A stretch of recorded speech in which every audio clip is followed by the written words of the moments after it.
to Sue to see if we can get the answer. Hi there, Sue. Hi, good morning. Good morning, Sue. All right, so which country is nicknamed the Land of Smiles? Thailand. Thailand. You got it. Hang on. Sue just got herself a $50 Bonefish Grill gift card. Seafood specialities take on the spotlight at Bonefish Grill with Angler's Catch, returning every Friday, starring tempura-style, hand-battered crispy cod and panko-battered jumbo shrimp. Or you can try the seasonal Rockefeller butterfish or the Baja scallops and, shrimp scampi. Visit bonefishgrill.com, by the way. All right, so we'll start with this. According to an incident report released on Tuesday, there were no definitive conclusions when it came to the injury that led to Bob Saget's death. Saget died, of course, January 9th, and it was to blunt head trauma. The chief medical examiner, Joshua Stephanie, who performed Saget's autopsy, indicated the amount of force necessary to cause the fracture, coupled with the fact that the skin on the back of the head was still intact, led him to believe that the injury was most likely caused by something hard covered by something soft. And he mentioned a fall onto a carpeted floor as a possible I could cause. do it. Yeah. Yeah. Like our, Sure. in here in the studio. You hit it hard enough? It's a very thin, like Berber type of carpet. And so there's not a whole lot of padding there. Yeah, I mean, listen, not to bring up bad memories here, but Steve, when you passed out here in the studio, my water had just broke. It did, and we were worried about the baby. Yeah. When the paramedics or the ENT, I made sure that they knew that your head hit the ground. You know what I mean? We were obviously worried about what caused you to pass out, which is a vasovagal. Right. I basically put a sleeper hold on myself. That's such a weird thing when that happens, too, because I imagine him being in that situation. Like, I had no recollection whatsoever.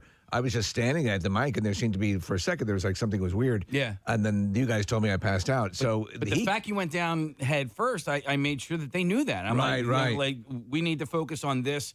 Right. Almost more importantly and than then the other save thing. the baby. And then save the baby. Make sure Kathy has her gigs. Right. Yeah, make sure she has her gigs lined up. Shut up. Oh, the worst. I have an appearance. I'll be back in a moment. Oh, my God. The worst. I'll have to find out where I'm supposed to be tonight. I'll be right back. I panic. I don't know what to do. Listen, that's okay. So you clear the area at least. So the report continued saying, as mentioned earlier, most of the suite was carpeted. The headboard of the bed was lightly padded and set slightly out from the wall. These are listed here as possible mechanisms of injury, but nothing was located in the room that allows for a definitive So conclusion.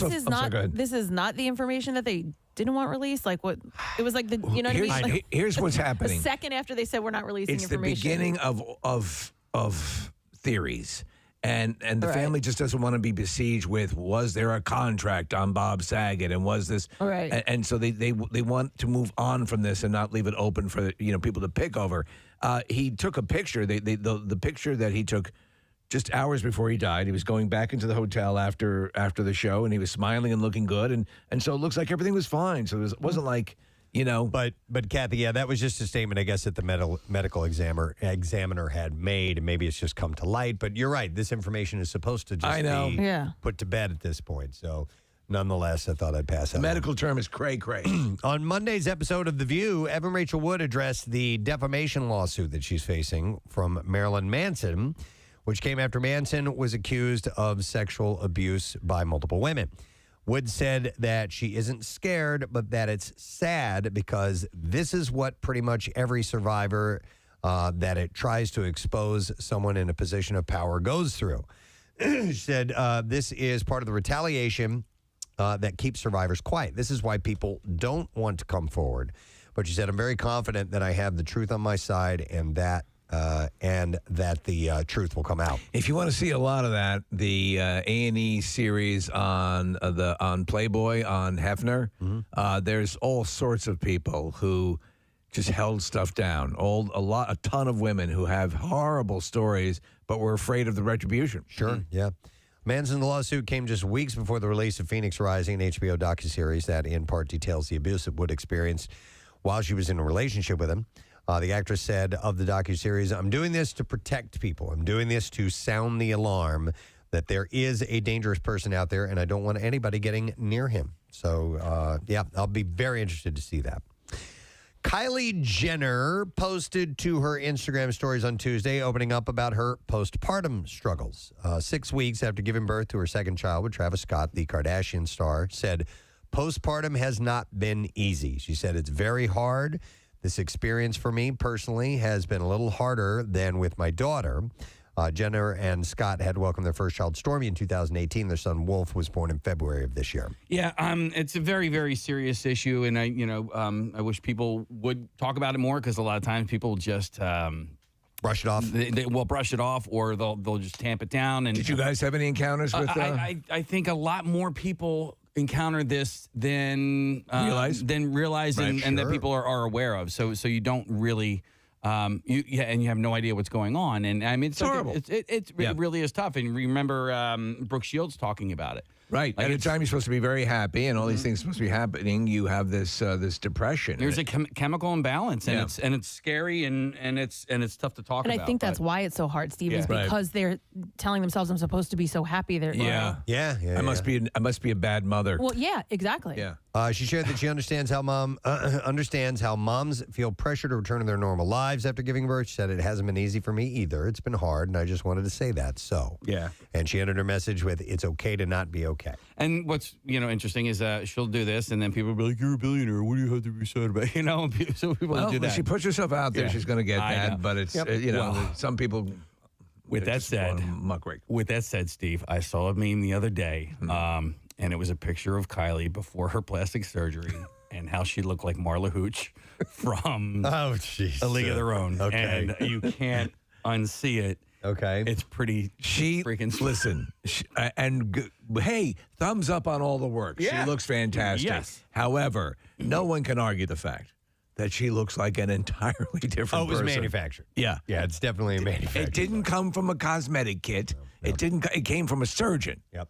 All right, so Sandra Bullock got up and close and personal with Channing Tatum while filming The Lost City.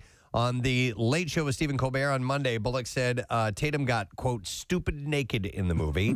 And when Colbert asked Bullock if they used CGI for the scene where she helps Tatum remove leeches from his body, she said no, and that she was fully there, and she said full on, face-to-face with the landscape.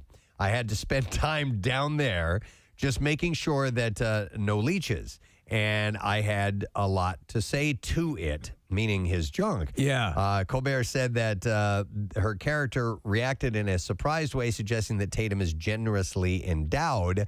And she replied, let's just say that I honestly didn't notice.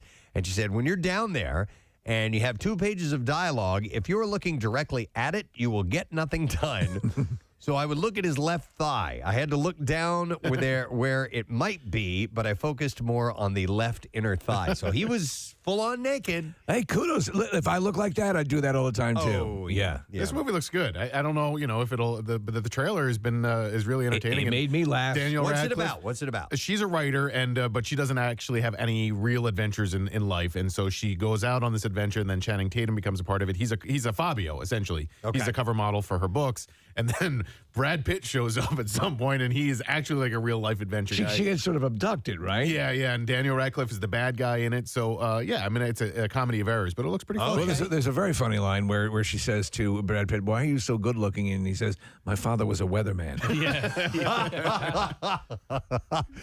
All right, I'm on board there. Yeah. So, all right, speaking of plastic surgery, cosmetic work, and a cover story for Vogue's April 2022 issue, Bella Hadid opened up about the cosmetic work that she had done in the past.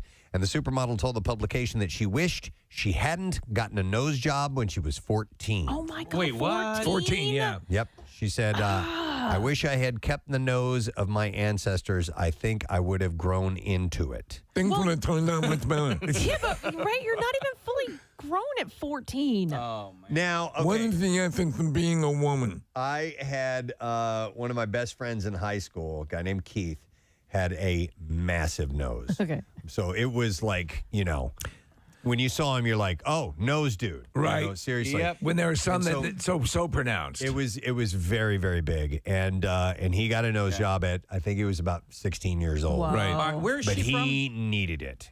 So now I But don't know still, what I she would- looked like. I still would not recommend that. Like, let Right. your body finish growing, at least Right. beyond Well- high school. I mean, but you know what? High school is such a hard place for kids. But so. at 14, you're right. So your face may fill out more. things that seem more obvious might become less so. When I look back at pictures of myself in high school at that age, 14, 16 years old, I look like a baby. Do you know what I mean? So, like, wait until you at least look like an adult. So, my friend Keith, if you remember in Spaceballs, when they show Princess Vespa before her nose job, like that? It was like that. So it was ridiculous. Listen, and if you... I hope I'm explaining this correctly, but when it kind of goes out, levels out at the top, and then hooks over. That's it. I've seen that, and I think that's a specific kind of nose, or they classify it in a specific way. Right. And I could see that being an issue. But at 14, again, that's pretty early. But Kathy's right. I mean, that high school, to have that nose in high school is like the worst time to have that kind so of nose. rhinoplasty is one of the more, is a low risk procedure, correct? It is. Lower. And so what's interesting is I watched this documentary about rhinoplasty, and do you know what country has the most nose jobs per capita? Is it Iran? It's Iran. Yeah. Yeah. Okay. And so that's why I was wondering where she was from. I don't know if it's a... I don't know what their She's American. ethnicity She is American? Jordanian? Yeah, because she said, I wish I had kept the nose of my ancestors, so I'm not sure. And I don't know how big her nose was. Maybe it was an overblown teenage thing, and maybe she shouldn't have gotten it, but she regrets it. It's fine. She went on to... She can get it back. To discuss... Hook that bitch. Your grandpa took your nose and gave it back, did he Yes, not? he Yeah. did. That's I could right. see it. I've got your nose. You son of a bitch. She went on to discuss... To your own kid. Give it back. Why would you do that? She went on to discuss others' perceptions of her when it comes to plastic surgery. She said, people think I fully effed with my face because of one picture of me as a teenager looking puffy. And I'm pretty sure you don't look the same now as you did when you at 13, right? She added, I have never used filler. Let's just put an end to that. I have no issue with that, but it's not for me. Do you have to be a certain age to get breast implants if you're a young woman? Do you have, or like, do your parents have to sign off? Or Nick, I know for a fact that girls sometimes get them for sweet 16s and things like that. Yeah. So I guess maybe it's kind of like with a parental. Yeah, I got mine at 14. Okay. Wow. Okay. That's when they started to pop. Yeah.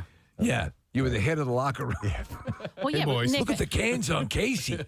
your parents are still making your medical decisions, right? Until you're Yeah, I mean, it's not. Although, I don't know, because can't girls go on birth control without their parents? I just don't know if a plastic surgeon would sign off if you're under 18, but perhaps they would. I don't know. Well, I used to hide my birth control pills in my cleavage. It's a good spot for it. All right, moving on to other things. Nicolas Cage premiered his highly anticipated new movie, The Unbearable Weight of Massive Talent, at South by Southwest in Austin, Texas, and it scored rave reviews. Critics in Austin were the first to get a glimpse at the film, and they clearly liked what they saw, earning a rare 100% fresh rating through the first wave of reviews on Rotten Tomatoes. While there were only 15 reviews posted on Rotten Tomatoes, but dozens, if not hundreds to come, it's clear that it was very well received from the South by Southwest crowd. I watched the trailer and I laughed out loud a couple times. So, I mean, it is him having fun with being a quasi down on his luck Nicolas Cage, who accepts this offer to this multi-millionaire, wants him to attend a party. So, yeah, I've got that. So it's set to open April 22nd. Centers on Nicolas Cage playing a version of himself who has come upon financial troubles. He agrees to appear at the birthday party of a billionaire superfan for $1 million, but he's really there as a CIA informant, since the superfan, Pedro Pascal, is a drug kingpin. Variety's own Owen Gleiberman calls the concept of Cage playing Cage a conceit we get used to in seconds, and calls it a gift that keeps on giving. He adds the film is a commercial comedy that has a delirious good time poking fun at Nicolas Cage, celebrating everything that makes him Nicolas Cage. And Nick Cage really did have financial problems, which led him to taking on practically every role he could. And Gleiberman called him the superhero of slumming. Pedro Pascal is very talented. You know, he plays the Mandalorian. Yeah. And but in this, he's doing, his comedic timing is really hilarious. Nice. So that'll be coming out April 22nd, I believe is when that is. So Kristen Stewart said that she and her fiance, Dylan Meyer, read out loud together. Okay. She said, me and my girlfriend read East of Eden out loud, like cover to cover. Could you shut up? She said- Steve, I swear to it was God. coming out of my mouth. Shut up. I do not want to hear you read. She said, Stop it. I can read myself. Seriously. She had never read it before, and it's kind of like my Bible. It's like a sacred text for me. Reading is a personal experience.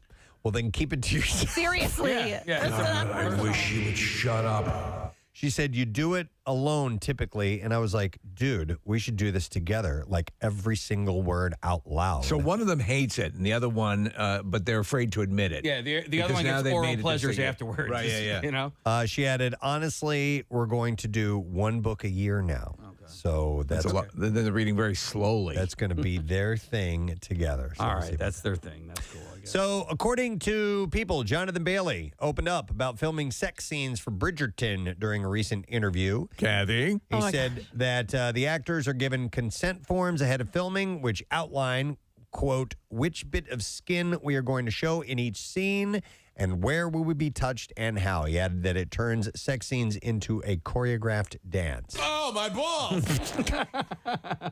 I got an email from a listener because I've commented about the guy, dong. the guy, the guy not being on the show anymore and how he was fully the show, and so she gave like her she basically spelled it out as to why I should watch this season. It was really good, but basically she said that they move on. The story is about each child in the family, so they're moving on, and it's why he's not in this season is because it's not surrounding around him. It's a new child in the family and his relationships. Did you watch the trailer? Because they got this new dude now who's he's coming out of the water with his wet shirt on, and I haven't seen his dong yet. But well, this isn't the Dong Show. The Dong Show is, what was that show, Kathy? Oh, Sex Life. This is sex. Tons of. You said there's a lot of sex. Yeah. Oh yeah, most definitely. Did you see dong in Bridgerton? No.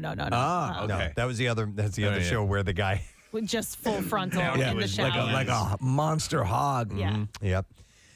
Let's see. According to Deadline, Disney employees plan walkouts due to the company's lack of compassion and advocacy in regards to Florida's Don't Say Gay bill. While Disney-owned Marvel Studios posted a statement to Twitter on the issue as well. The statement reads, "We strongly denounce any and all legislation that infringes on the basic human rights of the LGBTQ community.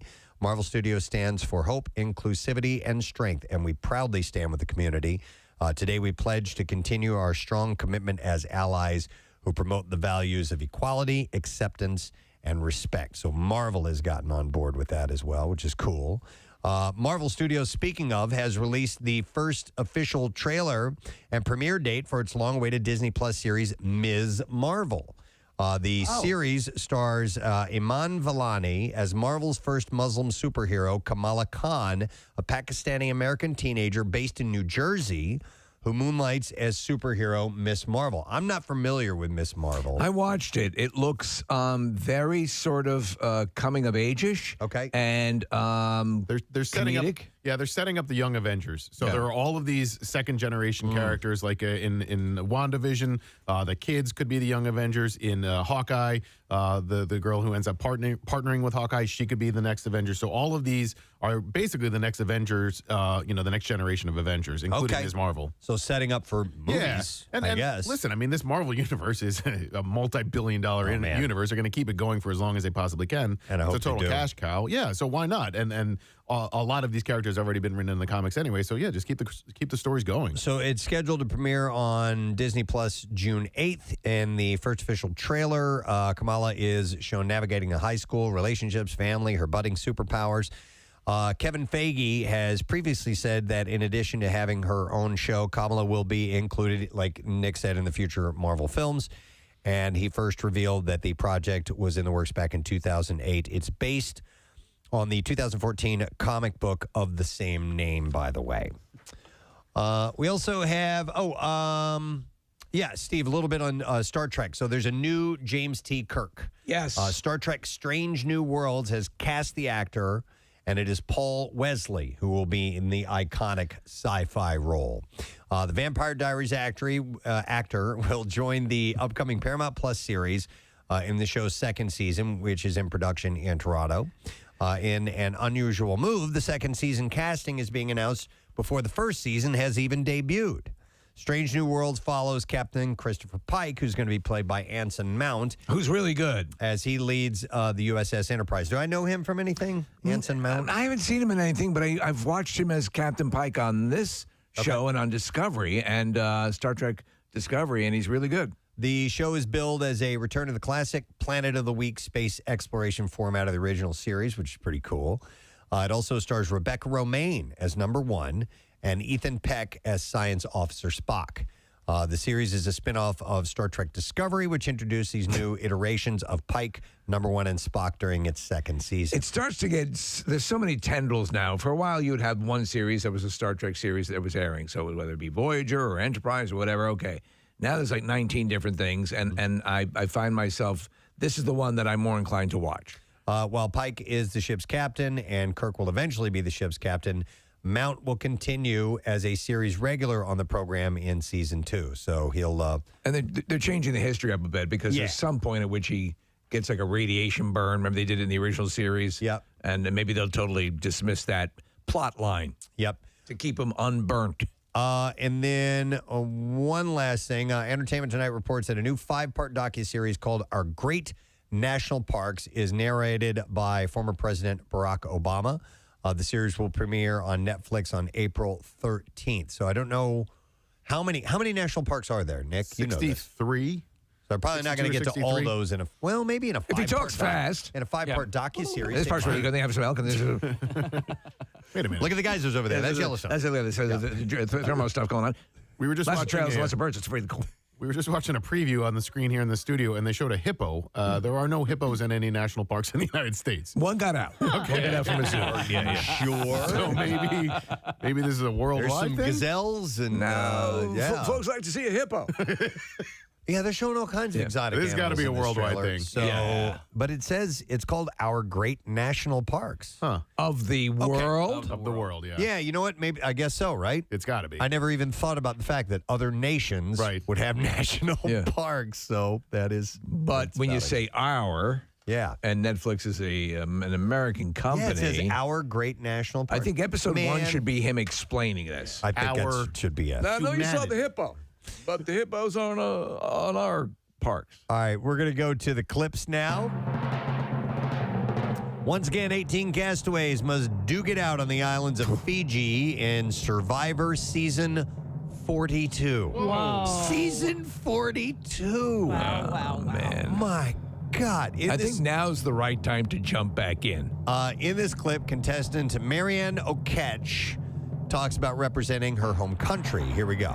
I think the thing about what it means for me to be representing Canada is that it just shows how diverse Canada is. I think you had Erica and Chantel Smith from the previous season, and they're completely different than who I am. And then I think we also have 2 other castmates who are Canadian as well, too. I think Omer and Drea.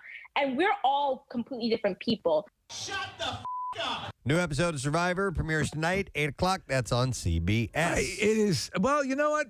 It's just like The Bachelor. They do the same show every time, but it's what people want. It's a formula that works. It works. Stick with it. Yep. Next clip. Set in the 1970s, a young feminist from Los Angeles joins forces with a low-rent publisher to create the first women's erotic magazine in Minx. Here, Ophelia Lovabond talks about her character coming to terms with her sexuality. How difficult it can be once you've got that idea in your head to let go of it. I mean, obviously this is in 72. Joyce has got to where she has by operating in a certain way, and she's terrified of relaxing in case that compromises it's had so far. I think it was interesting playing that kind of real fear. I don't think I want to see it. Minx premieres on HBO Max this Thursday. And that's it. That's what I got for you in the Entertainment Report this morning. All right, thank you for joining, friend. If you're just jumping in, we got a lot of things going on today. We'll go live on Fox Good Day. It's our Wednesday type of thing that we do. We have a secret text word, chance for you to win a pair of tickets. It's MMR Rocks. Coy Wetzel with Aaron Jones and Bones Owens. They're going to be playing at the Franklin Music Hall on Saturday. So text the word secret to 39333. You might win. We're also going to have on the program this morning one Mr. Claude Giroux. Claude is playing in his 1,000th game as a Flyer tomorrow night. It's incredible. We have a catered suite. We have tickets to give away this morning to that event. And if you win those tickets, you'll also be registered for an autographed jersey from Claude as well. We're also going to talk to Jim Jackson, about the game. So it's a big milestone. It is. Yeah. It's something, and he's always been there for us. Yes. She has. So yeah. And there's a good chance that maybe his last game as a Flyer. I know. So, Not happy about that. That's the word. All right, we're going to take a break. We're going to come back in a moment, and we got stuff to get to. We hope that you'll hang out with us. Stay put. We'll be right back. Preston and Steve on 93.3 WMMR. This is a little bit offbeat, but the Tower of London, we visited that when we went to England a couple of years ago. The Tower of London's Queen Raven is missing and feared dead, according to the staff at the fortress. So apparently they keep this flock of ravens there. And I remember being there and they're huge. They're these big black birds. I remember seeing them. Yeah. I just thought they were... That's why they just kind of, flew in and hung out. But apparently they have a... They cultivate them. Yeah, they I was going to say they grow them there. They grow them there. But they... Do you have any of those crow seeds? The tower usually has 6 ravens at any time, and according to legend, if they ever leave, then both the fortress and the kingdom will fall. Yes! There are currently 7 1, 2, 3, 4, 5, 6. Ah! There are 7 in residence. A spokesman said Marlena's continued absence indicates to us that she may have sadly passed away. So that's Marlena. She is the queen. It remains of great distress for us as Marlena has gone missing. As you know, the legend, the kingdom will fall if we do not have 7 crows on presence at all times. So it is now that I must inform you that Max birds. Thank you. So disgusting. We need a different spokesperson. Who hired him? Yeah, time to retire, bro. It's always some guy with big mutton chops. Can we get a young guy? I'm 27. Taking care of these birds will age you. He added, Marlena was our undisputed ruler of the roost, queen of the Tower Ravens. She will be greatly missed by her fellow ravens, the Raven Master, and all of us here in the Tower community. But if you know Marlena, you know that's so Raven. I believe the people that work at the tower, I think they volunteer. I think they, I want to say I remember reading that. It was great. I really enjoyed going I'm a complete there. Anglophile when it comes to this stuff. The royal family, the tower, even watching The Crown is so much fun. Listen, some people don't get it. I love it. It's a dated concept, but it's pretty cool. There's nothing wrong with that. Yeah. And embracing that and keeping that going. Yeah. Yeah, they're touristy spots in London that you'd think maybe are a little cheesy or whatever. This was not. I really enjoyed that tour, and I'd go back. And the Crown Jewels are there. It was really cool. By the way, if you do want to see the Crown Jewels, my only one-time visit there, my recommendation we got as soon as it opened, and it was the first place we went, and there was nobody there. And apparently the line... You're putting on the crown. We looked at out in front of where the Crown Jewels are, is one of those back and forth switchback wait line things, and you could just by walking through that, we're like, okay, this could take forever on a busy day, but we got right in. It was very impressive. Yeah. So I thought that was pretty cool. The Raven Master Christopher Scaife said that he would be taking some time to mourn Marlena. Tower staff added that they had no immediate plans to replace her. And Charles is believed to have been the first monarch to officially decree that the birds must be kept at the tower at all times. So one of them's gone. And apparently when numbers fell to just a single Raven Guard, Winston Churchill had ordered that the flock, which is known as an unkindness, that's a flock of ravens. An unkindness. Yes, was increased to at least 6. We want to increase the flock. Yes, in 2018, the tower launched... Get the flock out of here. A raven breeding program. Of course, quoting Lethal Weapon 2. After his story. Of course. Yes. What did the shepherd say to the other shepherd? Winston Churchill was a visionary. Was it? I was in the first one, Winston. I'm sorry. I will have to throw that at you. But anyhow, it was becoming increasingly difficult to source the birds. So, all right. And that's all I have time for, I guess, in my thing that I just did. What was it? The junk drawer. Whatever that was. And that wraps up tonight's thing that I just said. I'm Tom Brokaw. It's called the news. We're were talking about checking our mental health earlier. Yes. If you've been feeling stressed out, you may want to scream, and you should, as it could help you feel better. So we had the discussion about primal scream therapy and the song Shout by Tears for Fears. And the jury's still out as to whether or not that was actually a song about primal scream therapy, but it used to be all the rage for a while. Yes. Avi Klein, a psychotherapist, says, I think every emotion You should do it! we feel... A little reverb on that, please, when if you're going to... You should do it! It's so therapeutic! He says, I think every emotion that we feel has a kind of correlating action that goes along with it. It feels really good or even healthy to discharge that emotion. John Norcross is a professor of psychology at the University of Scranton and says that no matter how you vent your feelings out, Mother, I have a strange discharge. it's a good way to relieve tension. Can you hit that again, please? Mother, I have a strange discharge. Okay. Klein notes that simply screaming won't face your issues. We can't play the whole one. Can we? I don't know if times have changed. And you'll still have to face whatever it is that's bothering you and work through it even after taking the edge Dad, off. can I talk to you for a minute? Jesus. I have a strange discharge.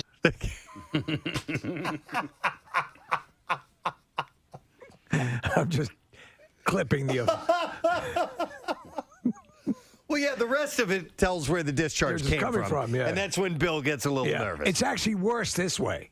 Is it? I think, but by his reckoning, it would probably be better. Well, maybe he got let out of the Army and it was strange, and he got a strange discharge, and he Dad, wasn't... can I talk to you for a minute? I have a strange discharge. I'm sorry, I was trying to read a book here, but yeah, please tell me about your drippy weenie. Yes. Can I finish my steak first? Dad, can I talk to you for a minute? I have a strange discharge. Wait, I nailed it so much better. I'll have to edit that down. I want to hear discharge. All right. Dad, can I talk to you for a minute? I have a strange discharge. There we go. Nailed it. Nailed it. And then... Mother, I have a strange discharge. What would a normal one be? What would a non-strange discharge be? You know? Yeah. I have froyo coming out my ass. That's pretty strange, but probably more acceptable. Casey, there was something you wanted to show us? Well, I have a couple of things. I have another audio thing, something I had told you about off the air, and then I got this thing that I learned about yesterday. So I want everybody to take your iPhones out real quick and pull up an iTunes. Now take your tops off. Pull up an iTunes? Pull up your iTunes. Pick out any song on your iTunes. I don't care which song it is. I haven't used iTunes. I had to delete my iTunes. No. Really? Why? Storage concerns on my phone. I moved it all. Well, we don't need to hear about it on air. Gotcha. It's a porn thing. Yeah, way too much porn on my phone. Pull up anything you're saying? Anything, and also take your headphones off real quick. Well, just in a second, you're gonna have to take your headphones off. Okay. And does it matter what song I choose? No, it does not matter. Song? Whatever song you want to hear. Well, now I got to go through and find a song I want to hear. Took the first one that it came up. All right, I got one. All right, you got one? All right, so take your headphones off. Yeah. All right. Yeah. All right, now press play on your iTunes and stick the speaker part of your iPhone in your mouth like this. Okay. And close your lips over it. What the hell is going on? Seriously. And we're all doing this at the same time? All do it at the same time. Everybody press play. All right, all the way. No. All right, now cover your ears, both your ears. I refuse to do this. Well, you can't hear it? Yeah, I can hear it. Yeah. Okay. It's like bone phones, earphones. Kathy, why are you not doing it? It won't fit in my mouth. Yes, it will. Oh my God, yes, it will. Say that again, real. Say that again. Okay, so I see what you're saying. You can hear it a little bit more. I could hear it even without putting my hands over my ears. Oh, really? Yeah. So what is if you're driving? Is there a way to listen to it without having the phone in your mouth? Right. It's like bone induction. Yeah. Is what it's called. Bone induction speakers. We have a couple of the earphones my wife uses when she swims. Yeah. Well, how much did those cost? This is for free, You just bro. stick her phone in her mouth and look like an imbecile. You know what? You know how you have that keep warm function on your oven? Yeah. Try putting the dinner rolls in your ass. Kathy, why did you not do it? As this was all going on, I just hear, because we had to take our headphones off, I just hear Steve go, I refuse to do this. Yeah. Thanks for playing along, bro. Well, I couldn't get my Asia song to play, which would have been so cool. I did do it, Casey. Isn't that wild? Yeah. Put it in your mouth? Yeah. Okay. I didn't see it. I did. He didn't Preston. do it. All right, here's I the just thing. did it. Try this when you get home, Kathy. Okay. Draw a nice bath. Get in it. Yeah. Take your electric hair dryer. Dip it in the water. You'll be able to hear Prince. While it's plugged in. The speakers have gotten much better on these phones. My son was listening to, he was watching a YouTube video or something like that, and he was in the other room, and I was almost like, turn that damn music down. I'm trying to listen to my story on my Stephen King story. But it's gotten, you remember the old phones, like if you, for some reason, didn't have a Bluetooth speaker or something to hook it into, and you tried valiantly, yes, exactly, to listen to something through it. It was terrible. It's gotten much better. They're definitely a lot louder. I'm listening to Pearl Jam. Listen. It won't fit my mouth. Yes, it will. Oh, my God, yes, it will. It won't fit my mouth. Presley Gerber, the son of supermodel Cindy Crawford, took to Instagram Live in order to clear up his reasons for getting a tattoo on his cheek. All right, hey guys. I want to let you know I wrote it a word on my face. Which he has received backlash for. And I've not seen it. I've just read this story. That's it. And the only thing I have is a quote from him that says, if I thought it was going to ruin my face, I wouldn't have done it. Really? Well, that's how stupid he is. He what is the word that it's one word, and it's what, the word on his face? Yeah, do you misunderstood. Misunderstood, right. So it's under his eye, high up on his cheek. It's a thin line, but it's still stupid. He's a male model, as is his sister, Kaya Gerber. And I don't know why you would do that. You're a model. Yeah. And you've just ruined your career. Ruined exactly your product. Oh my God. Now he has tattoos. He's got a lot of tattoos. He has no tattoos on his face. He's got some on his neck. Yeah. All over his hands. Yeah. I mean, I don't know. Okay. Did you see Amber Rose? Amber Rose has a tattoo along the top part of her, highest part of her forehead. Her hairline? Yeah. Okay. So her head's always shaved, and it's sort of calligraphy. It looks lovely. But what are you going to do with that? I couldn't even read what it said, but it's big. Okay. I'm sort of coming around on face tattoos. You gonna get one? Though. I wouldn't want any of my children to. Listen, if you're, I met these guys at the tattoo convention, right? They were the coolest guys. They were smoking cigarettes. They were smoking cigarettes, and they were wearing leather. We won't use it. Passed in the Senate. Yes. And now we'll see what's got to go through the House, right? Right, and then we'll see what. It seems like everyone's on board. Like most people are on board. Yeah. So, and I know Nick, you were out on the day that we switched. The clock's over. The first day back, I think it was. No, it was on Friday. It was Friday leading into it. Yeah, you guys chatted about it on Friday. I said something to the effect that I was glad you weren't here because you kind of get a little bit on a pedestal about it. It's just something that I am pro. I think this is a good bill, and so I have an opinion on a matter. But yeah, I don't want to get on a pedestal about it. I didn't feel like doing a debate about it or anything like that because we found out, or at least Steve and I did, that I can go either way on it. I don't feel. I have no firm. skin in this fight because I'm fine either way. Yeah. But apparently, and I think we have had. In fact, Dr. Mike came on. I think last year when we were talking about it. There are actual medical issues that arise because of the manual switching. There are a lot. Strokes and heart attacks. Yep. There are, as was reported earlier in the news, there's an increase in traffic accidents. Do you find, like, for example, when we made the switch, did you find yourself a tick more tired than you normally are? This year, I did not. Okay. I tried to be cognizant of that. I compensated as well, so I was good. I didn't have an issue with it at all. Like I remember in years past going, man, I'm really wiped out what's after going losing on? that hour. I was exhausted, and I never go into it thinking, oh, I'm going to be tired. I just like, whatever, your body gets used to it. But for whatever reason, I was absolutely exhausted. So I don't know if it was just an odd week or if it was indeed that. But they said that, and I don't care either way either, but, like people like Nick who are pro, but they're saying that there's no real evidence showing that it's going to really affect us in any way. That senator gave that information because, that's what he believes, that maybe this is what it will do. And listen, seasonal depression is definitely a thing. And if it helps that, then maybe it's worth it. But there actually is, though. There's some, for example, and I'm like you, Kathy. I think it can't be that impactful, but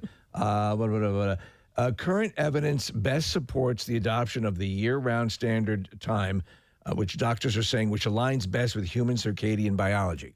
Yeah, and Marco Rubio was saying yesterday, because he was one of the presenters on this bill, that yes, there are bigger issues out there, but this is something that most Americans actually agree on. There's bipartisan support on it.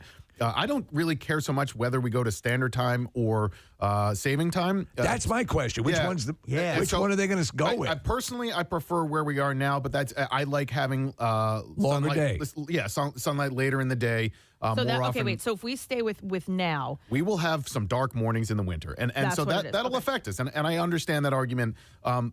And there's actually evidence, Steve, to support that sleep is actually improved by standard time, by the opposite of what we are on right now. Oh, really? Yeah. So, but for like mental health, for seasonal affective disorder, for productivity, for people who like to golf. This version is actually. What about people who go and do elaborate lighting displays for the holidays?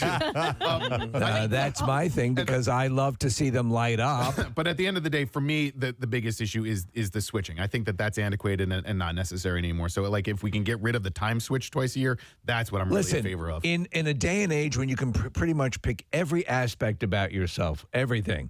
I think you should pick, and everyone should be able to be on what's time they want to be on. I was not late. I am on. In fact, I'm an hour early. I was born standard time. So suck it. I identify as savings time. Thank you. So, Nick, all right, if it is the other way, then what does our day look like? I'm sorry, which one though? Okay. So now, right, we would then go. We would have some dark mornings. So if we went to standard, right. What would be the downside? That would be the dark mornings that last longer. Right now we're on saving time. So we're on saving time right now, which means that there is daylight later in the day. And so we would have, in wintertime, we would have sunsets that happen a little bit later, which is a good thing. Okay. Sunrises would also happen later, which would make it dark for us, especially in the morning time. So in the dead of winter, so let's say we're in the middle of December. Like 8:25 sunrise. It'll be like an 8:25 sunrise, which is late in the morning. And then also, there's an argument to be made for school children, because kids going to school in the dark has an effect on their studies, on their sleep, all of that type of thing. So there are reasons why, and I understand legit reasons why standard might be better than saving. And then will we start having school beginning later? This might lead to that, which I've heard as well. There are studies that kids go to school too damn early in the morning. There is a bill in Philadelphia right now for that very thing, especially for high school students, that the start time for school, for high school, would be 9 a.m. And then that would be directly impacted by whether or not we go on standard time or on saving time. Oh, man. So if you start school later, then that means after school sports are later. Totally. Yes. And that affects the parents. But it's that later. affects the parents. Yes. Okay.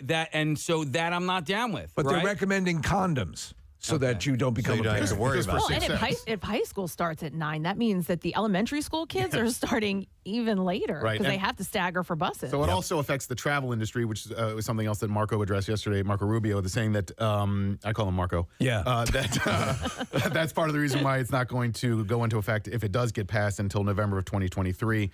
But it's funny because there are states like Hawaii and Arizona, most of Arizona, that never switch. Right. So sometimes, and London, some of the time is 5 hours ahead of us, and then some of the time of the year it's 6 hours ahead of us, and to me that's bonkers. Wow. Mitch McConnell was passionate yesterday. Yes, I heard.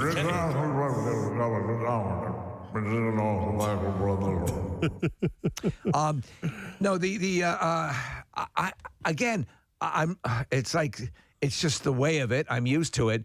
I'm trying to figure out which one I want now, though. Which one I'd rather. Yeah. So to me, when the weather's warmer, you'd probably like to stay out, have more daylight. Yeah. Right. Continuing through to so in other words, that to me makes the most sense. Correct. Yeah. Right. But I mean, there's a case, I guess, to be made the other way. Nick, you sold me on the golf. I think that's the one I want. I want light later in the day. How about we move ahead a half hour? Oh, let's do that. All right. Steve, let's do that. Actually, that's a legitimate argument that's being presented right now. Splitting the difference. I'm not kidding. Like moving a half hour instead of moving an hour back, and so like instead of doing it an hour, doing it a half hour and splitting the difference between where we are now, in between standard time and saving time. It's funny when you think about just how, in general, all of this is so arbitrary. Oh, completely. The number of days in a week, except for the obvious, all of that. But I don't know. It might be kind of interesting. Do you know, going back to arbitrary stuff, there's a book that Casey and Nick and I have read called Project Hail Mary, and it has to do with anyway, I won't get into details. But do you know why our number system is base 10? No. Because we have 10 fingers. Yeah. There you go. That's why. Yeah. Right, yeah. It's arbitrary. You could base it on any number. Yeah. But it's easy for us to count with our fingers, and that's why our number systems are based on That's 10. funny. Yeah, Iridians have a different system. But There you go. Yeah, exactly. Because aliens have six fingers or whatever. Yep. Yeah. It's 18 o'clock. What? Dude, okay. So why do they do Actually, the military clock 23 makes o'clock? way more sense. It does. It does? Oh, yeah. But to me, I'm like, okay, if it is 17 o'clock, Oh my God. what it's freaking 5 time o'clock. is it? 1,700 hours. Yeah. If you do it, I like saying 17 o'clock. That sounds funnier. If you use it for a while, it very quickly makes sense, because when I first started in radio, I used to have to do our transmitter readings. Yeah. And that was military time. Yeah. So, and I worked overnights and sometimes late nights and stuff like that. So I was, working at 7, 8, 9, 10 o'clock, and I would have to, I got used to the military time. It is actually a lot easier. I know it's simple, than and our it's 12-hour simple clock. arithmetic as well, and right? It removes the need for AM, PM. Yep. Right. Yep. So, but anyway, with this switching, so Nick, you said it may be November of 2023 that if it passes, And that's when we would start it up? Yeah, mostly because of the travel industry and a few other airlines and how it would affect international travel, domestic travel, those types of things. So it's not going to be for a while. It has to pass the House.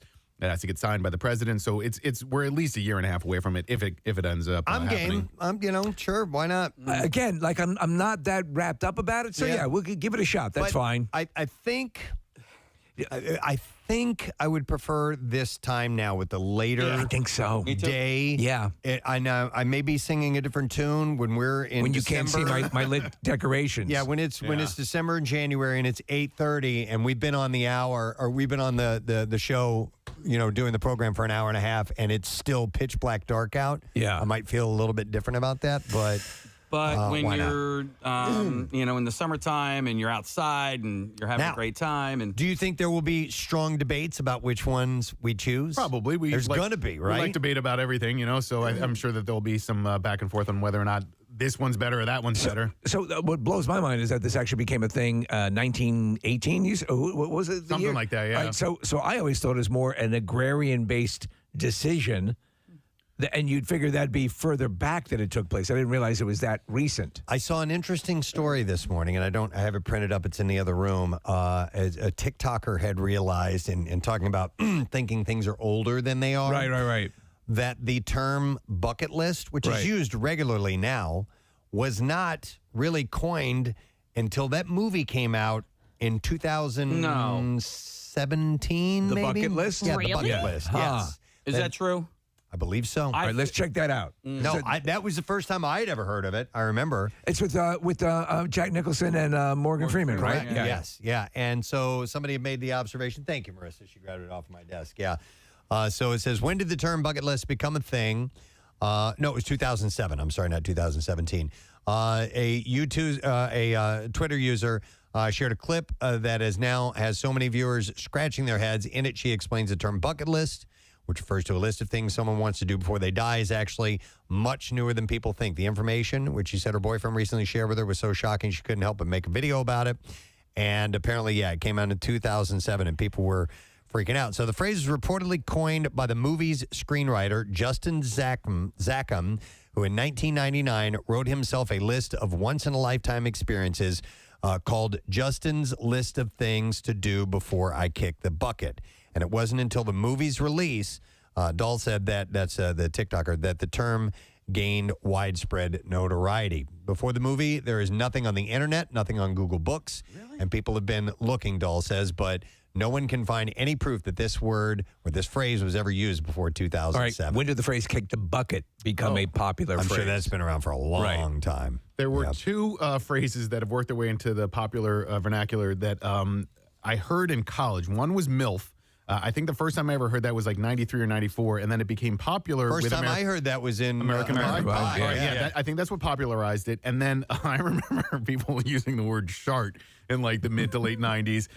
And then obviously we started having some fun with it too. But I think the first time it was popular was in the Ben Stiller, Philip Seymour Hoffman Yes. movie. It was in Along Came Polly. Thank you, yeah. That's the first time I heard it. Okay. Philip Seymour Hoffman says it. I had heard it before, and I'd heard MILF before. But you're talking about two movies that helped propel it into the popular vernacular. You know, so that's pretty wild. But the bucket list since 2007, that's apparently when it first arrived. So that was a weird little... I'd like to find out when "kick the bucket" and what that pertains to, how that meant death. Right. Yeah. That's a good question. Nick, can you look up the etymology of that? Oh, Steve. Well, this is morbid, as you. Oh, jeez. But it has to do with hanging. So you're kicking the bucket. As you're kicking the bucket as what? Oh, so like when you've been hanged, your feet are flailing about, and there is a bucket that's been used to prop you up, and so you're kicking it over, and that's what hangs you. So you're standing on the bucket. They kick the bucket out from underneath. Yeah. Okay. All right. Well, that's not good. No. But now we know, and knowing's half the battle. It is half the battle. The more you know, right? Yep. All right. So anyhow, speaking of daylight savings time and light and sleep and all these things, I did see this story that apparently sleeping for only one night with a dim light, such as a TV set with the sound off, apparently raises blood sugar and heart rate of healthy young people participating in a sleep lab experiment. They said it's bad for you to sleep with your TV on. Oh, okay. What? I sleep with the iron on. Is that a mistake? It's probably not a good idea. No, I can't sleep with any light on. Light source? Do you put on one of those beauty masks with the big you know what? fake eyelashes? No, Steve, I don't, because anything on my head gives me a headache. Like I can't wear hats or put my hair in a ponytail or anything like that. Really? So I feel like those, I've never really tried those for that reason. We have a room at our shore house. It gets a lot of light in the morning, and so I have put the mask on while sleeping in there. Yep, Oh my absolutely, gosh. because it's And is it good? It it's too bright. Yeah, Is it a works. rush mask? It's great. No, it's not a rush mask. All right. Do you put it on? I have light canceling blinds in my, and so in the movie where we watch a lot of the movies, you know, this kind of the big screen part of the house, that room, there are apps what they call blackout blinds, and they make the room pitch black. Mine are just light reducing, and they make my room pitch black. So they're really effective. I have blackout curtains in my basement. Right. And those work. Yeah. It's like putting up a board. Right. Yeah. So my one brother is even worse than I am with lights go as far as sleeping.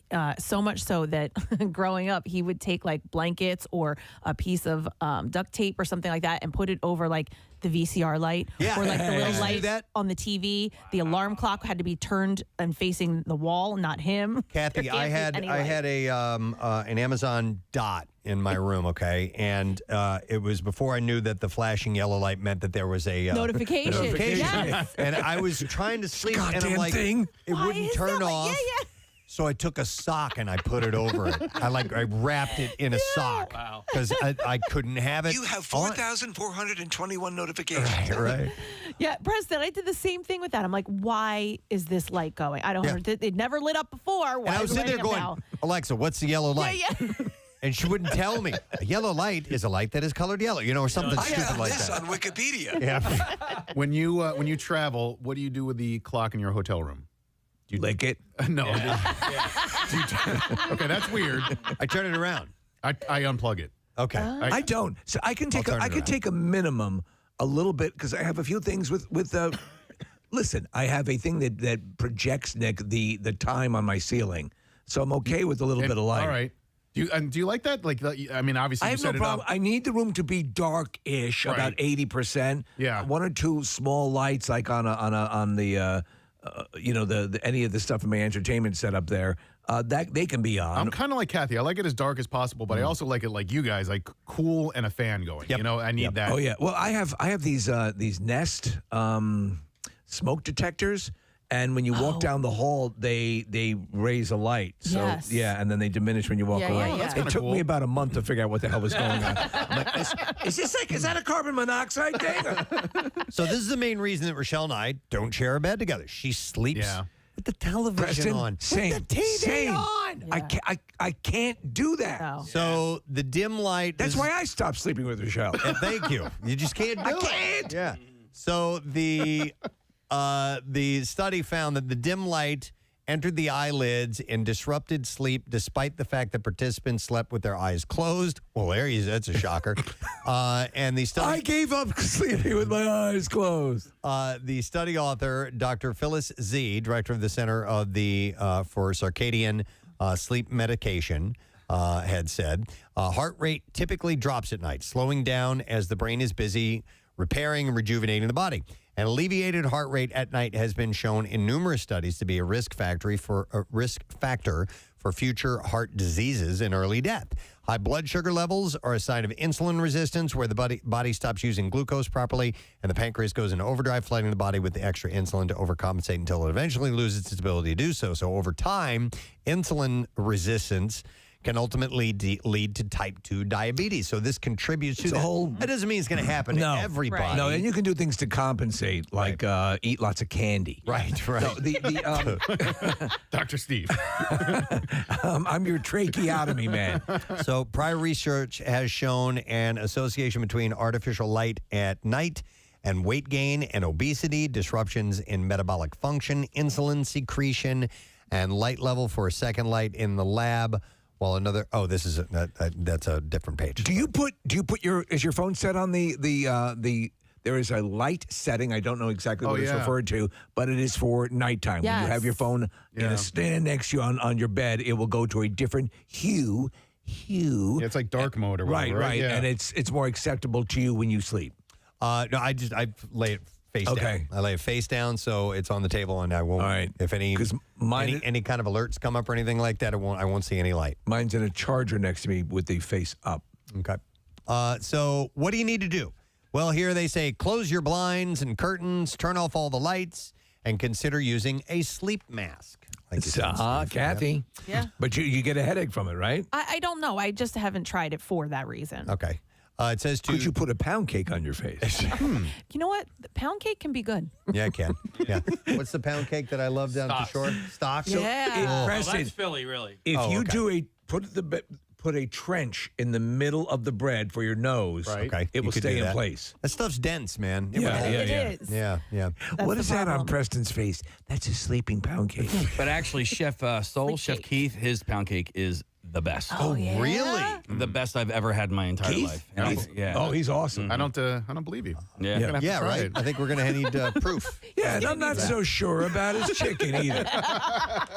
That Stocks pound cake, I found it at a place at the shore. They had it frozen in the freezer. And I mean, you pick it up and it weighs like 10 pounds. It is unbelievably good. I need Chef Soul. I need Preston. Yeah. And it's calorie free. It is. That's a wonderful thing about it. A lot of people don't know it. And it makes a great night mask. Absolutely. I love it. We went from lights while sleeping to pound cake. Pound cake. It's a night mask. What we do. So check your bedroom for sources of light that are not necessary. If a nightlight is needed, to keep it dim at the floor level so that it's more reflective rather than right next to your eye or bed level. So they're saying like reflected light is okay. Would they consider my drone charging station necessary? Because that lights up at night. Well, yes, because you never know when you might need to activate it. See the house from the sky. Or security or I whatever. slept with a nightlight on as a kid, and so I always sleep with some sort of light in my room. You I like the have to. TV. Yeah, I sleep the TV. You are a TV on person. Yeah, but when I was a kid, I had a Snoopy nightlight, and that sat in my before I ever had a TV in my room. So I was a nightlight guy. Yeah. As a kid. When my wife goes away, she's got to take an iPad full of TV shows that are her sleeping shows, and she will put them on, and they will run like 8 in a row. Yep, last night and was, it'll be running there with an iPad next to her, like in the hotel. So she will fall asleep actively watching a show. Right. That is how she goes to sleep. Okay. Yeah, last night was Guardians of the Galaxy for me. So I have to go to sleep to something that I already know that I don't have to like turn around and watch. Wait, Case, what was it? The Rocky or Rocky 3 or something where Oh no, yeah. Whenever Mickey dies, that's Rocky 3. You had a Rocky dream. I had a Rocky. I was at Sylvester Stallone's estate. Yeah. So, and when I showed up to his estate, Sylvester Stallone came and I think I landed in a helicopter and he came to welcome me. Okay. And I couldn't understand what he was saying, and he was in the movie was playing in the background in my. And that's why. Yeah. So you think he's there to? He gets off of the helicopter. I got off the helicopter. You got off the helicopter. Thanks for coming. Yeah. And he sends her, but everything he's saying is he's crying and crying. gibberish. I'm like, what? Oh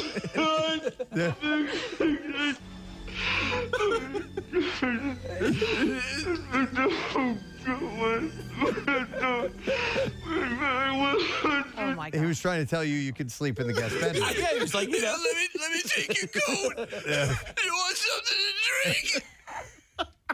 I had another. We're gonna have a great time.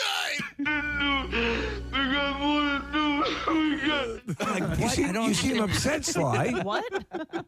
I had another dream one time where Caddyshack was playing in the background, and I was playing golf with Vaisek Ahema, and he was saying farts, double farts. Okay. Yeah. Like Spalding does. And I like that. I like that. My dreams are then taken over by whatever movie I'm watching. Wow. Having the set on though, as this report says, is going to. It makes you less lucid during the day. It has health ramifications, right? Yeah. Supposedly, that's the deal. But not worth it. Turn it off. It's what I know. Would you have a hard? Okay, here's the other thing. Would you have a hard time sleeping in a dark room? No. I have a hard time falling asleep. I think when I don't have stuff in the background, noise and. Yeah, I don't know what it is, but that's just how I am. No, listen, you're not alone. I'm sure there are loads of people that think the same way. But I will, like if the TV, my TV now, I don't even have to have a sleep timer on it. It just eventually turns off if I haven't touched the remote in a while. Yeah, a lot of the sets will do that now, yeah. So when I wake up in the morning, it's dark in my room, but when I go to sleep, it is. Time to wake up. That's your alarm in the morning. Wake up, Biggie. Yeah. That ought to get you up. By the way, how's that written in the script? That Yeah, right? that exchange. Blubber like an idiot. Blah, blah, blah, blah, blah. Hey, I like this. We're going to have to use this in Rocky 5. All right. Well, anyhow, you know how we got started on this conversation? Daylight savings time. Yeah. And the fact that it's passed through the Senate, getting closer to making a law that we would not be switching our clocks twice a year. And we'll see if that ends up happening or not. So, and like some of us said here, me and Steve and Kathy are like, okay, whatever. I guess so. Yeah. But we'll see. Now, I am curious about which time they decide on. That's the question. I'm opting for this time. I like this time. This time up here. Well. Yep. Our time. Yeah. Here.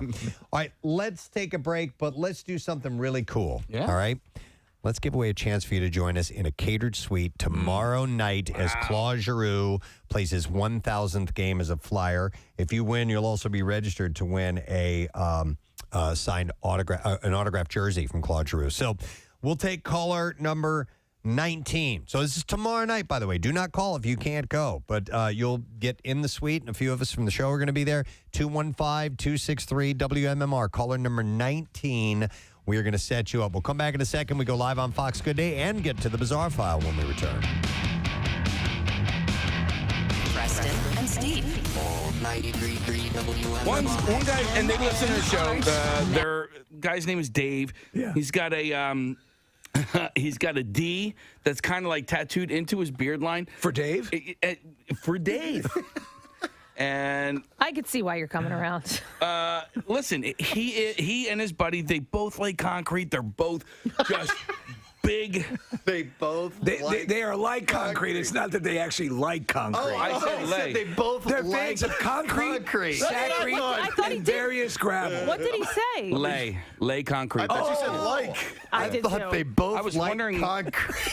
A huge fan of cement. Big fans of concrete. They're big fans Just of love it. No, no. metamorphic and sedimentary, and it's okay. So What does that have to do with it anyway? Because listen, they lay concrete for a living. What the hell does it matter if they, they face tattoos or whatever? They're not your lawyer, They're not a judge on the bench or where, somebody that you would not want to have face tattoos. if someone wants to do it, that's absolutely fine. Yeah. In this case, we're questioning a male model whose livelihood depends on his looks getting a word tattooed on his face that will always have to be attended to whenever he does something. Sure, but he already has tattoos on his neck as well. I mean, so clearly it's not that big of a deal. Here's an argument for you for why it's a bad idea. Okay.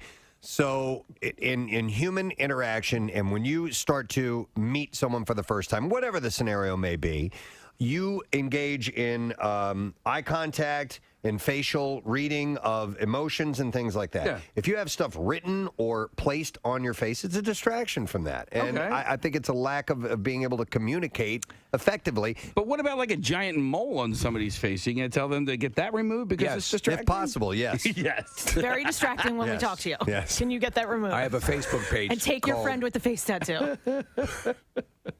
You don't like There's a great line from Uncle Buck where he goes, why don't you go down to the sump dump and have a rat gnaw that thing off your face? A woman's got a big mole on her face. Mole. So here we are, Valentine's Day. You can feel the love in the air. Hopefully you have someone in your life today. If not, that's okay too. Yes. But we love you. Remember that. Yes. Just not in that way. No, but we can for the right amount of money. Yeah, exactly. And you know what? We had a nice discussion last week about first kisses and how well we remember them and how important they are in your life. Yeah. And you had a great one. Yeah, I had a wonderful. I had a great one. Yeah. And now, some people don't have great first kisses. In fact, some of them can be disastrous. I would say whoever kissed Harvey Weinstein. Probably a disastrous first kiss. Yeah. And I said mine. I was really, really nervous. And then after I did it, I was like, what the hell was I so nervous about? That was not a big deal. Yeah. It does happen, but and maybe that's part of the reason why some people wait so long to have their first kiss: the nervousness or the fear that it's going to go bad, or I don't know. So we started talking about it, and we got responses from adults who have never kissed anyone in their lives. And we said, you know what, we could maybe have a couple people come in, and we can get that first kiss out of the way. Casey, give me some light love music here as we Five-finger death punch. That'd be nice, wouldn't it, though? No, there you go. That's perfect. We're going to meet our contestants, find out what they're all about, or who they are and what they're all about. Let's start with a phone call that we received when we initially talked about this on the air. This is Sophie who is here this morning. Hey, Sophie, how you doing? I'm good. So you gave us a call, and we had, we were just asking who hadn't ever kissed anybody who happens to be an adult. How old are you, by the way? I'm 21. You're 21 years old. All right. And so I assume you've never had a boyfriend then if you've never kissed anybody? No. Really? And why do you think that is? Why? Because, you're cute. And you are. Yeah. You're adorable. Yeah. I probably just kind of thought like, oh, I'll get around to it later. And then in high school, I was like, oh, I'm going to get around to it later. In college, get around to it later. And Are you a serious student by any chance? Yes. Okay. Yeah, that's very time consuming, and sometimes it gets away from you. Yeah, I'm looking at you, and I couldn't help but sort of feel like this is by your choice, because I feel like at any point, at any time, like you could You're probably. pretty. She's pretty. That's why I say it's not like we have some hideous people in the Yeah. studio. She's very pretty. Yeah, it's mostly just busy with school. I don't really have time to do anything. And then Preston had put out the suggestion when we were talking, and initially when we had that whole conversation. For a lot of people, it is exactly that. Life gets in the way, and you don't have time to do that. So, but it's you didn't impress us as someone who was like, oh my God, this is a disaster. It's like when it happens, it happens. Yeah. So and it's going to happen. Yeah. Have you been longing for it though? Have you been curious about it? Yeah, on and off. Yeah. Like I'll go through times and be like, maybe soon, and then I'll be like, nah, I'm busy. Okay. What about nervousness? Does that play into it at all? A little bit. Like after partway through high school, you're just kind of like, okay, like. When you hang with your friends, are your friends in a similar situation, or do they have relationships and boyfriends and whatever, girlfriends? Yeah, they do. Okay, all right. So, like I knew somebody who was with a girl who she had kissed people, but she wasn't very well versed in other things, right? And that ended up no, all of it, Steve. I mean, hand, oral, all that sort of stuff. But she was a little bit older, and it really. It played a part in all of that sort of, because she was second guessing everything, and she was nervous. She wasn't doing it right, and all that sort of stuff. So I'm sure at a certain point for you, you're like, oh man, I'm well behind the curve here. It's like going into a test that you haven't studied for. Yeah, pretty much. Yeah. But I figured, get it out of the way. Gotta do it at some point. Yeah, yes, because that's it. Honestly, a lot of it is what you think it is. It's like flying a plane. You could probably fly most major airliners without much coach, right, Preston? Right, sure. You've seen movies. Yeah. You pull back on the throttle, and there's a couple of dials there. You just got to go for it. Practically flies You could practically fly it. John Travolta told us that, Gabby. Where do you go to school, by the way, Sophie? Temple. You go to Temple. And Yes. what are you studying? Physics. Oh, you are a very Yeah, serious person. perfect. Okay. Yeah, Gotcha. yeah. All right, excellent. Well, thank you for sharing your story. And then we're going to meet Brandon, everybody. Brandon, how you doing, man? Good, how are you? Good. Brandon came dressed for love in his Iron Maiden t-shirt this morning. Hey, listen, I think it's a perfect match. Yeah? What we're about to do. Yeah, you're right. You're right. Who he gets to kiss in just a little bit. How old are you, Brandon? 20 years old. You're 20 years old. And what do you do? Are you a student as well, or are you a worker? I went to a vocational school. Okay. And took up electric. And I started working my 11th grade summer, and then worked all the way through 12th grade, and then worked in an electric company for like 2-3 years. So you've been busy. Yeah. You got into your career, and that's obviously consumed. Because again, you're a nice-looking guy. You're conversive. We were talking before we came on the air. It's not like you're seriously awkward. Steve, look how adorable he is. I want to tweak your. cheeks like nobody's business. Look at how it wouldn't be the first time.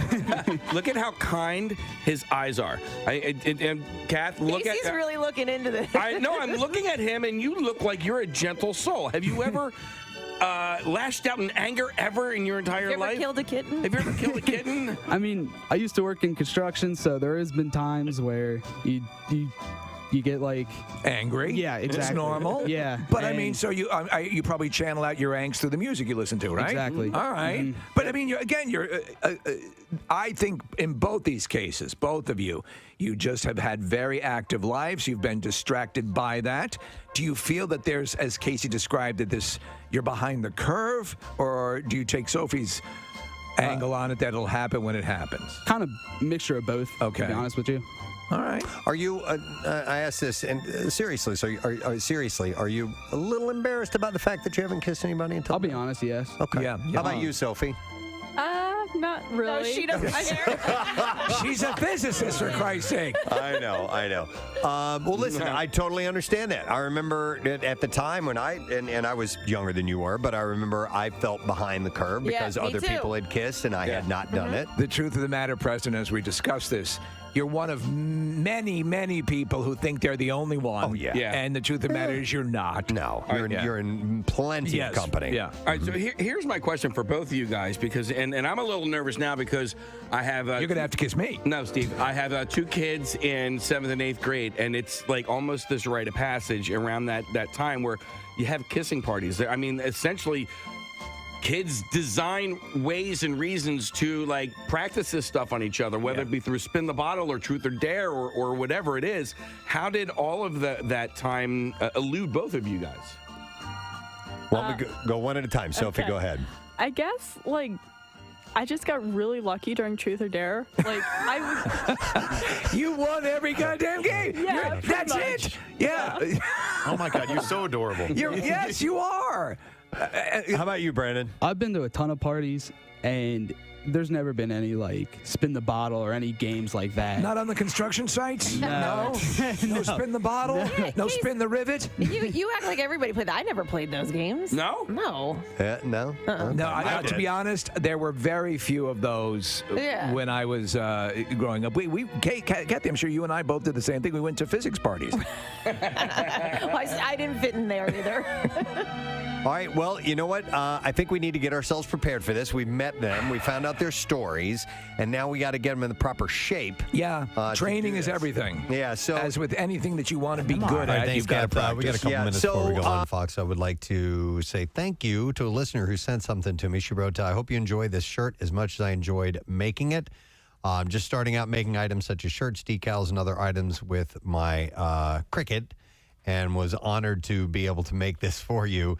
Please make sure that you tag me on Instagram when you receive /wear it so I know.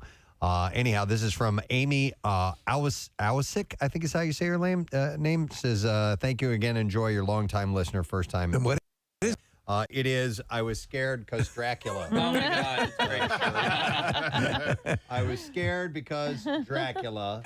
It's cute. It's definitely cute. She went with kind of like a cartoonish. I like it, yeah. Looking Dracula. So thank you, Amy. That was very nice of you. And that was from a caller last week who we were talking about ending up in somewhere and not knowing how to get out. And He was in a haunted house and at the shore, and he was scared because Dracula. And he tried to get out. That's all you need to know. Hey, a heads up that MM March Madness is starting on Monday, and it's sponsored by friends at Dodge Chrysler Jeep Ram City. We had our draft yesterday. That video, I'm not sure when that's going to be coming out, but the event takes place starting Monday, every hour from noon through 7. And some interesting things happened during the draft. Sure did. I got poached big time by Sarah and Jackson. And, we'll have to dive into a little bit more detail on that down the road. But you'll be able to vote for the vans in a bracket style. And we have 4 regions, 70s, 80s, 90s, and 2000s, 64 bands, and you'll be picking who wins. So get yourself ready for that because it will start on Monday. Should be hearing music, and there it is, going live on Fox. Good day. Here it is. Darn, I'm trying to get into my yogurt because I normally get a snack this time of day. Oh, this is good. Cherry yogurt. But maybe I shouldn't be eating on live television. There, a new study, Preston and Steve, revealed unusual eating spots, and nearly 1 in 6 admitted to devouring snacks on the toilet. No. Kathy says no. It's not okay. Listen, I'm not going to lie and say that I haven't done that before, but it's not like I make a habit of snacking while I'm doing my duty. Doesn't your toilet paper dispenser have a charcuterie board attached to it? A little bit. You kind of pull it across, and if you use like 2-ply toilet paper, it'll hold. How about in the bathtub, Steve? Well, when I'm cleaning out the drain, I like to eat hummus in the bathtub. That's my ritual. I don't like that notion. The toilet, I tend to keep food out of the bathroom. I don't get crazy, with that. But I know some people actually, something that Preston and the guys have talked about a lot, is people who like to drink beer in the shower. Oh, that's the best. So that's a big thing. Oh, that is the best. Yeah. Summertime. In the shower in the summer. What's that about? Awesome. It's a thing. It's about freedom. That's what it's about. It's about being you. Alex, you got to try it. I know you just got you've been posting pictures of you on vacation. Next time that you're in a resort or something like that, take a beer into the shower with you. It's so liberating. We've been missing out. They rave about it. Yeah. Especially if you can get an outdoor shower. Yes. You know, like in the summertime down the shore, cold beer, outdoor shower. It's fan-freaking-tastic. You know, it's fun eating a full turkey dinner in the back of an Uber. Okay. Yeah. Different strokes. I find it liberating. Kathy, I heard you go no for eating snacks on the toilet. Yeah, no. Are you on your phone on the toilet? My phone, yes, is in the bathroom with me. I'm not necessarily on it while I'm on the toilet. She FaceTimes a lot. It will be with me. It'll be on the counter or like next to me where my tub is. Yeah. Well, then why not use it if it's there? I don't know because honestly, if you guys don't know me, I'm like the biggest germaphobe ever. So my hands have to get washed. I actually will wipe my phone down with like a Clorox wipe. Yeah, she's insane. She's insane. Whereas we use fruit roll-ups as toilet paper. She's going Andromeda strain on all her stuff. Yeah. The common thing was wouldn't kick somebody out of bed for eating, crackers. Right. That people do snack in bed. You never heard that? I do that. I You eat snack in bed? Yes, I do. What is your snack in bed? What is your snack of preference? What would it be? It could be anything. Something crunchy? It might even be dinner. Is it ribs? Barbecue ribs. Spaghetti. I'm just saying. It's like a crime scene afterwards. Right. Well, I'll lay a towel down, or I have a little lap thing that you put in your, Yeah. Sure. so you can sit and, yeah. So you have your special snacking tarp that you put down.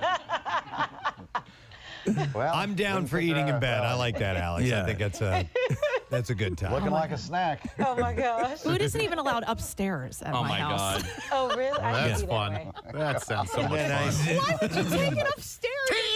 We gotta go. We gotta go. All right. We'll see you later. Food doesn't go upstairs. Why would it go upstairs? Why does it need to travel upstairs? something else. Just eat it in the kitchen. Is that the only place you can eat in the house? Is in the kitchen? Standing next to the sink is the only place you can eat. So I'll just tell you a quick story. When Jace was little, he was a baby. I mean, maybe 2-3 years old, and he would like to watch his little shows and have a snack on the couch. And at that age, he would eat, and he would get up and get the little hand vac and vacuum the couch when he was done. Steve? They're all gonna laugh at you. No wire hangers in that house. No wire hangers. Get your dustbuster. Get your dustbuster. I remember my mom said, she goes, he vacuums his crumbs? I'm like, yeah, he does. Because he saw me do it so many times. And, when you're a kid, the little hand vac, that's fun. Mr. Romano, we found 4 dead woodchucks in your son's locker. Oh, my God. All right, well, listen. We got to do the Bizarre File, so let's get to it. WMMR presents Preston and Steve's Bizarre File.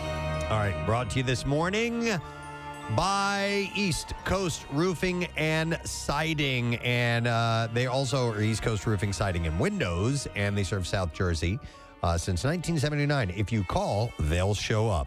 So we'll start with this pretty messed up story.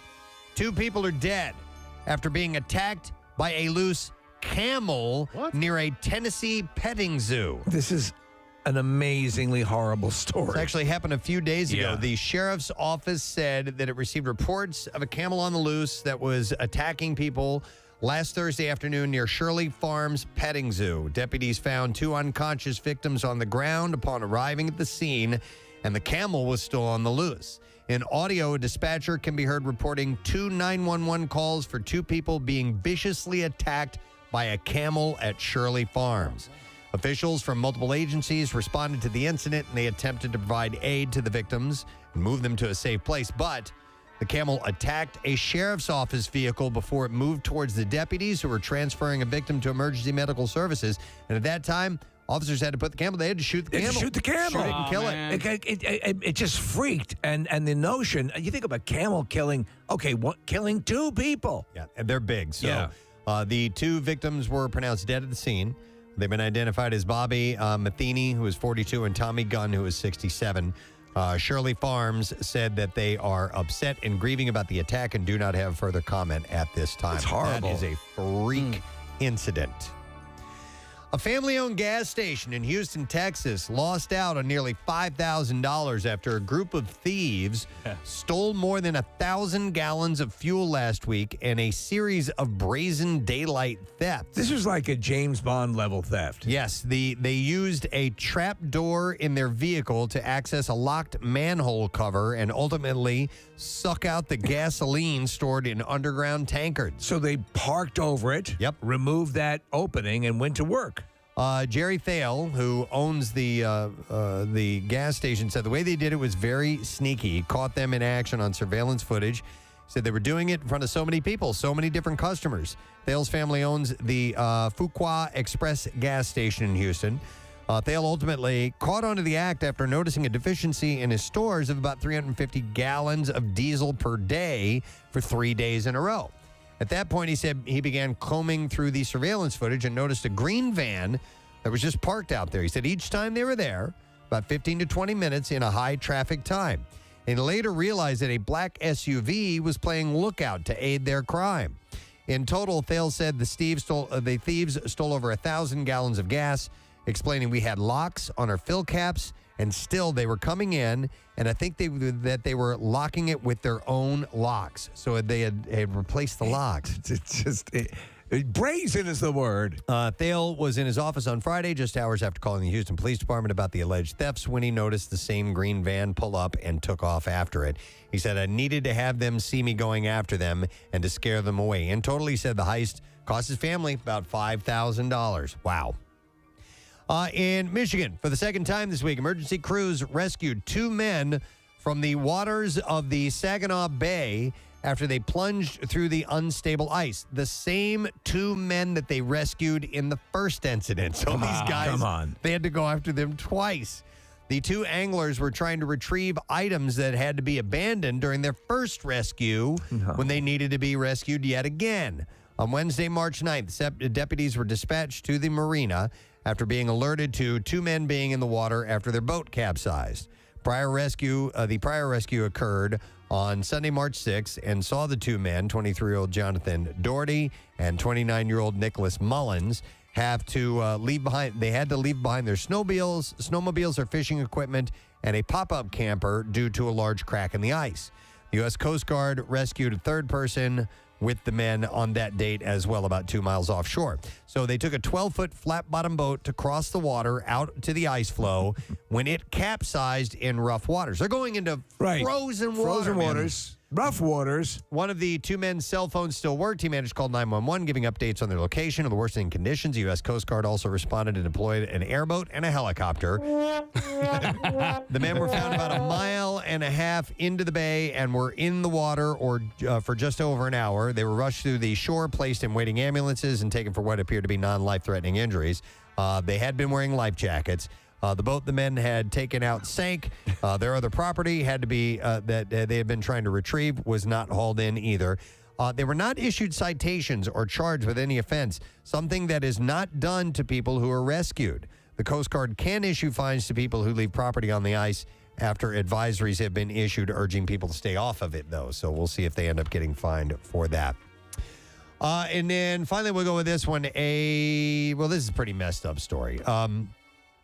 A 42-year-old Yonkers man has been arrested on attempted murder as a hate crime and other charges in the vicious caught-on-camera beating of a 67-year-old Asian woman who was attacked as she was returning home last week. You watch this footage and you can't believe what you're seeing. It's unbelievable. Cops responding to a call around 6:15 in the evening for reports of a dispute found the victim bloodied in the vestibule of her building. The suspect, identified as Tamel Esco, was still outside.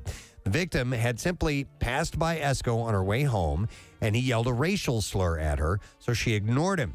When she moved to unlock the second door to enter the lobby, the suspect punched her in the head from behind, knocking her to the floor. Oh, listen to this. Then he proceeded to punch her in the head and face more than 125 times with alternating fist strikes before foot stomping her 7 times and spitting on her. He was pummeling her. He was trying to kill her. Yeah. It's insane. The victim suffered facial bone fractures, brain bleeding, and multiple contusions and lacerations to her head. She remains hospitalized, is expected to survive. A witness said she called 911 when she saw Esco punching the woman while on top of her, and that witness's interference may be the only reason the victim is still alive. Yvette Crespo is her name. She said, I started knocking on the door, and when I did that, it caught his attention, and that's when he got off of her. He went out the door, went to the corner, put his hands up, and roared, she said. Esco, who lives in the same building along with the victim, was taken into custody without incident at the scene and later remanded to Westchester County Jail pending his next court appearance. He has a criminal record and has previously served time for assault. So this dude's going to be going away for a long time. Hope so. For attempted murder. Messed up. All right, and there you go. That is the bizarre file. All right. We have a secret text word, your chance to win tickets. MMR rocks Coy Wetzel with Aaron Jones and Bones Owens, and that is Saturday at Franklin Music Hall, so text the word secret to 39333. By the way, tickets are on sale now for that. Before the show is over, we'll have another chance for you to end up in a suite at the Flyers game tomorrow night for Claude Giroux's 1,000th game. He will be joining us when we come back, and so will Jim Jackson as well. Stay with us. We'll be back in just a moment. we're gonna. So they're not going into this completely cold. No. We brought in some CPR dummies, which is basically it's a torso with a really weird looking face on it. They're both male. I thought we were going to get a male and female, but I guess we got to do what we are gender fluid, Preston. It's about time you get woke. Hold on, Marissa, where are those wigs? We have a wig. Oh, we have a wig to put on we one? have 2 blonde wigs. Okay, all right. We can just put one on one. Let's go with Sophie first. All right, Sophie, we have Joe. You can leave your headphones on. Yeah.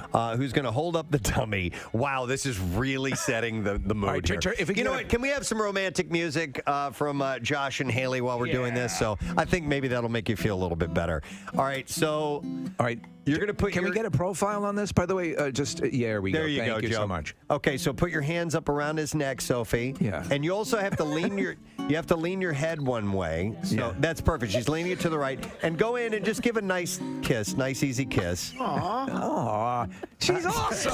Yes.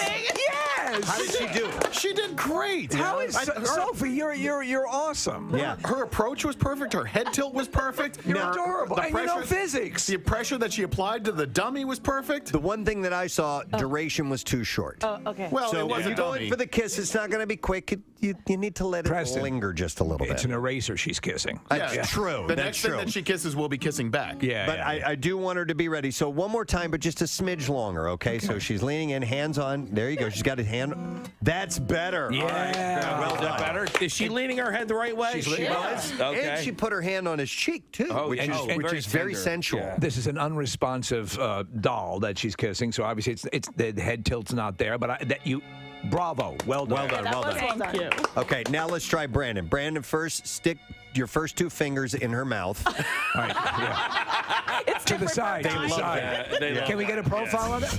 Guys, can we turn profile, please? All right, Thank there you go. All right, hands on her hips, or its hips, and then, okay. He turned his head. He gave that was not bad. So a little softer. What do you want to say to this lifeless piece of plastic? I love you.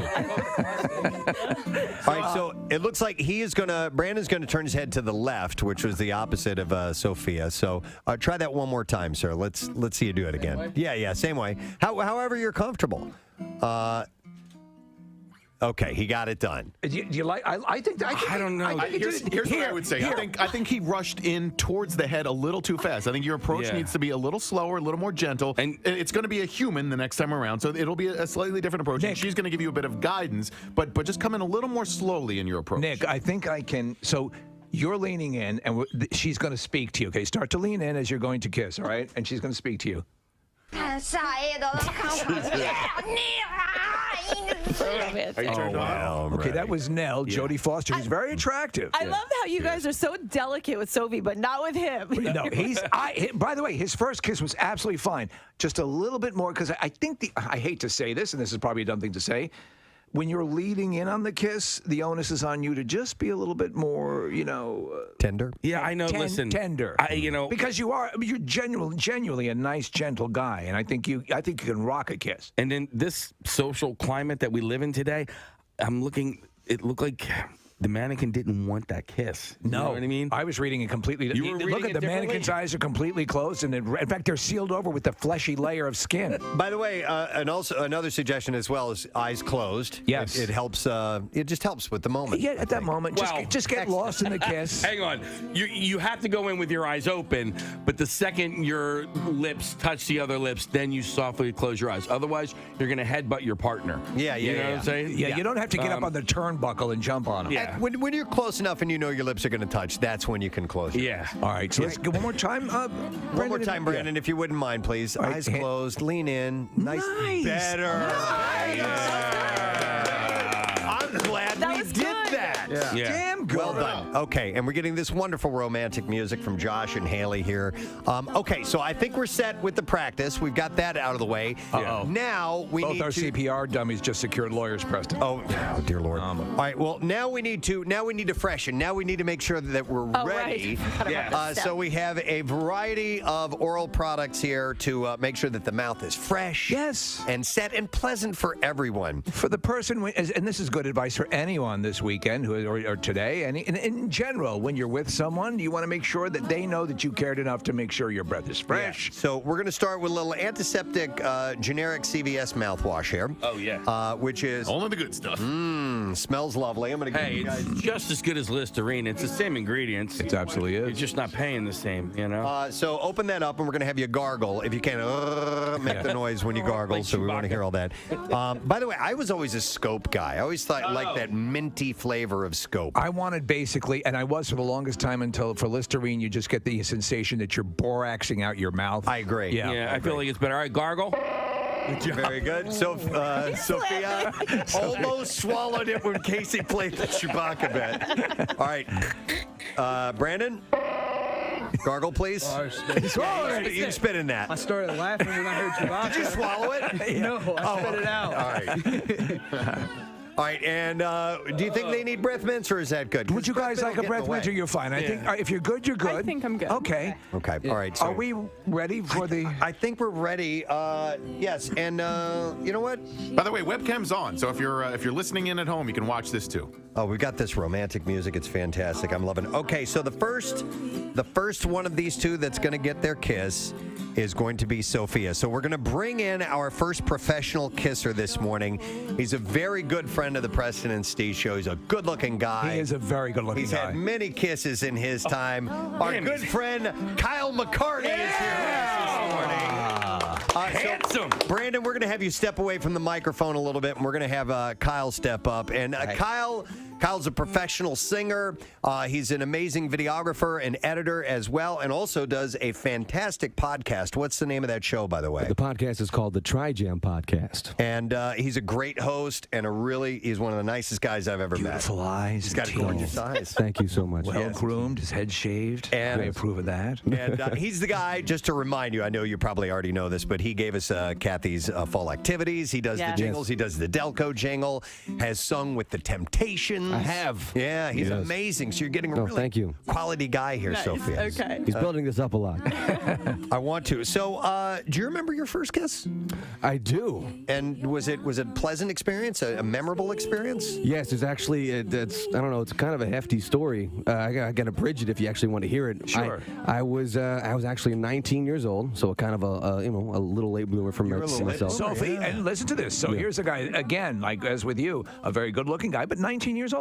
Okay. I kind of grew into myself as I progressed through my teenage years. So you had a lot of hanging foreskin and stuff. Yes, yes. Grew into it. Yeah, I kind of snipped that off and got it. Okay, so I had actually met someone online. I was living in New Jersey at the time, and she lived in Washington State. Wow. Whoa. So I wanted to go meet her. I wanted to go. We've been talking for months. So I'm an artist too. I drew a couple of cartoons, sold it to my cousin's auto decal company. So he was making like decals, and he paid me enough money so I could buy a plane ticket. And I went out to Washington State, and that's where I met her. And I had my first kiss. So there was a connection. Yeah. There was something that said I need to go see. And, yes. And did that blossom into a relationship? Was it or was it just a kiss? And it blossomed into a very short week-long relationship. And, okay. Yeah, she kind of cheated on me the day after I left Washington State. Well, let me ask you this: was at least the initial kiss well worth the trip? Yes. Okay. Yes. That's all you want. She put a pillow over my face. I didn't even see it. There you go. Yeah. All right. It was nice. Well, listen, part of the leading up to this is the anticipation. And certainly we've teased you with enough of that. We've been doing 30 minutes about talking, kissing, and now it's time to actually kiss. Let's get to kiss it. So, did you hear us talking about the type of kiss we want to go for in this first run? Yes, a little bit. A screen kiss, a tender lip kiss. A tender lip kiss. And then we'll see how that goes, and maybe we'll go for an open mouth kiss. An open mouth kiss? Yes. It can be of some duration. Do you need some Listerine? Are you good? You know what? Where's that Listerine? It's right, well, it was right here. Right. Listerine! Who drank it? We need some... All right. Just because it's only proper that both parties be hygienic. This is true. Yes. Okay, and I know you were gargling liver back there. I was. And he's, actually, Kyle's very generous. He's also, yes, he is. So he wants to make sure that he gives as well as gets. Yes. All right. So he's... okay. Wow. All right. Okay. That was aesthetically pleasing, I'm sure. He did it over the actual gargle. Okay. All right, you ready? Yeah. Okay. All right, well, let's have this moment. We're going to bring the music down, and Do we're we going to want have. the lights down as well, or would that be bad for video? It might be bad for Okay, video. all I right. don't know, Kyle. You're the video guy. I mean, I'm sure Nick Murphy would rather have the lights on. Okay. Yeah, okay. Yes, he's nodding shaking his yes. head. Yeah, because he likes to watch. Okay. Sophia, are you ready? Yep. All right. Let's do this. Here it comes. All right. They're leaning in. Oh, that was That's sweet. very sweet. Sophia, come over here. How did that feel? Not bad. Not bad. Yeah. Not bad. Did it feel anything like you thought it would? Vaguely, I guess. Yeah. Okay. Not really sure what I expected. So you got the first one out of the Yeah. way, and I'm going to ask this. And how did you feel? Was it you're a kissing machine now? So, Thanks, yeah. So how did it feel to you? It felt nice. Yeah. Okay. Yeah, she A has nice lips. Very good. Encouraging, Sophie. Sophie, what about the stubble of the mustache and beard and stuff? Did you feel that?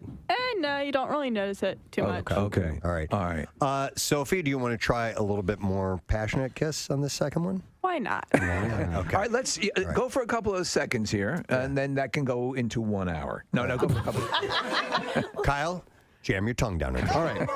No, don't do that. All right. A nice, tender, open mouth kiss. Now, this is going to feel totally different. Okay. And you just want your tongues to play a little. Don't even think of us here. Yeah. You get lost in that. They don't think of the thousands and thousands and thousands of people listening. Right. You just have your tongues do a little dance. It's nice and light and easy. You don't want to like that. Just nice movements. I Sorry. would Did I get you say- turned on, Kyle? Yeah, that's so hot. I would say you have to follow what Kyle is going to do.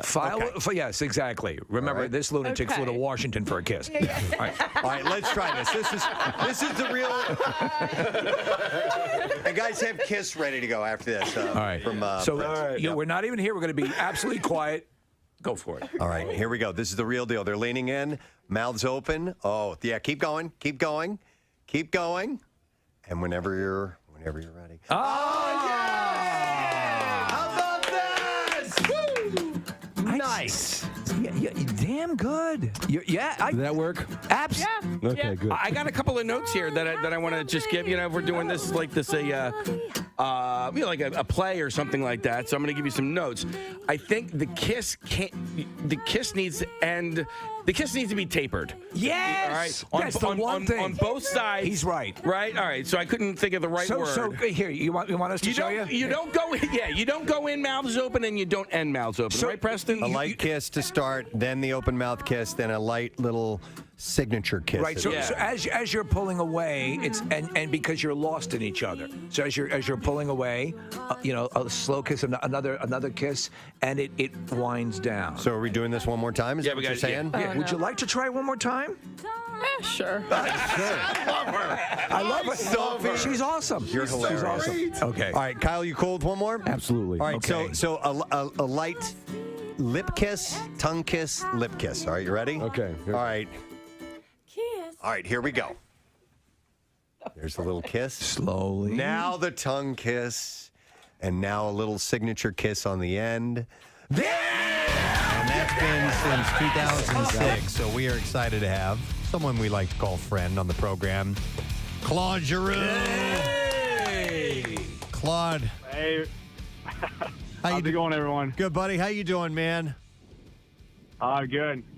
Hey, a lot of emotions the last few days, so it should be a fun one tomorrow. Yeah, I can imagine, man. I mean, so that's a huge number with one team. That is just it still blows me away when I look back. We were watching a video of you, which was on the Flyers social media, of you watching yourself when you, I guess it was at the draft, or I don't know exactly what it was, one of your first interviews, and the look on your face now. And looking back at that kid and all you've accomplished, it's I didn't even recognize you, honestly. As a kid, you look so different. But it's got to be an amazing accomplishment. I mean, are you going to it's got to be a lot to take in, a lot to think about, when people especially are you asking about this stuff. How do you feel about all of it? Like I said, a lot of emotions, just being a 18-year-old kid getting drafted by the Flyers and not too sure how your future's gonna gonna go. And it's been a really fun ride. And, the whole organization, starting with Mr. Snyder when I came in, just a great organization that takes care of their players. And there's not a better way to do it, but to do it with this franchise. Yeah. Listen, and I'm going to touch on this a little bit, and I know that you really can't say too much, but I mean the word is you'll probably be moving on shortly, and I just wanted to. I mean, I don't even know how to ask you about that because it's something that you probably can't really comment on. So what do you say when people ask you, are you still going to be here with the Flyers in a few weeks? Well, I mean, I don't really have an answer for them. I don't really know myself. So, it's definitely not something fun to think about or talk about, that's for sure. And, right now I'm kind of very excited to celebrate my 1,000th game with the Flyers. And I got about 25 to 30 people in town right now. All my family came down. So it's last night we had a great time, play with all the kids outside, and just trying to enjoy it as much as I can right now. Yep. You were watching that video that Preston was alluding to, and that video happened about 16 years ago. I imagine at some point somebody might hand you an iPad and 16 years from now, and you'll look back on tonight, and you'll have a different perspective then. Looking back on it, it's hard to acknowledge and understand everything while you're going through it, right? Like you have a game to play tomorrow night. You're still the captain of this team. You're trying to win games. So I know it's kind of hard to acknowledge while you're actually going through it, but you do have a long career in the city to look back on. And so that in and of itself has got to be gratifying. Would you agree? Yeah. I mean, everybody that I talk to that has played 1,000 game before, they just tell me, just enjoy it. It's those moments you don't, it doesn't happen often in your life, and you just got to make sure you don't get distracted and just enjoy it with your teammates, your family, and friends. And that's what I plan to do. And it's definitely a lot right now, but you just got to go one step at a time here. I don't know. And I think that Philadelphians really do know and appreciate how lucky we are to have had you in the city for as long as we have. And how are you received all across the league? Like, if you ended up somewhere else, right? If you ended up drafted by another team, do you think that the Flyers fans would have as much respect for you, if you ended up playing for another team? Because you don't, to me, seem like you're a player that is hated in other arenas. Oh, I mean, I'm not very liked in a lot of stadiums or arenas, but just to think about it's kind of weird, and I'm not too sure what to say about that. But well, you're sure as hell not Sidney Crosby. You know what I mean? Yeah, you're a likable guy. Yeah, Yeah, well, I like to think so. I mean, you're asking me if they're gonna respect me, so it's not really a question for me. I don't really know. It's not like I go out there and try to make friends. So I guess we'll just have to wait and see. All right. So with that 1,000 game and with all this looking back and like you said, all the emotion and all that, what's been what are some standout moments that have been just a lot of fun for you as a player? Because I mean, this is your job and you have to work really, really hard. And there are times that are serious and impactful and all that, but you guys get to have a lot of fun as well, you know? Oh, for sure. I think I've been lucky enough also to have so many good teammates, not only on the ice, but just great guys in the locker room. And we've always bonded well, all the teams that I've been on. And I think you don't get that in every franchise. And, you just go on the road with the guys and kind of playing golf or just playing bowling or whatever it is. I've been lucky enough to have guys that enjoy being in the NHL, enjoy being around the other guys, and it's been I definitely feel very, very lucky.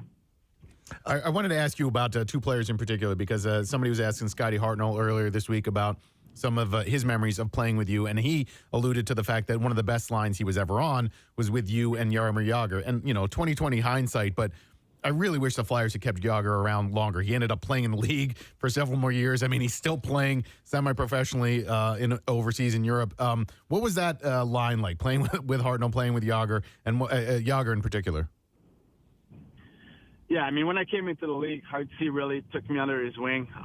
He's been in the league for a while at that time, and he was just a veteran, and he made sure to let us know he was a veteran too. But he was able to kind of put me under his wing and guide me in the right place, and Yags just complimented us very well because I've never seen somebody work so hard in Yags, and me and Hartsey like to have fun in practice, but he kind of pushed us a little bit to take it a little bit more serious. Not that we didn't, but we're just trying to enjoy the game, and we took it a little bit more serious and worked on some things that normally we wouldn't work on, and it just the whole year just it went so fast. It was so much fun, and when you have a Hall of Famer like Jack that can show you the way, it just made our job a lot easier. We just trusted in what he thought and what would work, and so we didn't have to think about it. You don't get to the NHL and stay at the NHL for 1,000 games without having some sort of skill, but then also, to have that competitive edge. And I never realized how competitive you were until I competed against you in a bowling match. Right. And, you were completely and totally dialed in, and I don't think you will ever enter any sort of competition without the expectation of completely throttling your opponent. I will say, however, you still haven't not held up to your end of the bargain, even though you won. So I am going to say this. You do not have to come and play hockey with my neighbor's kids anymore because they're now almost adults. But, when the season's over and if you end up back here and not in Canada for any stretch of time, love to take you out and play some golf sometime. All right, sounds good. But let's be honest, it wasn't much of competition at all. Yes, it was! Yes, it was! You beat me by like 2. You beat me by 2. I bowled a really damn good game. I really did. He doesn't seem to recall it that way, Case. Oh, just keep telling yourself that. If you don't stay in the city, are you really going to miss Casey? Yes. Hey, I wanted to ask to Casey's point, G, when it comes to competition. All right, what about with your kids? Okay, so as they're growing up and you're playing whatever game, whatever it might be, it could even be a board game or something like that. If that true competitive spirit is there, are you going to try to beat them, or are you going to let them win from time to time? Right now he's 2.5, so I let him win once in a while. But I think when he gets old enough But when he's going to start winning and he's going to put it back in my face, I think that's when we're going to start really competing. So I'm pretty excited about that. That's when the video game thing, man, when my sons started to be able to beat me in like Halo and stuff like that. Oh, I quit because they were just destroying me, just absolutely killing me. F you. Yeah, and it gets old real quick when your kids start beating you. Listen, at a certain point, your kids will be able to beat you. I don't know where your decline and their and rise will meet, but at a certain point, So my son, who's 14 right now, he's playing rugby and he's trying to tackle me in the house, quite often, and I don't let him do it because at a certain point he will be able to, right? So.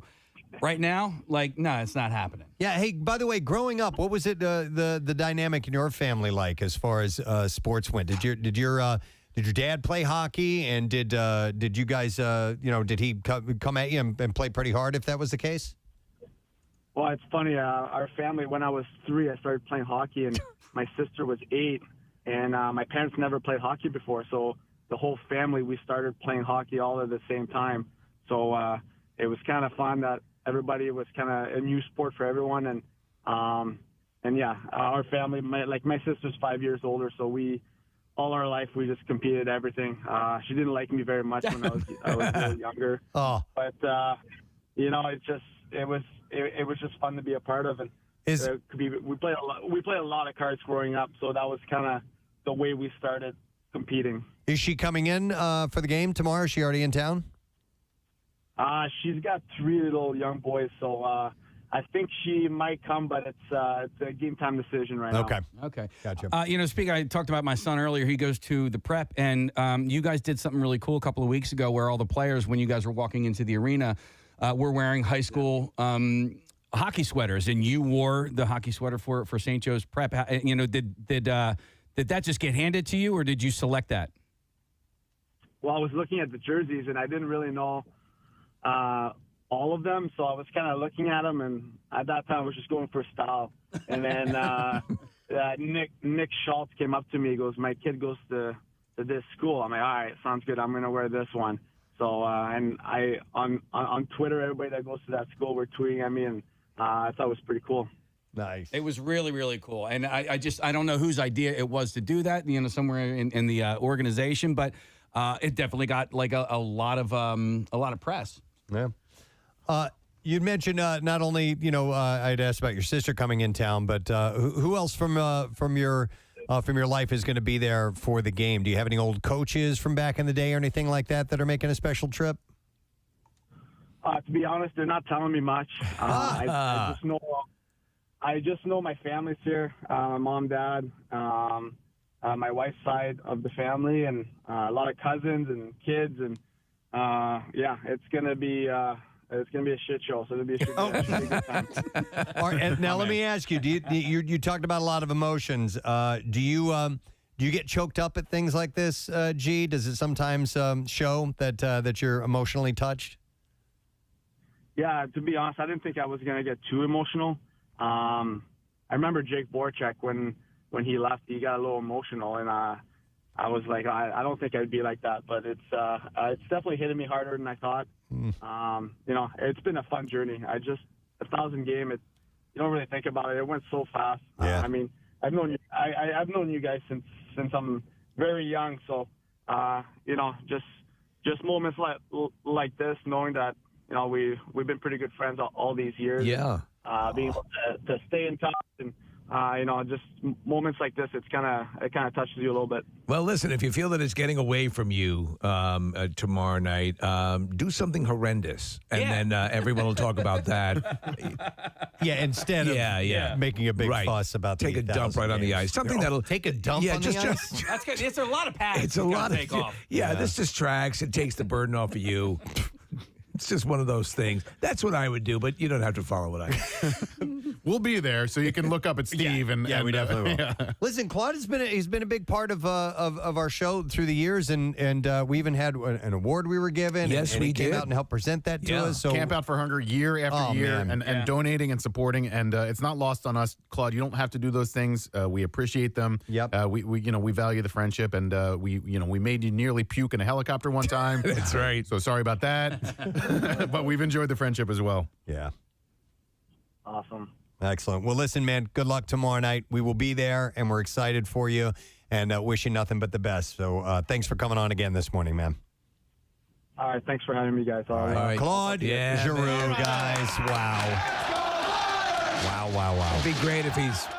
It doesn't sound like he's staying here. There's some finality in his voice, but obviously as an athlete, he can't really. I think he's just spell a everything out, but nice he's just guy. the nicest guy. Yeah. Well, hockey fans and fans of the Flyers are usually fans of hockey, right? So, like, two of the biggest fans of hockey I know are Nick and Chuck D'Amico. And Chuck is the type of person who's like, I will watch anybody lift the Stanley Cup at the end of the year. He doesn't care.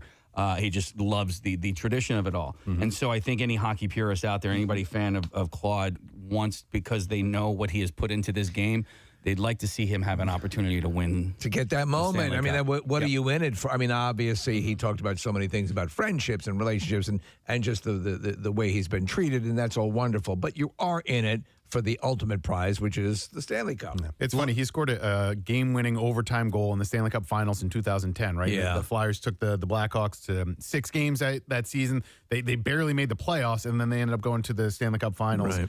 And that's 12 years ago. It's the last time as a city, were in the finals. It's the last time Claude was in the finals. You don't know how many times you're going to be able to get back. And now he's sitting in an opportunity where he could go to a team that has a good chance of making the finals this year. I understand that motivation. He wants to do it before his career ends. Yeah, I want nothing but good things for this guy. I want it happening here. He's been I know. Yeah. He's been great to this city, and on a personal level, he's been great to us. Yeah. And so I want him to be happy. I want him to have something great happen. Great things have happened for him, but I want the ultimate to happen for him. Right. Besides, it's the usual trajectory, isn't it? You come here, Then you leave. You go and you somewhere win. else and you win. And then the Stanley Cup, Super Bowl, Super whatever. Bowl, What yeah. happened? Hey, all of it. Yes. Yeah, we got them all warmed up for you. Take our best Yeah. players. Oh my God! But yeah, that's listen. I had a hard time asking him that question, but I needed to ask the question. I knew he couldn't answer. Well, you it, could but, say if staying is waffles and going away is pancakes, what are you going to be eating in a couple of Dude, I didn't think about that. Hang on a second. We're watching video montages of him on our show. Yeah. And there was someone who was throwing goldfish, the cracker, the snack cracker to Casey as he was catching them. That was that was me? That was you. Oh, because he I thought had. I thought that was G. Yeah, he had caught. I don't even remember how many in a row, and we thought we could beat him. Oh, okay. I On can't our remember. show, he did it or no? No, just Okay. in the privacy of his own home. Got you. And I don't know if we ended up winning or not. I don't remember. A lot of We memories. did. Look at all this stuff. It's amazing. Yep. We're watching the video. Scroll through here. He was here for Pope Bot. Look at that picture. That's when Kathy had a mohawk. Wow. The good old days. Yeah, when he flew out with in a helicopter, was Mike Richards with him? No, it was, Mike Richards came another time. It was him and Scotty Hartnell, and I learned afterwards that he and Scotty had been out partying the night before. That's why he didn't feel so good. Scott was in pretty decent shape. Claude was not in great shape, and that was when we did the camp out back at the Metroplex. Right. And then later in that same week, we had Coach Peter Laviolette out, and Laviolette was like, "You guys get a helicopter for the players, but I had to drive out here." Sorry, Lavi. Yeah. We're going to have Jim Jackson on to see what's the story on that. All right, I'll find out. Oh, is he Zoom? He's going to Zoom. He's going to Zoom, right? and he's supposed to be Zooming now. They were waiting for a phone call in the other room. Oh, I okay, think, yeah, should be so. ready to Zoom. Good to go. So we are going to be at the game. Some of us are going to go to the game tomorrow night. We have a catered suite. You know what? And I may as well give away a pair of tickets while we're waiting to get JJ on. So let's take caller number 28 for G's number. Thank you. Good That's call, a Marissa. great call. 215-263 WMMR. And you'll be able to join us in the catered suite tomorrow night. And they're saying get there early because I assume they're going to do something special beforehand. Steve, if you're able to make it, they have assured me my chicken fingers. there will be extra chicken fingers Oh my God. for you tomorrow night. With the honey mustard? With the honey mustard Thank sauce. you. They have the best honey mustard. I'll make sure I get there. At the Wells Fargo Center.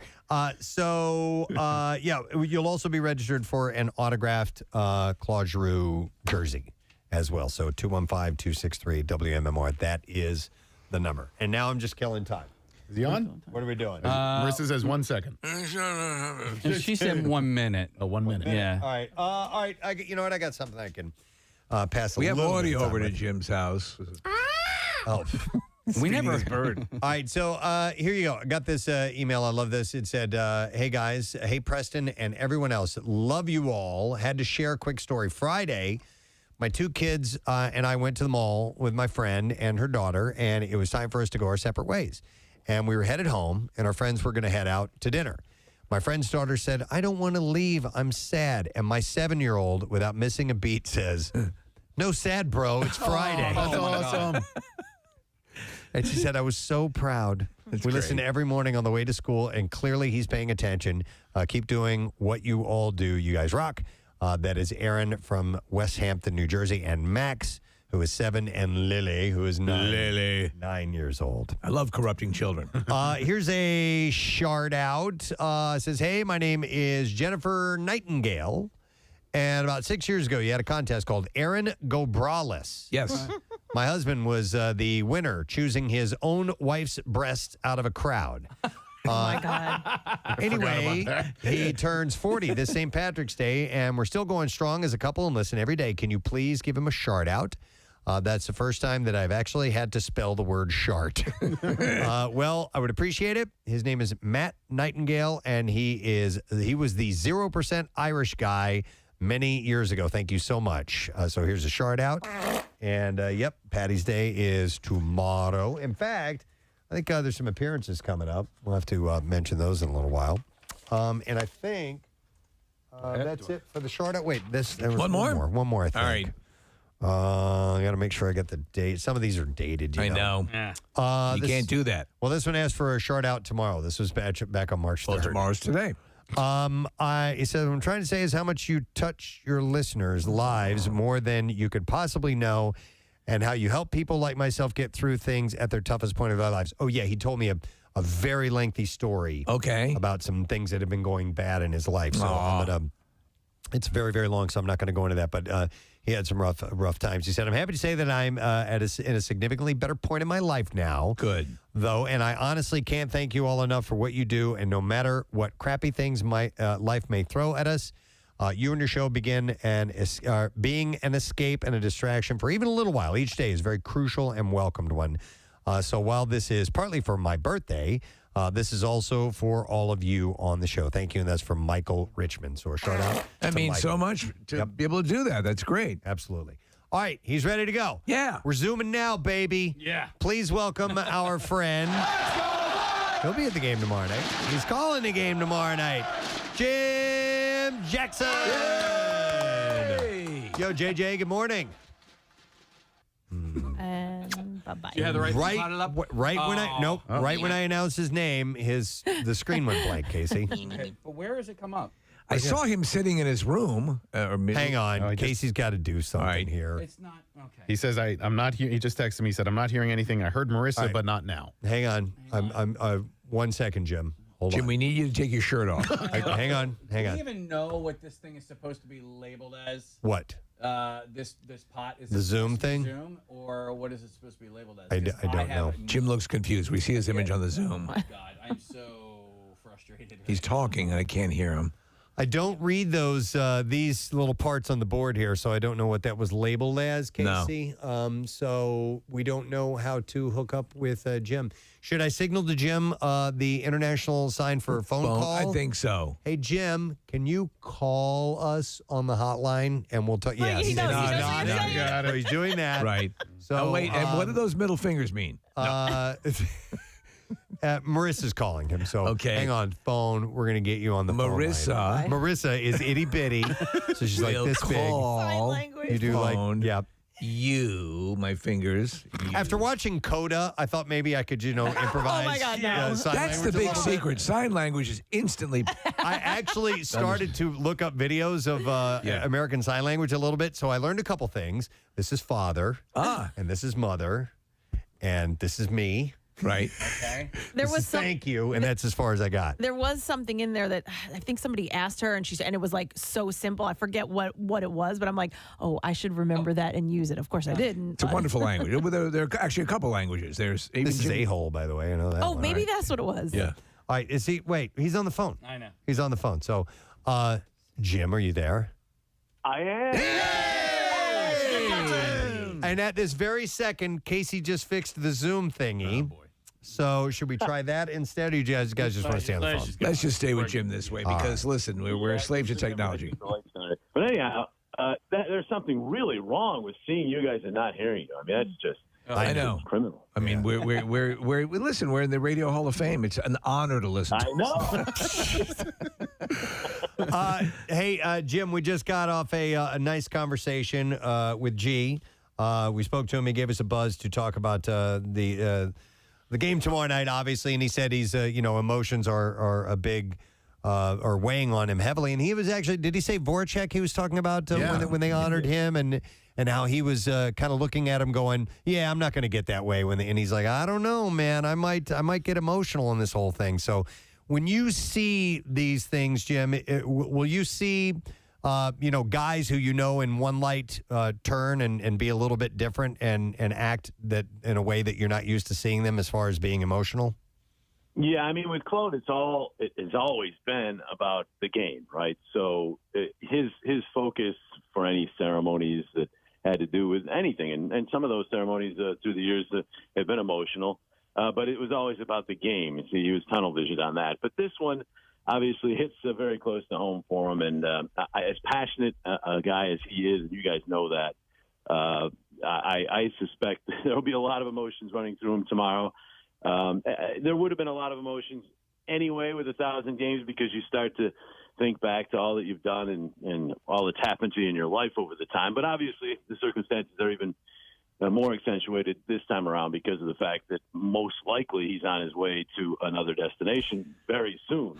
Yeah, it all adds up to a lot of emotion. I attempted to ask him about that, and I knew we were going to get the the dance because he can't comment on things that have yet to pass, and he was he's like, I don't know what's going to happen, but it's a pretty much a done deal. Am I wrong about that? Well, I mean, the only thing that would get in the way is that there isn't a deal that satisfies all the parties. I mean, Claude certainly controls the ball here or the puck, I guess I should say, because he has the no move. So if there's a deal somewhere he doesn't want to go or doesn't like for some reason, he doesn't have to take it. Obviously, the Flyers have to like the deal, and they have to find a trading partner too. So all that has to come together. And there have been times where it seemed like a player was definitely heading out and then did not. So I won't say it's 100%, but given where the Flyers are, given there are some teams where Claude Giroux could really help them in their Stanley Cup bid, I would say the likelihood is high that he is on his way out now, whether that means his last game is tomorrow night or in Ottawa or Sunday against the Islanders. I don't know, but the deadline's Monday, so it's approaching quickly. Right. Yeah, and he's a free agent in the summer, so even if they were to keep him, then they would have to sign him in the summertime and figure out how much money they want to allocate to the guy. I've heard the two leading candidates are Colorado and Florida, although obviously, Jim, like you just said, we'll see what ends up happening. But Colorado... I've heard St. Louis. I've heard St. Louis, Carolina. A lot of people say, hey, why not Boston, although I've not heard a lot in terms of Boston. And the other thing is he is an unrestricted free agent even if he gets traded. So he could actually come back and sign with the Flyers in the offseason. Doesn't happen very often, but where the player comes back, but it's certainly a possibility. But Colorado has a couple of injuries too, right? So it seems like more likely he might go there. Yeah, Landeskog's hurt, and that injury up front, if they decide to do the surgery, they could actually take his salary off the books, and that makes it a more readily done in terms of a salary cap standpoint because Landeskog wouldn't come back until the playoffs, and the playoffs salary cap's not an issue. So it's what Kucherov and the Lightning did a couple of years back. So, when you think about it, it's a possibility that actually increases the chances. But there's interest. There's no doubt there's interest. There have been scouts following the Flyers for the last month in huge numbers, not just for Claude. There's other players too, but there's definitely interest. And, it does come down to Claude, I think, ultimately, eventually. And, he seems to me, although I think deep down would want to stay and play his entire career with the Flyers, he seems to me to almost have resigned himself, I guess that's the best way to put it, to, maybe I can take a shot with another team here because the situation just seems to call for it. So what does this mean with a Giroux-less Flyers going forward? And, is this does everything start to collapse in on itself? Because obviously this has been a bad year, bad season, I should say. And so where do we end up? It's kind of collapsed this year, to be honest with you. It's been a tough year. Injuries really cut the heart out of the team early, and they just haven't been able to rebound. So it's going to be, as Chuck Fletcher has said, not a rebuild, but kind of a restructure, retool. The Giroux trade will be part of that if they are able to pull it off. They're going to get some assets. They're going to have high draft picks this year. They're probably going to pick up some draft picks, whether it's for this year's draft or next year's. We'll see.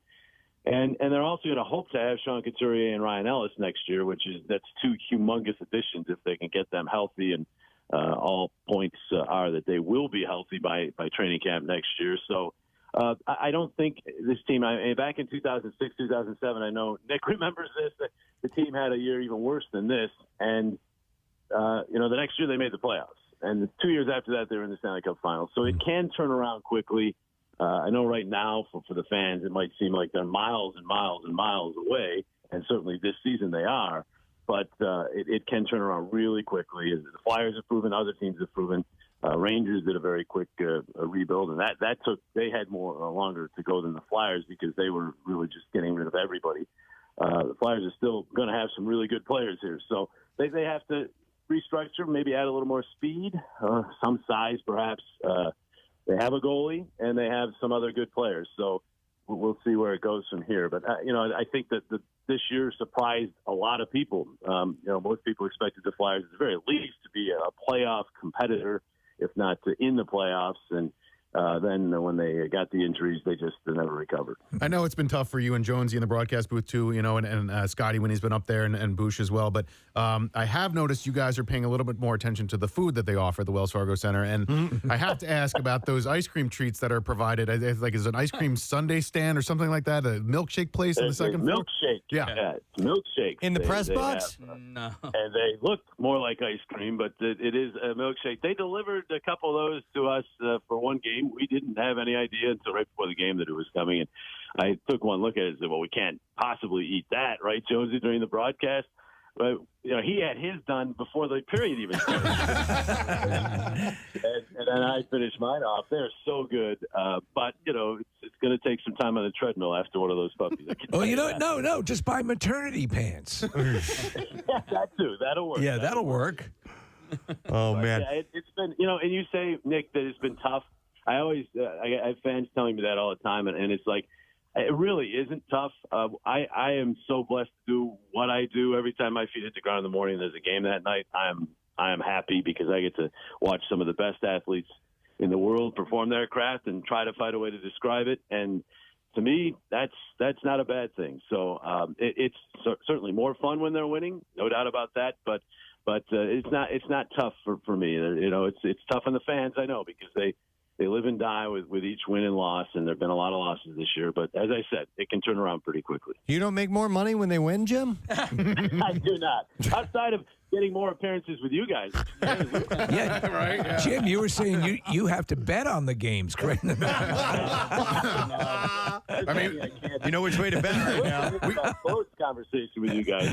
I mean, great conversation with G.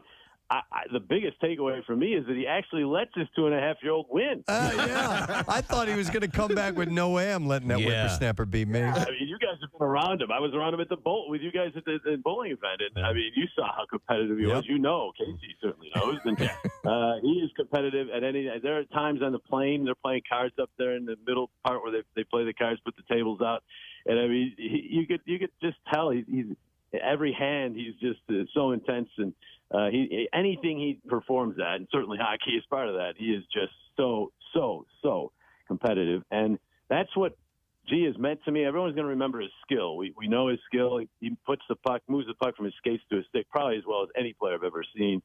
His creativity, unbelievable.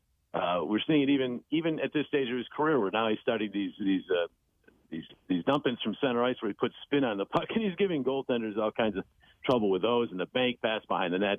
So even as his career has evolved, he's continued to be really creative. So we all know that. He has this skill, but what really sets him apart to me is the will. Yeah. And I always go back to 2010 in the Game 7 against Boston, where he just kept the puck for about 30 seconds from about 3 players on the other team who were much bigger than he was, and they just couldn't get the puck away from him as he was melting down the clock as they were on their way to that big win. So it's the will and the skill with G that stands out to me. So, JJ, while we have you on, because we're going to have you on at some point in like November, December, when the Flyers were in the middle of one of their losing streaks this season, but we decided not to because they weren't playing so hot. Let's plug the broadcasting school and what you have coming up with that this year, for future broadcasters. Yeah, we're continuing along with one-on-ones now. We're going to do a camp. We're tentatively scheduled to do one in August where we do a big group session where I talk to a whole bunch of people at once. But for the most part, it's one-on-one coaching, 3 sessions, hour each Zoom. My Zoom's been working pretty well until today. I don't know what happened today. But it was on our end, man. Yeah. That was our end. But, we do it through Zoom, and I'm hoping perhaps even at some point here now that we're getting somewhat into a normal way of life to do some, personal one-on-ones as well. But right now it's Zoom, and we go over all kinds of things. I tailor-make it to the person's broadcasting desires, dreams, and needs, and we just basically go with it. And then from that point on, I consider me a mentor, and it's really been very rewarding. I've already had some of the people I've worked with, move on, get promotions, or go on to college when they were in high school. And it's almost like being a parent all over again. There's so much pride in that. So cool. It's been fun. JimJacksonBroadcasting.com is the website. Just check it out, and all the information is there. I highly recommend it. I had some help when I was looking to move into the world, and look at me now. There you go. I need some help from Jim Jackson. Yeah. Hey, Jim, by the way. We co-hosted one of G's bowling events, didn't we? I Yes, think? we did. Yeah, absolutely. It was the one that Casey was at. Yeah. Hey, I wanted. Yeah, remember? He was just crazy. He didn't want to lose anything. Nothing. So that's his competitive nature. Hey, I wanted to ask about tomorrow in the broadcast, and they're encouraging fans to get there early because obviously there's going to be some kind of tribute celebration or something along those lines. Is any of that going to be aired as far as you know, or is that just for people in the building? I haven't officially talked to my producer yet. He usually talks to me the day before, so I'm sure I'll be hearing from him soon. But my guesstimation is that it, for sure we'll carry it. It's, I believe, starting right at 7 o'clock. Game's going to be closer to 7:16 or 17 instead of it usually starts at around 7:08. So they're pushing it back a little bit. They want people to get there early because usually the time that you're getting in there and getting ready for the national anthem and all that, the ceremony will be on. So just get there early. It should be one special night. Excellent. All right. JJ, good to talk to you, my man. We'll see you tomorrow night, okay? Sounds good, guys. Take care. All right, you too. All right, Jim Jackson. All right. We do need to take a break, so we are going to do that very thing. And don't forget, we have a secret text word, so we got your chance to win some tickets as the station is rocking a show with Co Wetzel and Aaron Jones. I'm messing up all these names. That's all right. Coey Wetzel, Aaron Jones, and Bones Owen. So text word secret to 39333. Might win before the show is up. We'll be back in a moment. Stay with us.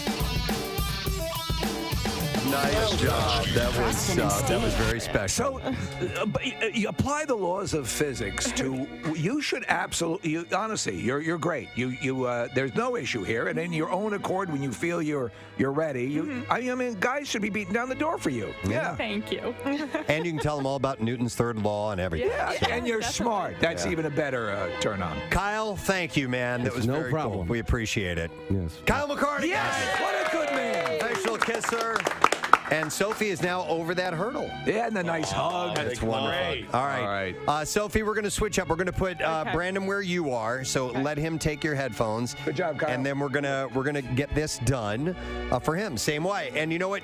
You get the benefit of going second. You've seen how it's done. We don't really need to coach you because we did all that with Sophie. So you think you're ready to give this a try? Sure. Okay. Remember, you're a good guy. You're a hard worker. You have a pleasant way about you. You're going to kill this. You're going to go great. All right, we need our professional kisser to come into the studio now. It's yet another worker here. She is a production assistant on the Preston and Steve Show. She's been working with us for a while. And what's wonderful, Valentine's Day is her favorite holiday of the year. This is Mars. Her name is Damara. And she is going to be your first kiss, Brandon. So good morning, Damara. Hey, good morning. Nice to see you. What do you think about all this? I think it's really cute. Yeah. I'm actually like a little bit nervous. Are you really? Yeah. It's because you have Valentine's Day is your favorite day. You embrace love. You're very much into we've talked about this and vampires and the sexuality and all of that stuff. The romance and the gothic romance involved with that sort of stuff. So this is something that's very important to you. Do you remember your first kiss? Okay, I really tried to think about this, and I don't remember my first kiss. I had a boyfriend in 6th grade, and maybe we kissed, but like, I don't really remember. Really? There's been a lot of people. There's been a lot of people. All right. Okay. My bad. We're a little different then. You got to understand, she's so cool, Damar. She's just a unique individual, and we love her to death. But listen, but you march to the beat of your own drum, which makes you that much more special. I mean, so we were all surprised to find out that your favorite holiday was Valentine's Day. We assumed it was going to be like Halloween. Damara drives around with the skeleton in the passenger seat of her car. Which I just realized that was her maybe like a month or two ago. I said something to Casey, and I'm like, you know she has a skeleton in her front seat, right? Casey was like, yep, drives with it every day. And she posted a picture last night of her chewing on raw meat for Valentine's Day. Don't worry, I brushed my teeth. Certainly a unique character. And also, I guarantee you this, Brandon, You will never have anyone in your life from here on out that has a more unique makeup application than she does, and you're getting this for your first kiss. So Demara has very, very unique eye makeup that she does. It's really every day. cool, very precise. And Yep. It has hearts today. In fact, she did it once to you. She did. Yeah. She did like a corpse face on me. You're pretty rocking. Tamara, you want to give out your Instagram account while we're on the air? Oh, yeah. I mean, my radio account is radio.dmp. That's not the one I'm talking about. Oh, my God. Yeah, my modeling and everything else where you can see the raw meat picture. That's, it's ossuary_angel. Thank you. Spell that for people. It's OSSUARY_ANGEL. And by the way, I had to look up ossuary. I was curious when I saw your screen name, and that means what? It's a cemetery, but it's like basically a cemetery underground, and so it's like a crypt where you can see like the skeletons and corpses. How's this sounding to you, buddy? It's pretty cool. Because he's into metal, right? Yeah, look at him. He's wearing an Iron Man shirt with a corpse on the front of it. Eddie's the corpse. Yeah. Did we score for you or what? Yeah. Nice. Is that like the catacombs in France? Is that an ossuary? Yeah. All right. Okay. Okay, so did you watch Kyle and Sophie? I did, Okay, yes. so I think we should follow that same thing. First time, just a nice little tender kind of screen kiss, lips only, and then we'll see where we want to go from there. Okay. He's a nice guy. You just hear him, and he's just a warm and gentle guy. So I think this is going to be very special. So, all right, Brandon, you ready? Ready to finally Does do she need this? to freshen her breath first, though? Would you like to? Yeah. would you like some raw meat? Raw meat last Let's night. get Josh and Haley with some guitar music, just some romantic acoustic music. By the way, they're going to be performing tomorrow night at Scanlon's Saloon in Manayunk from 9 till 2 a.m. It's nice little acoustic guitar music. And they play romantic music. They play fun music as well. So But this morning we wanted some romance. Okay, you ready? All right, let's get this underway. Right. Here we go. First kiss for Brandon and begin. All right, they're leaning in. Oh, that's a nice kiss. Nice. Yeah. It was a little bit short, and Mars did this really nice thing where she took his face in her hand. Yeah. And Very nice. How did that feel, by the way, Brandon? Cool. This dude's chill, man. He's totally chill. This is great, though. You feel comfortable and supported here. That's cool. And then the hand thing on your face, did that make you feel a little bit more relaxed? Yeah. All right. All right, so let's go for something a little bit more passionate. You ready to try this out? And remember, take some time and turn yourself over to it. It's all a right? dance. Yes. Yeah, exactly. It's a dance. Okay, whenever Dance you of the guys are ready. mountain. Here we go. Mars is smiling. Here we go. This is a bigger, better kiss. Oh, they're doing it right. Ah. That looks. Really? Wow. Yes, they are. Oh my God. Wow. Oh, wow. Wow. There it is, buddy. Look at that smile. Look at that smile. Yeah. Yeah. That's what we wanted. Oh, you can go home now. Guess who's going to be king of the construction site? Oh my God, Brandon. You got boner? I was kind of thinking the same thing. I didn't even think about that. As we do. I do. Brandon, he's blushing. That's awesome. Honestly, that was wonderful. Get over to this mic. Is your heart racing a little bit? A little bit, yeah. What'd you think? Oh my God. That was pretty cool. I mean, the texture of somebody else's tongue on your tongue is there's nothing else like it, right? No, it's not weird. Like you think it's like something weird, but it's not. Do you know what it is? It's honestly, people. It's an expression of coming together. It's a physicality. There's nothing like it. You know. Hey, Mars, by the way, how did he do? What do you think?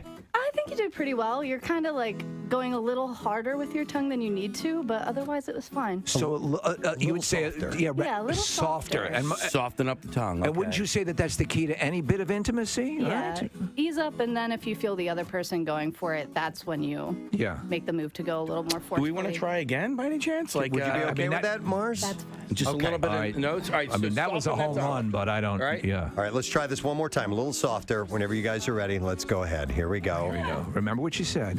Mars and Brennan, a little softer, a little easier. Wow. And see, Mars is doing. Yeah. Oh, wow. That's. Yeah. A little better this time, Mars? Yeah, much better. Brandon, did you learn something on that last time? Yeah. All right. Oh my God, that's wonderful. I'm so happy for you because you're I am such a too. nice guy, and she's very she was very caring and took care of you. That's Absolutely. wonderful. I mean, he's going to be out all weekend kissing. Yeah, We need an I think so. update on Monday. I think He's you're going to right, kiss the Kathy. security guard on the way out. We broke the dam. Mars, you're the best. Thank you so much. We appreciate it. We have another friend that we're going to have over for this momentous occasion who's Another going to kiss. step up to the microphone right now. Ladies and gentlemen, our good friend, he was here just the other day. Steven Singer is here. Good morning, guys. Nice to see you, sir. Wow, is that a gold rose in your pocket, or you just happy to see me? Steven This is exciting. Steven wanted to be here because it's all about love, and you guys are, well, you're love experts down to I am in the love business. Buddy Love is here. He thought he was going to have to stand in and kiss somebody, but That's your dog. he's available. Yeah. Buddy the jeweler, he is here, kissing all the girls and flirting.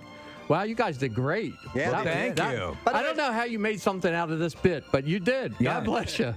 Brandon and Sophie, come up over here by Steven, because I think the reason we have him here is you've got something for these guys. To mark this occasion. Absolutely do. And this has inspired me here. Okay. This whole setup. Like He's opening up a box. this is like the Condoms. Diamond encrusted rubbers.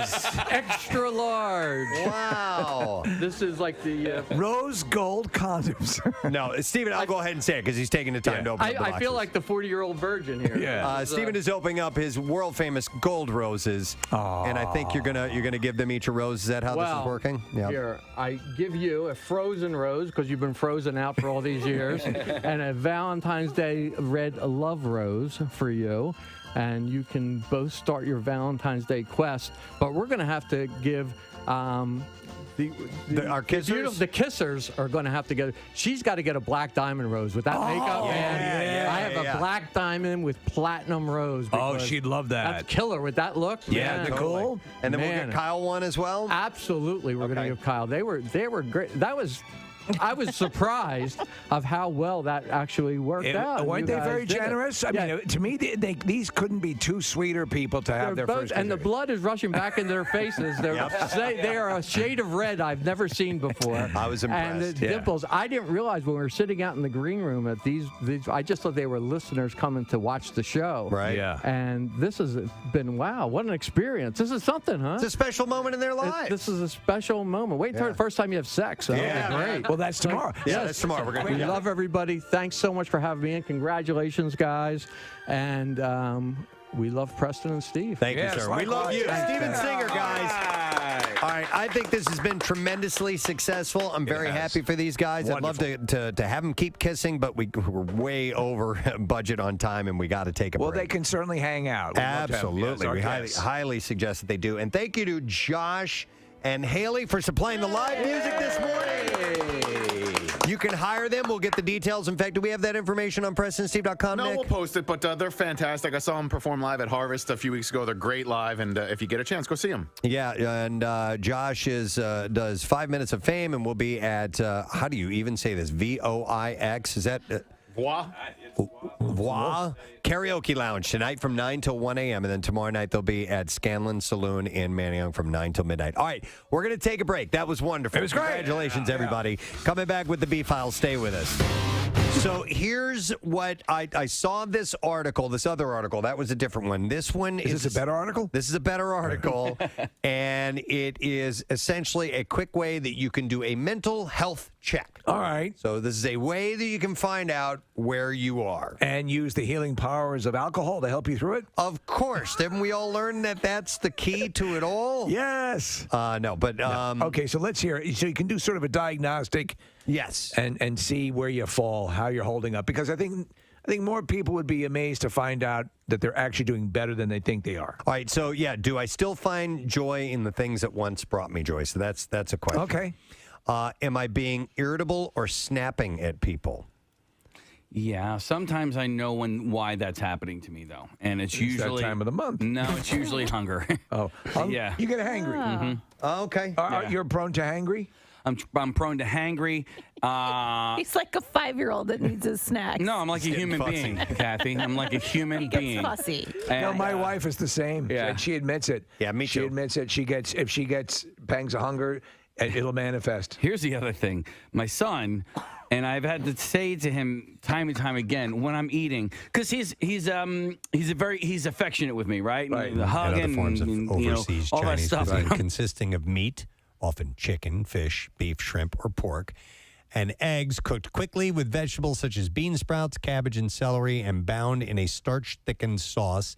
It's typically served with rice, but can become the Chinese-American form of chow mein. Chow mein. With the addition of stir-fried noodles. So essentially, it's chow mein, but with rice. I would love chow mein.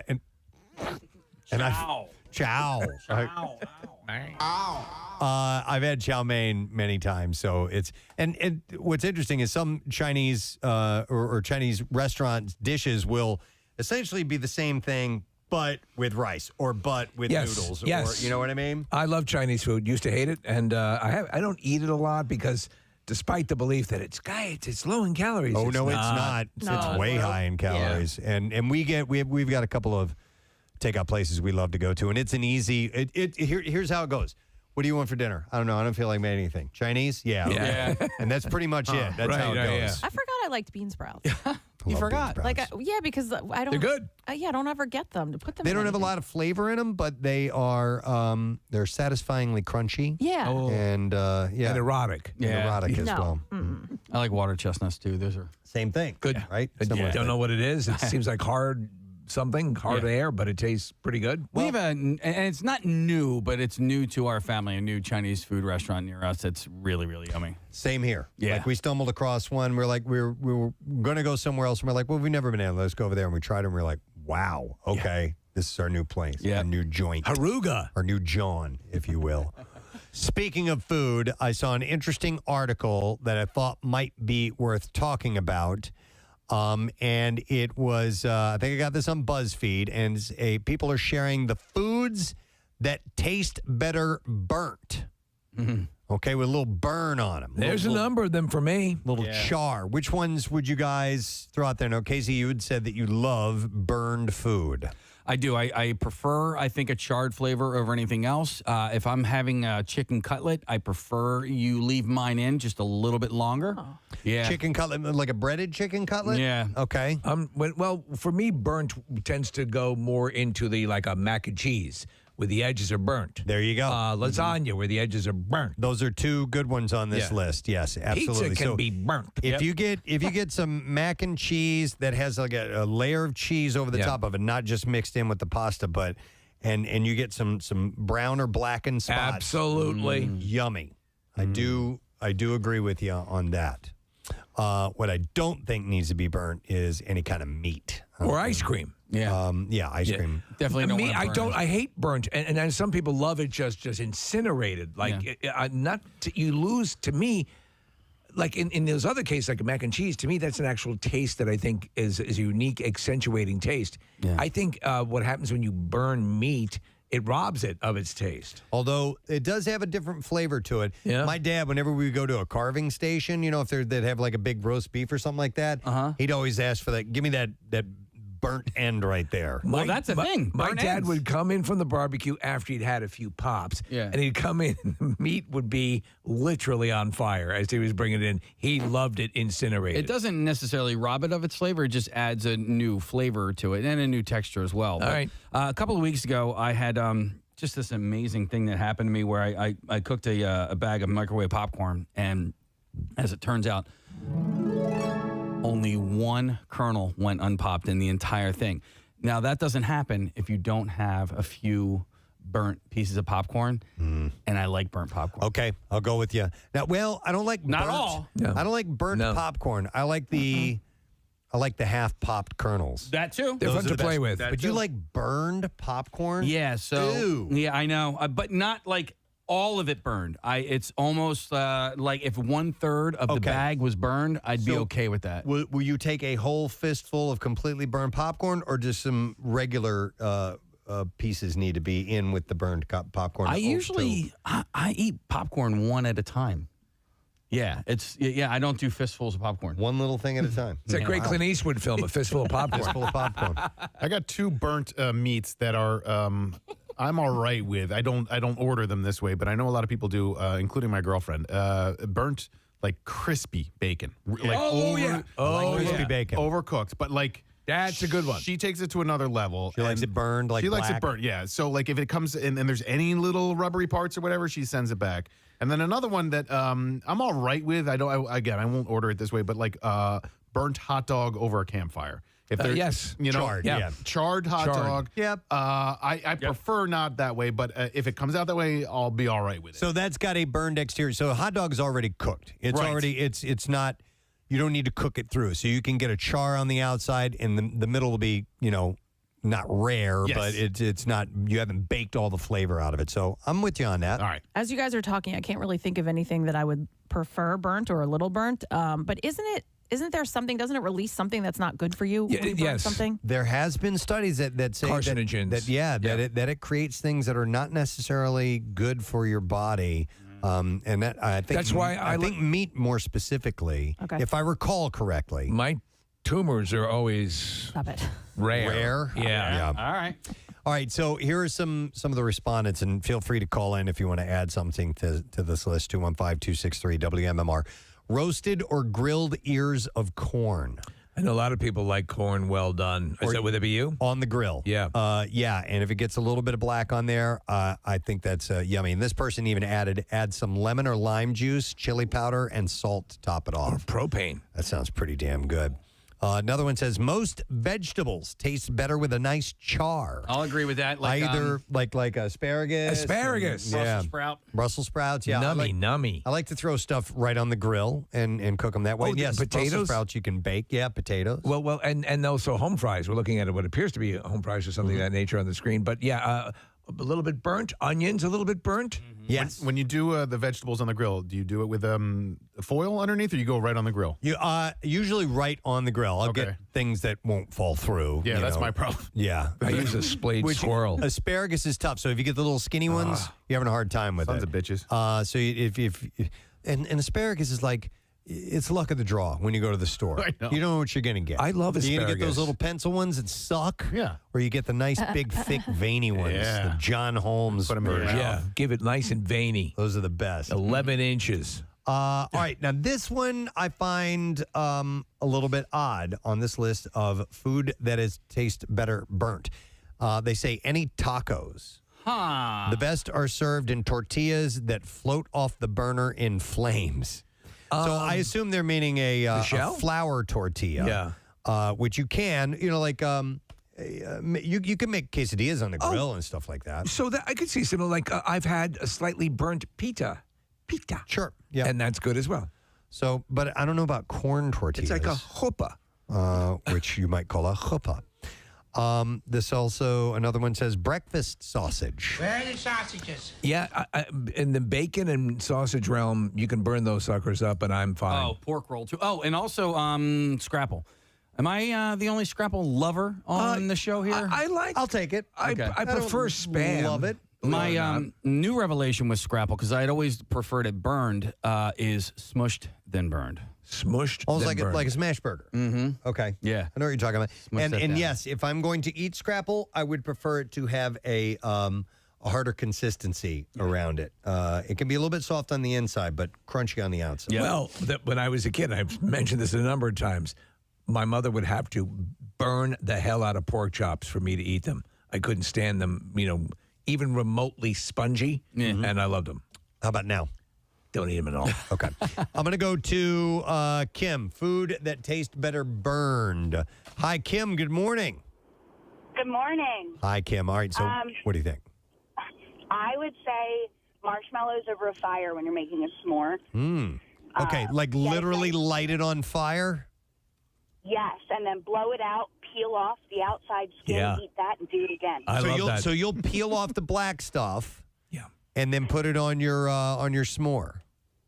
Yes. Interesting. And then do it again and kind of layer it up. Kim, I'm right with you on that because it just comes right off. It's this it's a crispy skin, and it's wonderful. I do like that. I'm not big on roasting marshmallows anymore. I used to be as a kid, but I do have a method now when I do it that will get them golden brown. And I prefer them that way. Do you know what's I bring it up? They're a local company, but they're called Tuck-Ins, and they have they're so good because it's all in one. The s'more, everything is contained within it's like a lollipop thing with its own stick, right? And it's just delicious. Press, are you not going to share your method here, or? Oh, it's just it's finding the right distance from the open flame. Okay. And rotisserie. Kind of just twirling it the whole time. A golden brown is the best. Is the best? Yeah. All right, good. I'll make one for you sometime.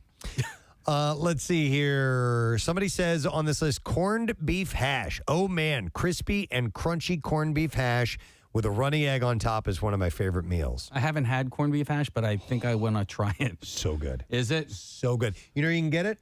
Secret breakfast place. Okay. I had it when we were there. Is this now? Have you guys revealed the name of the secret breakfast place? No. The only way you can learn about secret breakfast place is if we take you. I can't tell you where it is. So this is Casey's rule. He wouldn't tell me where it was. It's like Fight Club. We finally had a free morning at the shore to spend time together. Okay. And I said, "You've got to take me to the to the secret breakfast place." Put this burlap bag over your head. Yeah. And it was pretty awesome, I have to admit. What if somebody takes you guys? It's a greasy spoon. It's a hole in the wall. What do you mean if somebody takes us? Takes you out to breakfast. Like, will you reveal it to them? Like, you're saying you have to take them, but if somebody offers to take you out to breakfast, you could take him to the secret breakfast place. Do they have to do the thing that Steve said with the blindfold? A burlap bag over the head in the back of a van? Hit me over the head with a hammer. You just need an escort. That's it. And so don't email me. I can only take you. Don't want to ruin this. It's something that you guys have. Yeah. But I told you, though, we were there, and Casey told the server that his method, and she's like, oh, no, you can tell everyone about this place. Because we want them to come here. Seating is limited. A secret. We're hanging on by a thread. But he is right. It's only a bar. That's it. Okay. It's the only place you can sit is at the counter. There are no tables. There are no seats anywhere, and that's all. It's that small. And don't go there if you've got a party of 6 because you'll never sit together. You'll never sit together. We didn't. Yeah, we got lucky. How many seats at this counter? 20 maybe. No, I'd say 14 tops. Maybe let's go 15. Okay. Okay. All right. It's closer to 14 now. Let me go to Joe. Hey, Joe. Good morning. Morning, Ed. Morning, Ed. All right. What's better? What tastes better burnt? Soft pretzels. Soft pretzels? Yeah, you get them extra burnt and salty. My brother used to work for Bernie's. Pretzels in the bazaar. Wait a minute. Casey just shot. Shooting. Bernie's is. Casey just shot. They would have a guy would come in and just order. They tell him to leave him in the oven. God make damn. another cycle. Bitch. And I got into him like that. So. And Casey, you want extra burnt scrapple? Put it in an air fryer. Dude, okay. So my buddy Jeff, he told me about air frying scrapple. He's got the perfect combination. I haven't tried it yet. Fries. Kind of like French fries, yeah. Air fryers for fries are awesome. Yeah, well, I'm talking about just burnt up scrapple in there and let it burn. Oh, I like that, man. All right, cool. All right, man. Thanks, man. Appreciate it. Have a wonderful day. You too. And by the way, Bernie's, there are a few places that are like Delco. Like if you were to go the top 5 Delco food places, Bernie's is probably top 3 at least. But there's a small chain called Bernie's. It's not that, right? No. So Bernie's used You're to be thinking sold. of H&R Block. Yeah, No. Bernie's was at the bazaar, and I don't know if they also were in where they're at now, which is in Alden. But they're in Alden now, like on Providence Road. But that was the OG. Bernie's is top 3 restaurants of all time, Delaware County. Fooderies. I wouldn't even call it a restaurant. Okay, so not. It's a place that serves food for consumption where you can come in and sit down, but I wouldn't call it a restaurant. Well, I don't know if you. I don't know if. No, I mean it's just a place where you go and you get your pretzels and you get a bag of pretzels and. It's a standalone. It's a standalone. Okay, because the one that I'm thinking of, there's one in Glenside. But you don't go there for dinner? No, it's a soft pretzel place. Oh, okay, all right. But it's one of the top 3 fooderies. Fooderies in Delco, so it would be take reservations. Bernie's, I don't think so. Bernie's, like Charlie's, I would throw Zach's in there as well. Okay, all right. Yeah. As a foodery, not as a restaurant. Yeah. What would restaurants? Any idea, or do you go to some of the finer dining in Delaware County or not? Fine dining in Delaware County? Okay, never mind. That's a stupid question. Let me go to Kyle. Hey, Kyle. Kyle, you're on the air. Good morning. Yo, Good Kyle, morning. what's Sorry up, about the buddy? guys at work. Oh, it's okay, Kyle. It's all good. What's up, man? Hey, sorry, cutting out a bit. No problem. For me, home fries and hush puppies. Home fries, we just in the potato realm, I agree 1,000%. A burn on that. Hush puppies, I'll have to think about that. Yeah, I like well done, crunchy hush puppies. Not a bad idea, Kyle. Very good. You're talking about the food, not the shoe. I'd wait for your response, but it's going to take 20 seconds. But thank you for the call. Well, I think it's our phone lines, by the way. It was happening yesterday with callers that were calling in. I think there's a slight delay. Okay, Yeah. there might be. Marissa pulled up some suggestions from the texts, which are people that prefer certain foods burned.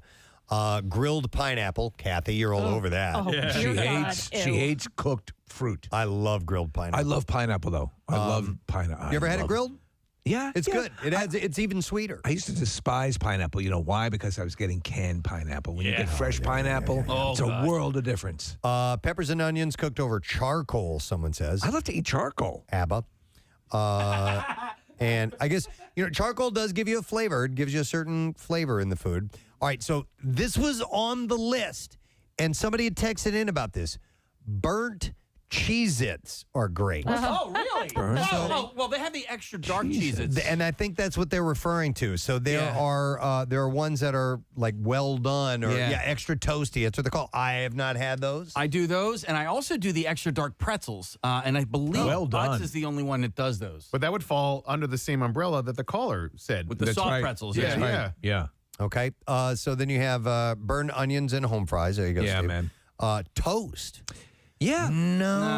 I can take a little bit of a burn on a toast. Yeah. Not I. I think it. For me personally, it crosses over a line of bitter, and I don't want. Toast is one of those words that could be singular or plural, right? I'm going to make some toasts. Yeah, right. Yeah, don't say Just toast. Yeah. How many pieces? Pieces of toast. Yeah. Did you enjoy your toasts? Be the same thing with bread, I guess. Can I have some breads? Various breads. I do like you how could. some toasts are dessert-like and some are meal-like. Like ones with raisins and cinnamon? Cinnamon raisins. Which, by the way, is great, Yeah, for too. real. And toast that bread? Yes. All right, here's one. I like to do this from time to time. Charred lettuce, believe it or not. So you take a head of romaine lettuce. Let's just think about that for a minute. You get some olive oil on it. You throw it on the grill. All right. And then you add your dressing to it afterwards, which a lot of times you can make your own, maybe just a little lemon and oil and salt and pepper for a really light dressing, or you can do like a Caesar or something like that. It's fantastic. Really? Excellent. Yeah. What noise are you making? I'm not. No, there was a squeak of a microphone stand or something like that. Yeah. I thought you were. I saw your hand going like this. I'm sorry. I thought you were jerking it.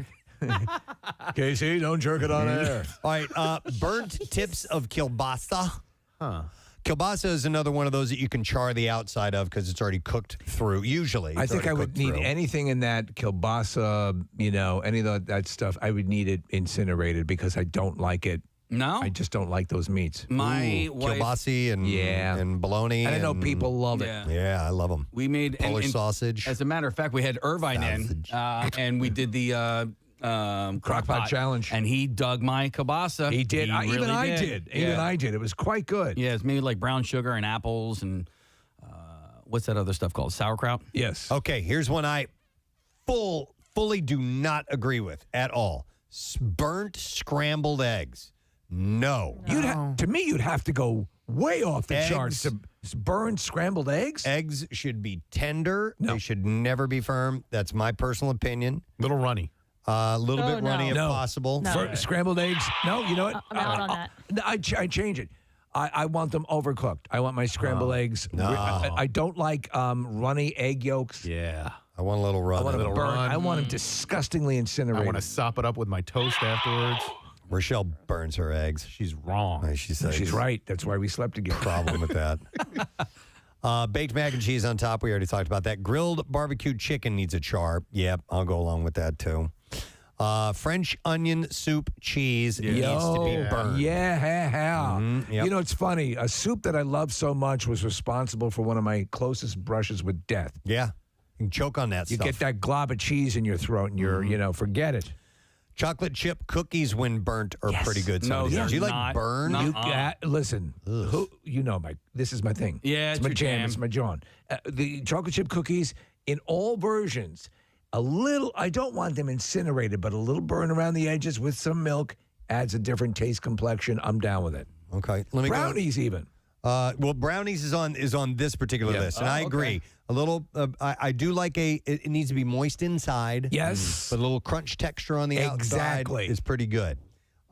We will go with Brent. Hi, Brent. Good morning. Good morning. How are you guys doing? Wonderful, sir. We're talking about foods that might taste a little bit better when they are burned. What do you think? I think the burn ends in the veggies, especially like you said, the asparagus. Okay. Yeah, when you get the tips that are burnt a little bit. It's so good. Yeah, and they get crunchy. I do my own barbecuing, and a lot of times they're crunchy, but they're not overly cooked. And the benefit of the asparagus is what your piss will smell like. Later on. It's so amazing. It keeps on giving. It's like beets. You pee red later on, Yeah, it's man. like a reminder of a great meal. Only for a split second you think you have a testicular cancer or something like that. I'm going to go to Dave. I'm rotting from the inside. Oh, it's the beets. Hi, Dave. Good morning. Good morning. What's up, Dave? Hey, bother you guys at work. Hey, thanks. First-time caller here. Awesome, man. All right, and we're talking about foods that might taste better burnt. What do you think? Well, along the same lines of lettuce, cabbage. Ooh. If you guys ever use cabbage, you cut it in steaks, like portions of steak. Okay. Soak it in olive oil, salt, pepper, oregano, whatever you want to use. Hot, like say maybe some hot pepper or something. Huh. Burn it on the grill. You're gonna love it, Dude, I will try that. That sounds really interesting. You say you're cooking the cabbage like a steak? Yeah, you can cut it thick enough and it'll hold together. Cabbage is really wound together tight. Hey, Dave, do you do the same thing with the artichokes ever? I have not, but we get the cabbage, and it doesn't taste like anything when it's regular, right? When it comes out of the store, it doesn't really taste like much, but when you burn it, holy crap. Okay. Yeah, I've heard that same approach grilling artichokes on Thanks, it. Dave. Yeah. Wait, so artichoke, do you split it down the middle? Yeah. Lengthwise? Yeah, or you can peel them in advance and then put you need a meaty one. You need a thick one, a veiny one. Right. But you can grill them individually, but it's a delicate thing. Artichokes are a tricky thing, man. They are. Because they've got that fibrous material when you get towards the heart. Yeah, and you're not getting them much anyway. Even on the best ones. It has a heart. You got to work really hard to get very little on an artichoke. Do you guys like it when people say okie dokie artichoke? I do. Okay. I say it sometimes. Yeah. Usually the next step is you're put into a home. Right. I like a hunky-dory chicken tandoori. I've never heard that. I've never heard that one either. Let's see. All right, we already got to that one. All right. Let's go to Ed. We got a couple of Eds. Hey, Ed, good morning. Hey, good morning, guys. Good morning, Ed, sir. All right, food that tastes better burnt. Well, seriously, I got to tell you, I'm literally taking notes. This is fantastic. Good. We're good for something. Especially about the vegetables. We recently got an air fryer. Okay. And the first time we used them, my wife burned green beans, and I was eating them like French fries. Okay. It's hilarious. All right. But Yep. The food I wanted to call about was baked ziti. Yeah. Or lasagna. Like that top, it's almost kind of like a crust with the cheese. Yeah, we mentioned that earlier. That was number one, at least way up on the list. When you have that, like burned mac and cheese, burned baked ziti, burnt lasagna, it definitely, I think that enhances the taste dramatically. I mean, I don't know if it's just the cheese or just like the macaroni. Sometimes it gets like a little harder. Just that change of consistency. I don't know. I go straight for it. Yeah, burnt cheese. Good to work. Good to know. Thanks for the word, Ed. We appreciate it, buddy. All right, guys. All right, let me go.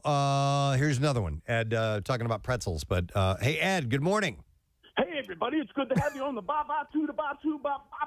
Oh, You were doing so well. I was melding it along with you, Ed.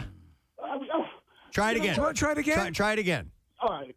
Hey, everybody. It's good to have you on the ba-ba-two, the ba-two, ba-ba-ba-doo, ba-ba-da. That's pretty close, right? Closer. All right. Better. I like it. Now do it backwards. All right, Ed, what's up, man? A Philly soft pretzel, without question, is absolutely the best when it is burnt. All right, so we had a caller who said he orders them that way. How do you get your? Are you taking a soft pretzel you might buy somewhere and then going home and burning it yourself, or how do you? Do you get keep this? a lighter in the car? If I go there and I see that there's a burnt, rack of pretzels, I'll ask for those. You'll buy them all up. Yes. Okay. Now, I have to try this. at work when they had pretzel day, and what I would do, I would, buy the pretzels, take them into the toaster oven, put them in there and jack that thing up to like 450 for like 5 minutes, and come out. It's almost like eating a Snyder's hard sourdough. Oh, yeah, I love those. I do love those. So I got to try the burnt soft pretzel. That sounds intriguing. All right, Ed, okay. we'll give it a shot, man. Thanks, bud. Appreciate it. Peace out. I assume you do the Peace mustard out. or cheese with that, right? Yeah. So what I would used to do is the Dutch, the Snyder's, the big Dutch pretzels, the hard ones. Yeah. And then you'd get the cheese, the what is it? The Cheese whiz? Cheese whiz in like a body heated up. It's meant to be heated for dipping. Right. It's unbelievable. Yeah, I go with mustard. There's not one thing healthy about that experience. By the way, somebody texted in, you know what I mean, Jelly Bean? Sure do, Peanut Chew. Thank you. All right, we'll go next to Bob. Good morning, Bob. Good morning. You guys rock. Oh, thanks, man. Thank you, Bob. All right, so a food that tastes better burnt. Well, first of all, like that one Ed said, I'm taking notes. Cheese curls. I never heard that. I'm going to try that. All right. All right. I fry oatmeal with olive oil, and I burn that a little bit. You fry oatmeal with olive oil. I have never heard of that. Yeah, before you put the gravy on it. Where did you pick this up? I made it up myself. Okay. And my oldest son, I'll tell you, he goes nuts. If I'm home and I'm making it, I got to make him some. So oatmeal usually needs to be softened up a bit by water. So what's the consistency like? Are you using a lot of oil? Well, what you do is first you make the oatmeal like normal, the instant oats. You put it in the water in the pot. Yeah. Okay. And you get it normal. And then what you do is you get the olive oil in a frying pan, and you get that nice and hot. Yep. And you put this in there. You just make sure you leave it in there long enough just to burn, just a little bit brown. Are you making like little patties, like little crab cakes out of oatmeal, or what? Oh, no, I make like a big pancake.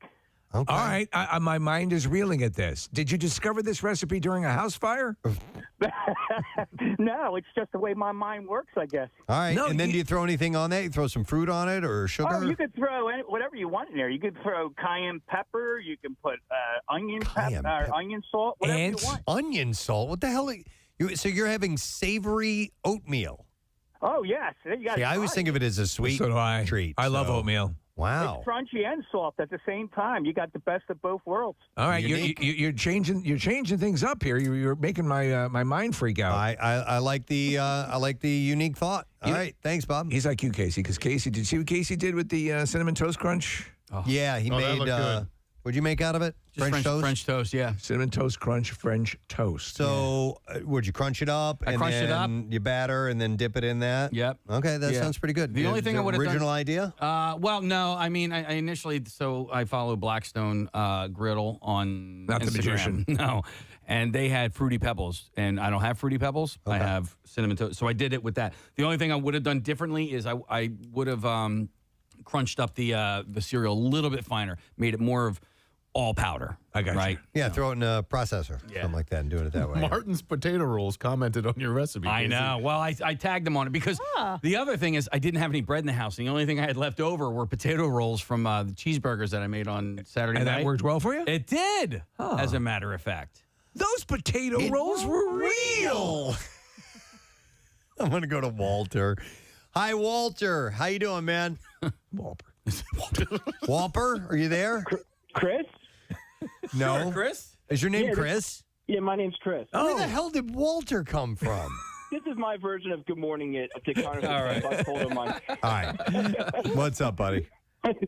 So I got married in 2009 to my wife, and she gave me 2 terms of divorce.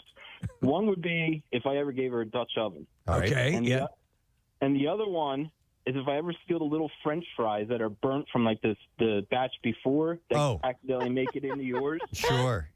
She loves them. All right. I agree. The itty bitty crunchy ones, they're almost potato chips. They're really good. Yeah, I like them too. Yeah. Yep. They're amazing. Would she like save those for last, or just savor in them and point out how much she loved them? No. She will dig through the bin of French fries to find them. You know what you should do? And honestly, put the whole relationship to the test. do a Dutch oven, but when you put the blanket up over her head, between your legs is a bowl of those burnt French fries. There you go. I thought about that on April Fool's one time. All right, thanks, Chris. Appreciate it, man. Or Big Walter, deal. or whatever you want to go by. All right, so this was also on this list that got it started, and I'm going to let Marissa handle it. Hi, Marissa. Good morning. Good morning, guys. Hey, so we're talking about foods that actually taste better if they're a little bit burned. So I love burned food in general. Just like Casey, I love my chicken burned. Yeah. But I like pierogies, like you know how you normally boil them. I like to pan fry them, and I like them really, really crispy. Mm-hmm. I could see that. I like pierogies. It's kind of like, dumplings or pot stickers. I prefer them fried. I think having a little crunch on the outside is yummy. My mother used to make dumplings, and then when they got a little bit burnt, they were fantastic. Yeah. So are you a big pierogi aficionado, Marissa? No, not really. I'm weird, and I like them that way. No, there's a great pierogi place on Henry Avenue. Oh, okay. Yeah, in Roxborough. I think it's Roxborough. Yeah. Hey, Marissa, do you what do you fry them in? Is it an oil or butter or what? I just put butter in the pan with some garlic, and I just fry them up, get them really crispy, and they taste the best that way. Yeah, can I come over? Oh, anytime. Anytime. All right, thank you, Marissa. He'll bring. Do you do goat yoga? Hey, there was. Let's see. You know what? I thought of one that I used to like. Nick, we made the bologna sandwich here for you one time. Oh yeah, me and Nick Elmy did. He doesn't stand for bologna. I like it a little bit charred. Yeah. Okay. Yes. I do like it a little bit charred. I think it tastes better. So where is the char happening? Like, is it on both sides? Does it matter? No, just on the outside. Yeah, okay. It doesn't have to be on both sides. All right. I will tell you this. I do not like regular bologna sandwiches, but grilled bologna sandwiches, I can swing that. Nice. You know, Chuck D'Amico loves to air fry pepperoni. Oh, really? Doesn't stand for pepperoni. He doesn't stand for bologna. Yeah, I bet that's like well done bacon. Like it's really crispy and falls apart really easily. Who brought? There was somebody brought by. It was with syrup. Do you remember, Nick? They brought by this obscenely huge tray of like burnt bacon with like a syrup, and I was like, I'm like, this is the greatest and most horrible thing in the world at the same time. I want it back though. I want it back. I want you back here in Philly. Hello, bacon. We want you back. They what was it? The farmers, not Founding Farmers. Yeah, founding farmers. Yeah. They have these things called bacon lollies. Oh, what's that? Which are it's on a little stick and it's a piece of well done bacon. Oh wow! That's got like a wrapping something, a candied type of candy, sweetness on it. I like that. It's pretty tasty. Is it around a particular item or is it just the bacon? A wedding ring. What do you mean? Is it around? Like is there scallop hidden within? No, no. Just why? bacon. Why? What makes you think the lolly part? Yeah. Like no. It's just like it's on a Tootsie stick. Pop. All It's right. on a stick like a lollipop. I would stick a scallop in there and then wrap it with bacon and then make that the pop. I like that too. That almost becomes like a blow pop, but a different version with meat. A scallop pop. Yeah. Because a blow pop had gum in the middle of it, right? There's two Or layers. Tootsie Roll. Tootsie Pop has Tootsie Roll. Yeah. Right. Remember Tootsie Pop drops? Those were. I loved those. Yeah. I like scallop drops. They were my favorite as a kid. Candy covered scallops. These are great, Mom. Yeah. Do they make Tootsie Pop How drops many licks anymore? does it take to get the center of a scallop pop? These are birth control pops. Wow. All right.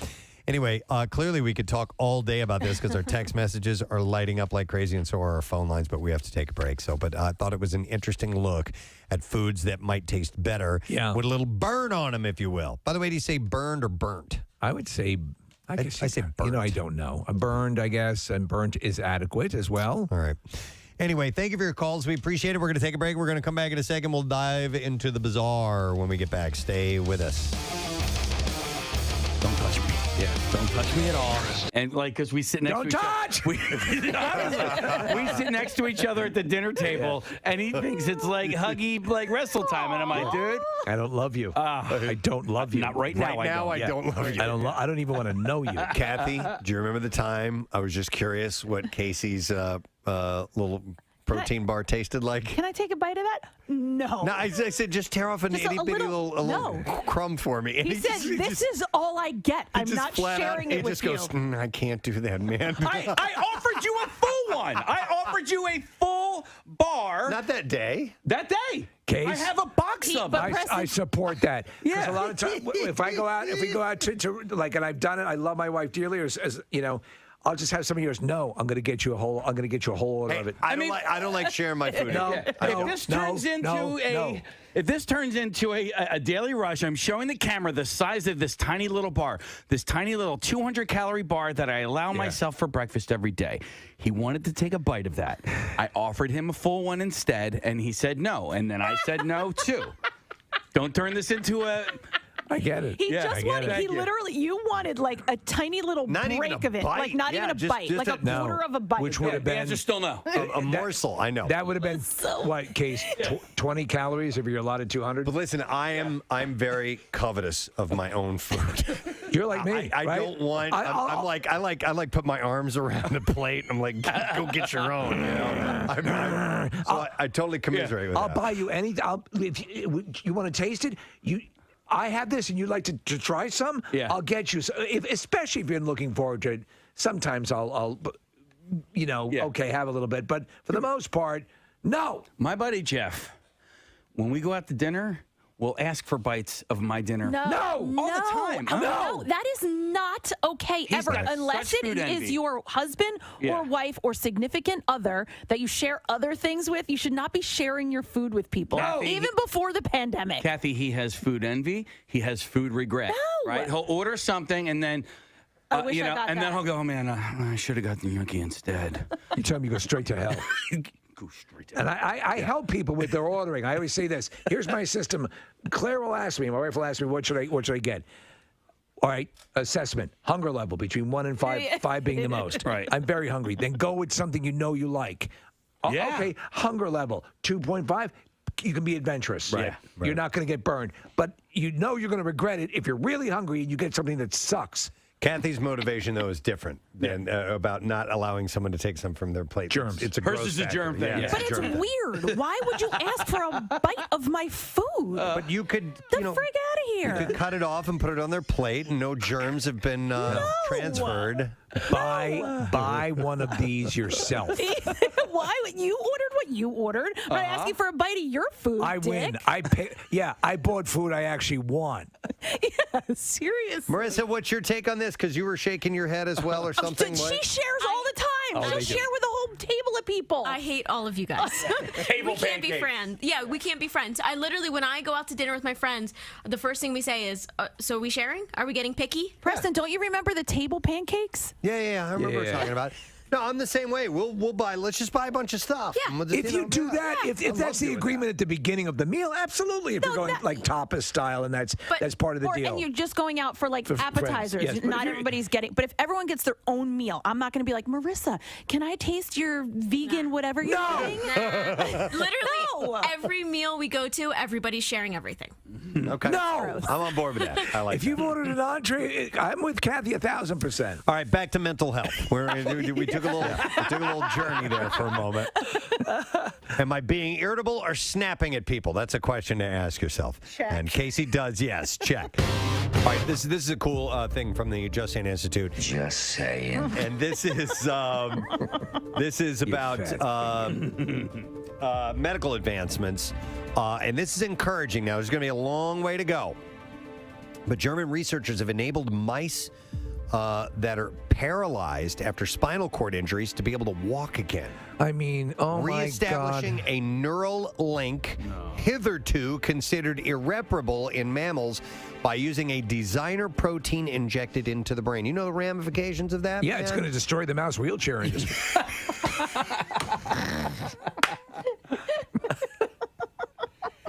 People may lose their job. Listen, people are going to be able to walk. It's going to be cataclysmic. Mice are going to be able to walk again. Let's keep our eye on the ball here. Now listen to this. Spinal cord injuries in humans, often caused by sports or traffic accidents, leave them paralyzed because not all the nerve fibers that carry information between muscles and the brain are able to grow back. But the researchers from Ruhr University Bochum managed to stimulate the paralyzed mice nerve cells to regenerate using a designer protein. Dr. Turdballs is very encouraged. Right. Which is pretty wild. So when I thought I had ALS, I was having these muscle spasms are called fasciculations, and it really scared me. And so I went to a couple of neurologists, and one of them explained to me the way nerve cells work. And I may be a little bit off base on this, but for the most part, the nerve is a single cell. It's one thing. Yeah. And once you lose that, there's no way to regrow those. That's the thing. You can't regrow nerves. And so that therein why those, when you have nerve problems, that's why how final it is usually. This has been the holy grail. This has been the thing. Now we have things that are prophylactic, or I should say, a separate, like exoskeletons, mobile exoskeletons that could allow people to walk with these, like a war machine. To at least have some ability. But if you could regain, and if you can regain that ability to walk, then as you get older, or people who have just natural deterioration, I assume you'd be able to refresh that ability as well. So people have balance issues. The main doctor, Dr. Turdball, was it? Said with a relatively small intervention, we stimulate a very large number of nerves to regenerate, and that is ultimately the reason why the mice can walk again. The paralyzed rodents that received the treatment started walking after 2 to 3 weeks. That's amazing. The treatment involves injecting carriers of genetic information into the brain to produce the protein called hyperinterleukin. Mouse-walkatosis. They're going to have to change that when they get the humans, though, right? Hyperinterleukin globin. Interleukin gluten galban 6. Yes. The team is investigating if the treatment can be improved, and he said that we also have to see if our methods work on larger mammals. Right. We would think of like pigs, whales, dogs, or primates, for example. And then if it works, we would have to make sure that the therapy is safe for humans too. But that will take many, many years. So probably not in our lifetime. But never say never. Yeah. That's what James Bond taught us. And I think that this is a lot of times people will, everything starts a geometric progression. I mean, knowledge fires off additional knowledge. Everything goes out in waves. So I think this can increase exponentially. I wouldn't be surprised if we're looking at something, these things come and people say, I never thought we'd get there. I'm always amazed, like when they said, travel at the speed of light. Yeah. Never be achieved. And it still seems like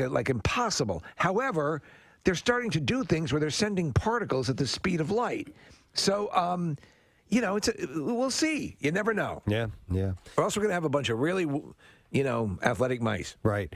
I thought that was pretty great news. That is good news. So, every little, baby steps or mouse steps. Mouse steps, if you will. Speaking of challenges, of online challenges, there was one, Steve. It's called the Skull Breaker Challenge. This dumb thing. Yeah, I saw this a few weeks ago.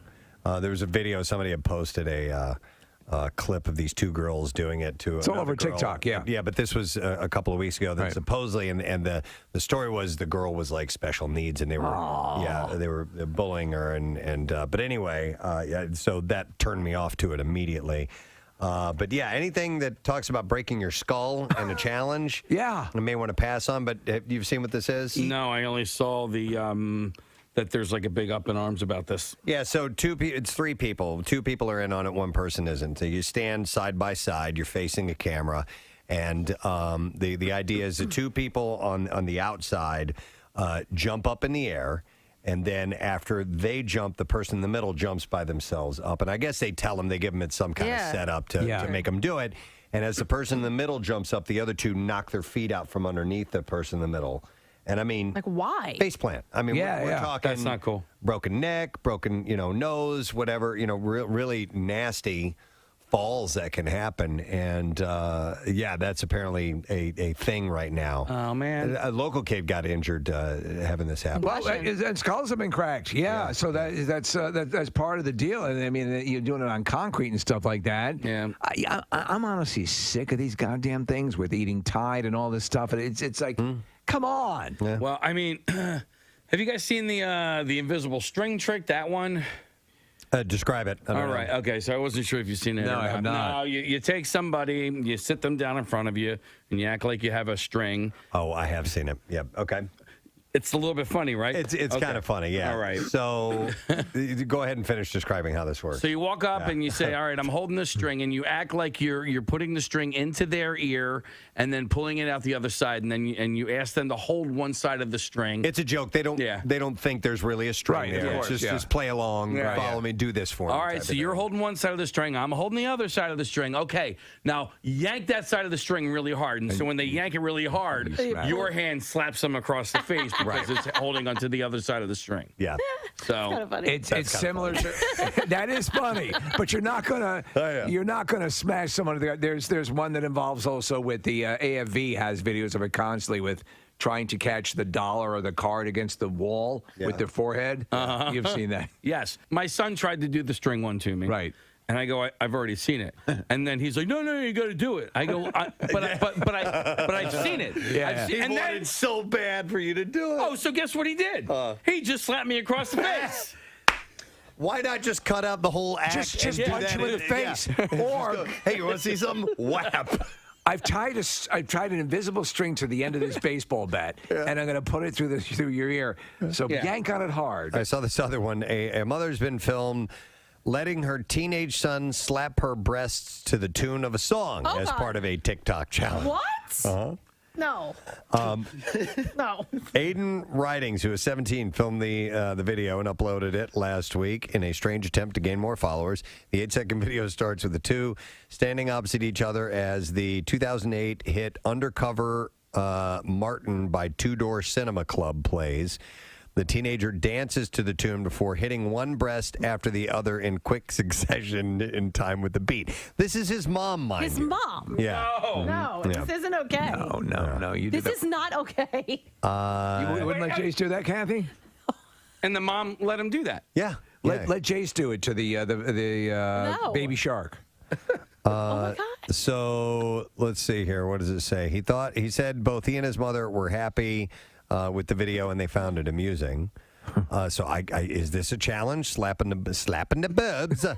It is now. I don't know. We should create listen, I think there's no challenge you could create on social media, especially on TikTok, that somebody would not try to emulate. No matter how patently, obviously, harmful. Dangerous and harmful. Ace, what about the one that I've been sending you that I want to do with you? I want to do light that one. Switch. The switch one, yeah. I hit the switch. It's some song. I don't know what it is. Or I hit the light switch or something like that. And it's just people swapping. So it's two people in the video. The song says hit the switch or I hit the switch. It goes to black for a second, comes back, and then the two people have basically reversed roles. So like people are changing clothes. One is like a father and a son. It's kind of cute. All right, it's a little video. Yeah. Finagling. When do you get to hit someone's breasts? All right. Yeah, when do I get to hit somebody's boobs? What is this? I've never heard the song before. This is the song. So, all right. This is the hit your mom's boobs song. I guess it happens right here. Oh, whap whap. Yeah, that's you can also finger your grandmother. Oh my God, Steve! Don't. Yeah, that's another riff. not. You guys have not seen that? Nope. No. Oh, not once. Yeah. It's very funny. That's on TikTok? Yeah, TikTok. And I even gave him a kiss on the cheek. We should go home. Yeah. It's called the finger gum gum. Yeah, finger gum gum. Oh. There's gum on my finger. Gum on my finger. Oh my God. Wow. Queen Elizabeth has a reputation for being a bit staid, but the 94-year-old is quite different behind the scenes, according to her biographer. I'm working as an escort. Sally Bedell Smith, author of Elizabeth the Queen, The Life of a Modern Monarch. So how does she let her hair down? Well, Smith tells people that she spoke to an insider at her estate in Norfolk, Sandringham, who said you can hear her laugh throughout that big house. She has a big laugh. Really? So apparently she's cackling and giggling down the hallways all the time.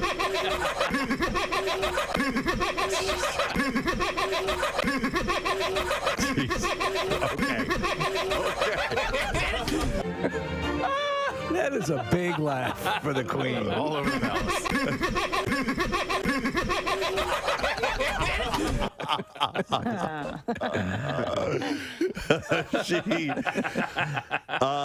Apparently, while watching a rerun of Prince Charles' 1981 wedding to Princess Diana, she said, "Oh, there's my Miss Piggy face." Presents Preston and Steve's Bizarre File.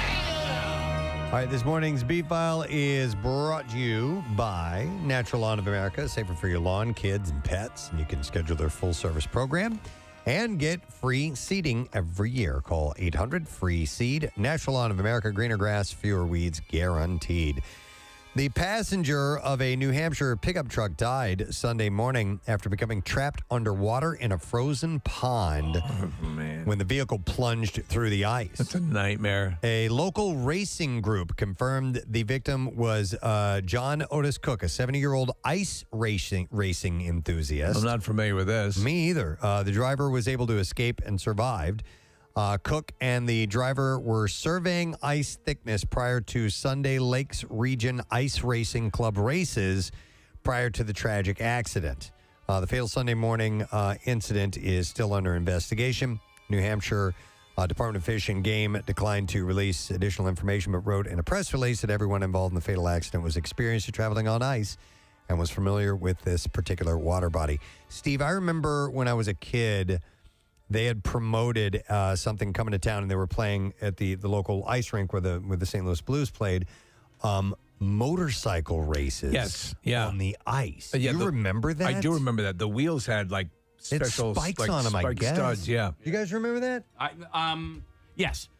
But I never really looked into it further than those TV commercials. They look cool. That seems insane. Yes. I don't remember there being a tour. I just know that that it exists. I don't know if they still do that or Yep. not. Well, we're watching a commercial for something that appears to be it. For ice racing? Somebody's raising their eyebrows. Ice track racing, American flat track There we go. style. Yeah, sure enough. They showed a close-up of the tires, and they're definitely designed for that. That's nuts. Okay, well, maybe that's what this guy was surveying the conditions for. I'm not really sure. Well, this one didn't work. Real estate agents likely don't know how to respond after people on social media looked at the photos of a house being sold in Atlanta and pointed out in the backyard that the pool is shaped like a penis when viewed from above. That's great. The house, listed for over $966,000, has 3 bedrooms as well as 3 bathrooms and a wine cellar in the basement. Social media users nicknamed the home Penis Palace. And one even joked that the wide base of the pool would be more realistic with some foliage. Yes, it's got balls and everything. Oh, Yeah. wow. An employee at Ansley Real Estate has confirmed the drone photo of the pool has since been removed from the listing after attracting a I lot like that fountain at the top. a lot of attention online. You're right. It sprays really far. But the photo didn't seem to hurt, as an offer has reportedly already been accepted on the house, of course. I like their vagina hammock right next to it. Oh, yeah. You settle into that. I mean, when that was built, that had to have been done on purpose. Yes, because you get an you get a drawing of it, a mock-up. Yes. And they would know. I mean, what that even was up like. towards the top, it has like a little indentation and a rounded edge. Yes. Yeah. Like, come on. Yep. A Georgia man, Vinath Udumzine, was sentenced to 36 months in federal prison after pleading guilty to wire fraud. He apparently lied to a government loan program that was set up to provide COVID disaster relief after claiming that he ran an entertainment services business with 10 employees during the pandemic, and he received a loan of $85,000. 5 months after receiving the loan, he spent $57,000 of the money, which he scammed from the government, by the way. He spent $57,000 of the money on a first edition shiny Charizard card from the Pokemon world. Oh, God. Jesus. Pokemon. I said Pokemon. Yeah. Pokemon. Yeah. So he spent $57,000 on a Pokemon card. I was watching a news report. The estimates about how much money was built doing exactly this, they can't even put a dollar figure on it right now. Odamazine's claim was subsequently investigated, and he was arrested, as well as the prison sentence. He has to pay a $10,000 fine and restitution of the full $85,000. He agreed to forfeit the Pokemon card as part of the prosecution. And the interesting part is the card that this guy bought isn't even graded a 10. It's graded a 9.5. And the shiny Charizard may be the most sought-after Pokemon cards, but only the 10s go for wild money. and he spent it on one that was under that grade. He's going to get poked a lot in prison. That's crazy. New Zealand celebrated a national holiday. One of the country's largest city libraries was closed with staff and security given the day off. But an error with the automated door programming meant that Terang's doors opened to the public as usual, and the unstaffed and unsecured library was happily used by the public, who browsed and checked out books for hours before someone realized the mistake. As well as its books, the library is home to a wide variety of artworks and sculpture, but staff said nothing was stolen and there were no serious incidents reported. What's interesting, though, a library staff member said 380 people came into the building that Sunday morning. Yeah. And they said our self-issue machines automatically started up and 147 books were issued by customers. No book theft alarms went off, and at this stage, nothing has been reported missing, nor have we spotted any damage. Well, yeah, watch for layoffs to be coming soon, though, right? They realize they can run the thing without them. Without anybody. Yeah. But they were, I guess, your library goer is going to be a pretty straight-ahead person. Yeah, and, they're going to be a pagan. They said we were grateful for the honesty of the people who used the library during this time. That's the head of the facilities has said that there's been an investigation and the door system failing was very rare. We'll do one more story. Turns out a home stockpiled with pounds and pounds of silver and gold was no Fort Knox. Instead, the Washington County, Pennsylvania home housing all the precious metals became the scene of a relatively simple burglary over the weekend.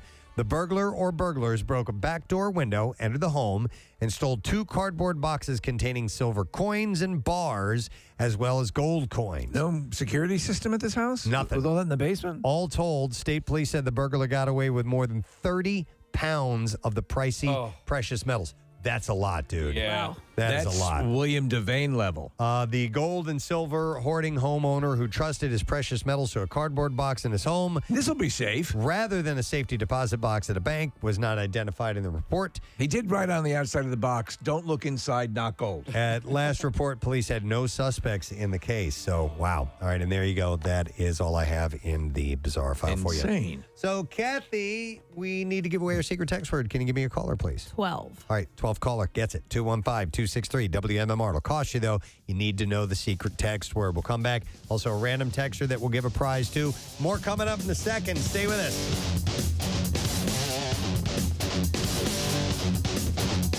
Preston and Steve on 93.3 WMMR. Smith told people that during a shoot celebrating her Diamond Jubilee in 2012, she told the photographer, Barry Jeffrey, to just keep the camera rolling as she broke from the norm. And the Queen proceeded to strike a series of poses, slipping her hands in and out of her pockets, placing them onto her hips, mimicking the stances of a professional model. Tongue between her fingers? Her dressmaker and close confidant, Angela Kelly, had said that, yeah, she was having fun in that photo shoot. I'd love to see that. They said they stood in disbelief. The Queen was a natural, Kelly marveled. Barry and I felt like we were experiencing something really special, a moment never to be repeated. There's great footage of her on the set of Over the Top, where she is. Was she the final battle? She was the final battle. She put a crown on backwards. I need to go back and read the cast from that movie because I've forgotten how many people were in cameos. that. Yeah, well. I did see it was like a Reddit thread recently, and someone was talking about which way you face during the shower when you take a shower. Oh, okay. And so they were saying that when not washing, all I did was get out of the shower.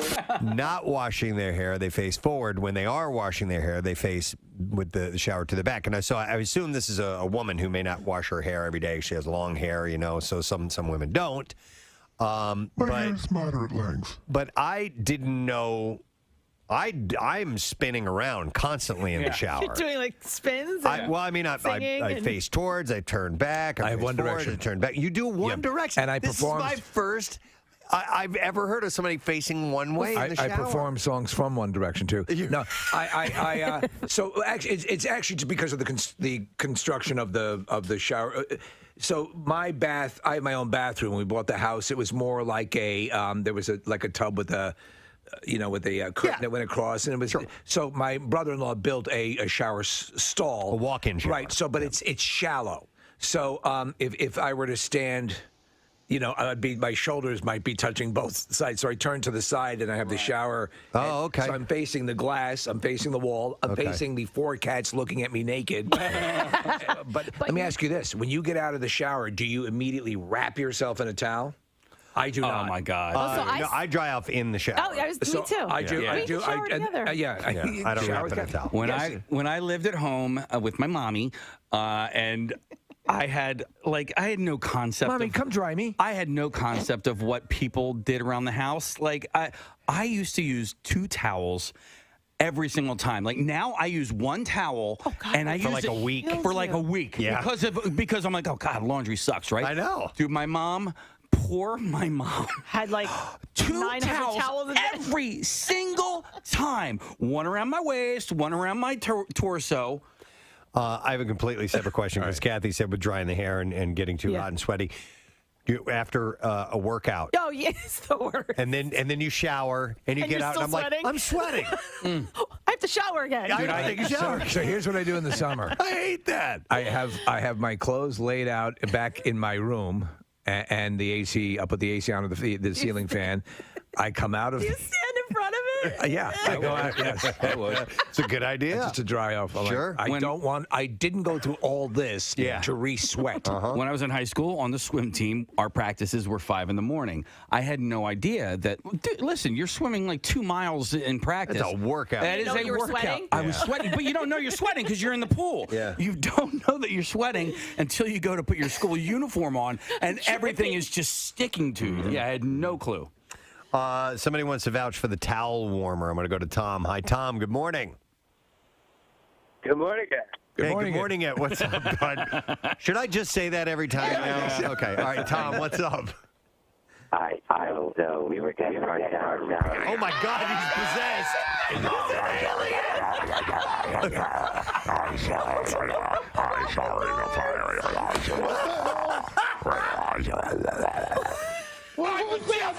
Tom? What happened? Yes, I'm here. He still sounds like it. Tom, are you there? Yeah. Oh, my God. Your connection is horrible, Tom. WMMR goes into lockdown. I put my towels in fire. Coming to kill all of you. I bathe in the river Styx, which is molten fire. Oh, my God. That is the most terrifying phone line I've ever heard. I feel like we need to get clips from him. Let's see if it clears up. Tom, are you still there? Yeah. Oh, my God. I'm still here. Is it better now? He's calling from Jupiter. Wow, Tom, your phone line. Your phone line sucks, bud. So. Oh, man. But it's awfully entertaining. Call back another time. Wow, that was bizarre. Your mother is in here with us. And it's Linda Blair's birthday. Yeah, it's we were just perfect, talking about that earlier. Wow. All right, let me see. We're going to have to wrap up here in just a second, right, Case? No Sadro coming up. No Saddo, no Sadbro. Hang on a second here. I'll go to Sean real quick. Sean, good morning. It's shower time. It's shower time, bitch. All I did was get out of the shower. William Shatner and his ex-wife Elizabeth are dividing up everything in their estate, from dogs to land to ashes of exes to horse semen. Wow. TMZ reports. Okay, yeah, because he loves it. He's a breeder. Yeah. He loves He puts it in his cereal. Love horse semen. I tell you, I love it in my cereal. It's so thick and creamy. Wow. There's just something about waking up to horse jizz. Oh, my gosh. Elizabeth. Spock, what's this in your coffee cup? Elizabeth gets 2 horses.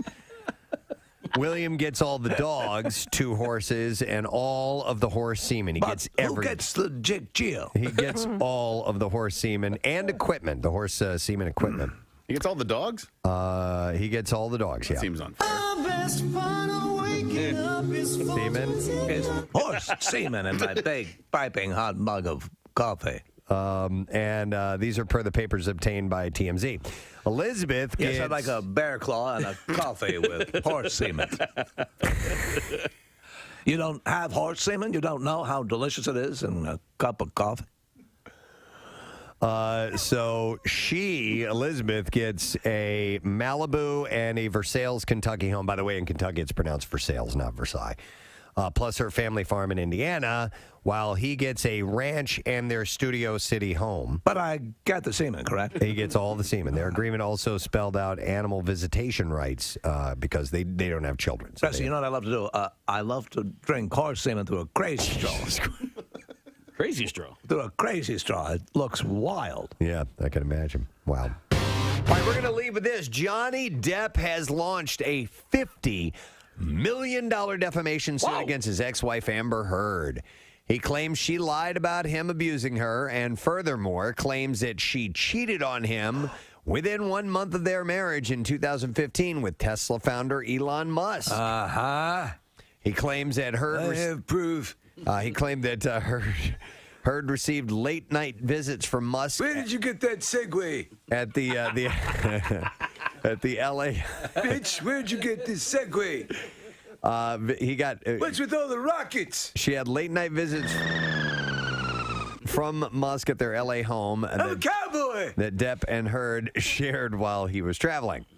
Are you a cowboy or a pirate? Make up your mind. Pie boy. A pie boy, okay. A pirate. The 55-year-old suit against his 32-year-old ex reportedly stems from an op-ed that she wrote for the Washington Post in December, in which she said, I spoke up against sexual violence and faced our culture's wrath. That has to change. His career, he claims, has been damaged by the allegations and led to him being dropped from his lucrative role in the Pirates of the Caribbean films. I think actually if he had just let this go, he'd draw less attention to it. By engaging in this, he's drawing more attention to it. Kind of let it just go inert. Who would have read that op-ed piece? Yeah, but you know what? But the thing is, if he truly is innocent of all of these things, thank you. It doesn't matter if he lets it go because 1 year, 2 years, 5 years, 10 years, 20 years down the road, that's going to be his legacy, and I guess he doesn't want to stand for that. If indeed he is, can I tell you something? Yeah, I love you, roast beef. Thanks. Thank you, Preston. And we're going to give away the claim adds 4-pack of tickets for the Philly Home Show, March 18th through the 20th and 25th through the 27th. And I think we're going to ask this: what kind of a dessert-based mask should you wear for light deprivation? 215-263 WMMR. All right, what type of dessert-based mask should you wear for light deprivation? A sleep mask, if you will. 215-263 WMMR. Come and get it. The trash business is a gold mine. 93.3 WMMR with Preston and Steve's Hollywood Trash. All right, what do we have this morning, Steve? Well, Jussie Smollett's lawyers demanding his release from jail, saying it is a risk to his safety and health. In addition, Smollett's lawyers say the whole prison experience has proven to be very confining. Oh, my God. Sylvester Stallone purchasing an 11,000 square foot mansion in Hidden Hills for $19 million. Stallone says the house is very much like him and that it is solidly built, but not a lot upstairs. It's like $1 billion. And finally, 90 Day Fiancé star Ben Rathbun spending time behind bars after getting busted for drunk driving in Michigan. Rathbun says it took 12 weeks to find a wife, but only one happy hour to find a lifelong addiction. Yeah. That's your Hollywood Trash. All right, we'll go to the phones. Lilo. Can't speak, dude. It's all right, bro. I told you, I'm tired of talking. I'm going to go to the phones and if we can get an answer. We're looking for Corey, who is on the line. Corey, are you there, sir? Yes, I am. All right, what kind of dessert-based mask should you wear for light deprivation? Is it pound cake? Pound cake. Yeah! Hold on, Corey. We are going to give you a 4-pack of tickets for the Philly Home Show.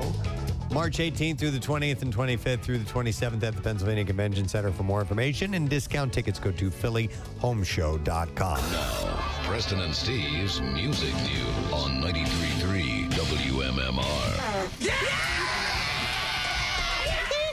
Brought to you this morning by Jersey Mike's or Dave Giving is your time to shine for the participants of the Special Olympics USA Games.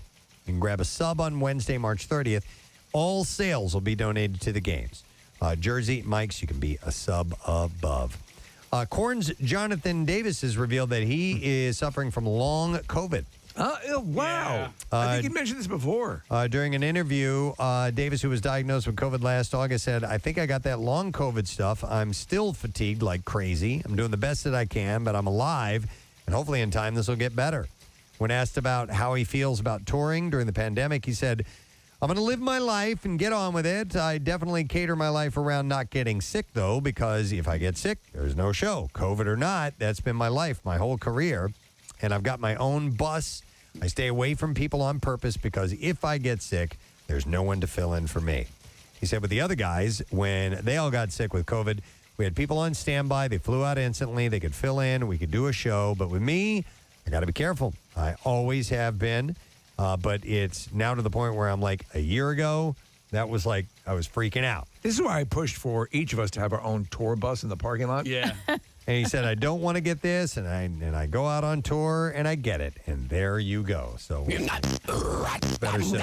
He sounds a little gassy. You can hear it in his voice. Yeah. Korn was in Hershey last night, yes. as a matter of fact. Listener sent some pictures with his son Yeah. that went to it. Yep. Only 30 years on since breaking on the scene, the grunge revolution, headed up by Nirvana and Pearl Jam, has all but cornered the rock collectible market. Famed Los Angeles record store owner Wayne Johnson of Rockaway Records in Silver Lake is one of the busiest and knowledgeable collectors and said that the 1990s are the new 1960s for rock memorabilia. He said, it kind of reminds me of how quick the Beatles and the Stones and Elvis sold back 30, 40 years ago. And I just can't keep it in stock. So any particular items he's mentioning? No. He said Pearl Jam is only number 2 for collectibles. A Nirvana collection would even do better. He said, I'm paying ridiculous money for stuff, and it seems like there's no limit.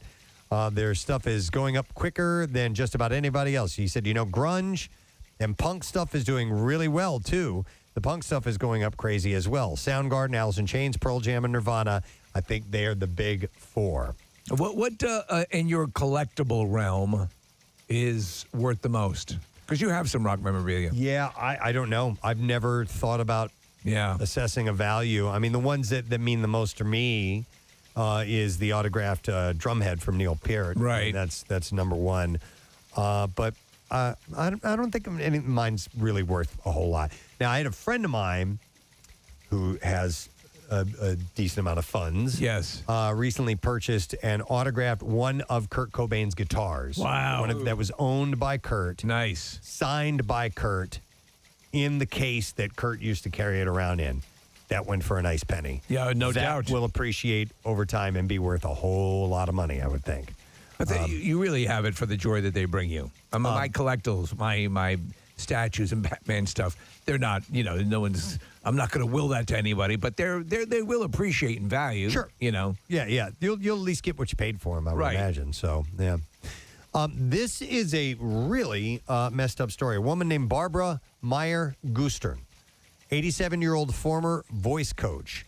She was critically hurt in a random shove attack in New York last week, and she's died from her injuries. Whoa. Now, it was on Monday night. She was a one-time famed voice coach whose students included Blondie singer Debbie Harry. Yeah. She was walking along West 28th Street around 8 p.m. Thursday when an unidentified woman came up behind her and shoved her to the ground. Her red-headed attacker, who has not been apprehended, then ran off. They got good video of this person, but, come on. Police said the attacker crossed the street before pushing Gersten, who suffered a serious and now fatal head injury. The NYPD said we're asking for the public's help in solving this disgusting, disgraceful law offense committed against the vulnerable elderly female who was doing nothing but walking down the street in New York City. How could you ever feel confident going out in New York? Every other day, there's somebody being shoved off the train platform, shoved downstairs, beaten. We had the randomly. story in the Bizarre File earlier. Yep. The woman that was randomly hit 125 times. It's messed up. And on a lighter note, and we'll end on this, on Tuesday, the Recording Academy announced the first slate of artists to perform at this year's 64th Annual Grammy Awards. Taking the stage on music's biggest night will be current nominees Brothers Osborne, BTS, Brandi Carlile, Billie Eilish, Lil Nas X with Jack Harlow, and Olivia Rodrigo. So that's all they've announced so far. It's usually pretty good. I mean, again, I do enjoy the Grammys for the performances. Live from MGM Grand Garden Arena in Las Vegas and hosted by Trevor Noah, the 64th Annual Grammy Awards will be broadcast live Sunday, April 3rd on CBS. Quick question. Yes. I was just thinking about this. With Dolly Parton removing herself from the running of the Rock and Roll Hall of Fame, does that then mandate the selection of another person, another band? I was wondering. I don't know. Yeah. Maybe. And do they even have to honor her wishes? You know what I mean? They could still go ahead and have her be a nominee and inductee. She doesn't have to accept it. I think they'll probably honor her wishes. I would think so. All right, that's it. Music news. We're going to take a break. Come back in a second for the letter of the day and word of the week prize. So don't miss out on that if you've been keeping track. We'll be right back. Victim of domestic abuse. She is a perpetrator. She is a perpetrator. Yeah, Depp report. What? I don't know. I was just waiting for a Yosemite Sam moment. I don't know what that was, but it was, because of the classic Johnny Depp Yosemite Sam. Yeah, well, it was a cowboy thing. Oh, okay, I got you. I mean, really, any moment is a good Yosemite Sam. He's been a pirate, too. Yes, he has been a pirate, I don't think that you can go wrong with Yosemite Sam. It's just perfect. Let me know if there's anything else you're waiting for, and I'll set you up, okay? All right, good. All right, cool. Yeah. Mr. Depp's actions prove that he is unable to accept the truth of his ongoing abusive behavior. This is according to, the other side. Yes. But we've seen what appears to be damning video of him going on a tirade. And, in the tirade, he's just slamming things down. Where are the Cocoa Puffs? He's not actually being physical with her. Little doggy. He looks so. It's just him waking up, and he's in a bad mood. His mother, he's wearing a cowboy hat. Did his mom just die? I don't. Yeah, I think so. It might have been shortly after that. But yeah, he's wearing the cowboy hat and sunglasses, and he's just. Yeah. Where are my spurs? Yeah. He's got his cap gun six-shooter. Where are my spurs? I don't want to look like some cowpoke. She's always leaving them laying around somewhere. You can't find them. They're supposed to be. God damn it! I just stepped on my spurs. Here they are. They're supposed to be Give in me my spurs. supposed to be in the laundry room. Look at that. Yeah. They're walking over on their own. I guess so. I got the new ones from Nike. They're autonomous. Boy, ladies and gentlemen, what a treat. Filling in for Pierre Robert, your midday excursion today will be hosted by the man about town, Bill Weston. Talk about setting the bar really low. When's the last time you've done a music shift? I did a 6 to 10 Saturday morning show like 5 or 6 months ago. Okay. I came in and got off before you guys were up. By the way, I remember there was one, you get good feedback. People enjoy hearing you on the air, and obviously you're no neophyte to this. So, I follow the program director's credo. It's called Tight and Bright. Tight and Bright. How long were you a jock? Oh, gosh. Maybe 10 years. Okay. Yeah. Was it most of that in Buffalo? Most of that was Love Lines, Nick. I did top 40 in Erie, the worst 2 years of my life. I did a couple years on a rock station in Buffalo, best years of my life. And then started getting into programming because I realized I was an okay jock, but I was probably a better programmer. Okay. Yeah, you're a great programmer. I have a question about, we have this thing, it's called the Zeta system, which is the software system that has all the music and commercials and all this stuff. You know how to run it pretty well? Yeah. Yeah, pretty much. There's the amount of dead air that Pierre manages to eke out of that system? Because truth be told, I couldn't run this. There's no way. Casey does all the I just hit the buttons to put everything in motion. If I had to do this on my own, I wouldn't be able to do it. Well, yeah, Pancake will I don't do it enough. But Pancake, you got a great producer. Yeah, and you know what? Following you up there. Chuck schedules a lot of stuff, and Todd in promotions. And if you don't change it, if you kind of run it the way it's supposed to run, you don't have to do a whole lot. Just stop it and start it, right? So now, are you going to do your usual War of the Roses and Hot Girl Check-In? Hot Girl Check-In. I'm going to be celebrating National French Bread Day. What is it, like Baguette Day today? We've got these 19-foot loaves of French bread out in the... Yeah. Green room plus chocolate chip cookies the size of manhole covers. You know what? It's also National Ravioli Day, so you can celebrate so we're going to be a big block of songs about ravioli, right? At 12 noon. And Bill. Hi, we're Warren, and we love ravioli. A 10-minute version of Bill's Bulletin. Oh, Instead of Pierre's Planner. Bill's Bulletin. No, we're not going. We're not doing that. Bill's Bulletin. I like that. Oh, boy. We're going to play a lot of music. And then the farm report. There we go. Ladies and gentlemen, Bill Weston with the Bill's Bulletin. Good evening, Mr. America. Mr. And all the ships at sea. Ships at sea. This one goes out to Lottie in Kansas, who's having her hip replacement surgery today. Lottie, we're pulling for ya. Do you want me to run sound effects for you? No, it's good. I will, in honor of Chester Bennington's birthday today, we'll get some Linkin Park on. We're going to do some blocks for The Clash, one of my favorite bands ever. Since we missed out on World Clash Day a couple weeks ago, we're going to make up for it today in a big block of Clash. Did you ever see The Clash perform live? I did not. That is one of my greatest concert experiences. I did see them. Oh, God. I just realized I did see The Clash. Really? You just blocked it out of your favorite band, or you blocked it out of your mind? It was at a stadium. They were at a part of a stadium tour with The Who. That's when I saw it. It was David Johansen, and then The Clash, and then The Who. Yeah. So that was very Rocky V. It was like,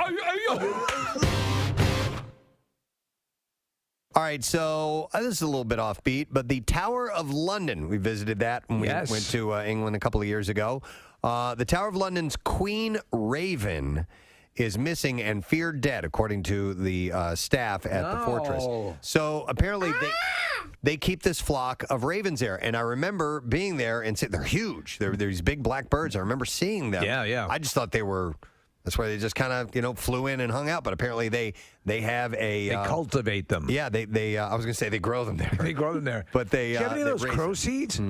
The tower usually has 6 ravens at any time, and according to legend, if they ever leave, then both the fortress and the kingdom will fall. Yes. There are currently 7 1, 2, 3, 4, 5, 6. There are 7 in residence. A spokesman said Marlena's continued absence indicates to us that she may have sadly passed away. So that's Marlena. She is the queen. It's great distress for us as Marlena's gone. As you know, the legend, the kingdom will fall if we do not have 7 crows present at all times. So it is now that I must inform the birds. Thank you. So disgusting. We need a different spokesperson. Who hired him? Yeah, time to retire, bro. It's always some guy with big mutton chops. Can we get a young guy? I'm 27. Taking care of these birds will age you. He added, Marlena was our undisputed ruler of the roost, queen of the Tower Ravens. She will be greatly missed by her fellow ravens, the Raven Master, and all of us here in the Tower community. But if you know Marlena, you know that's so Raven. I believe the people that work at the tower, I think they volunteer. I think they, I want to say I remember reading that. It was great. I really enjoyed going I'm a complete there. Anglophile when it comes to this stuff. The royal family, the tower, even watching The Crown is so much fun. Listen, some people don't get it. I love it. It's a dated concept, but it's pretty cool. There's nothing wrong with that, and embracing that and keeping that going. Yeah.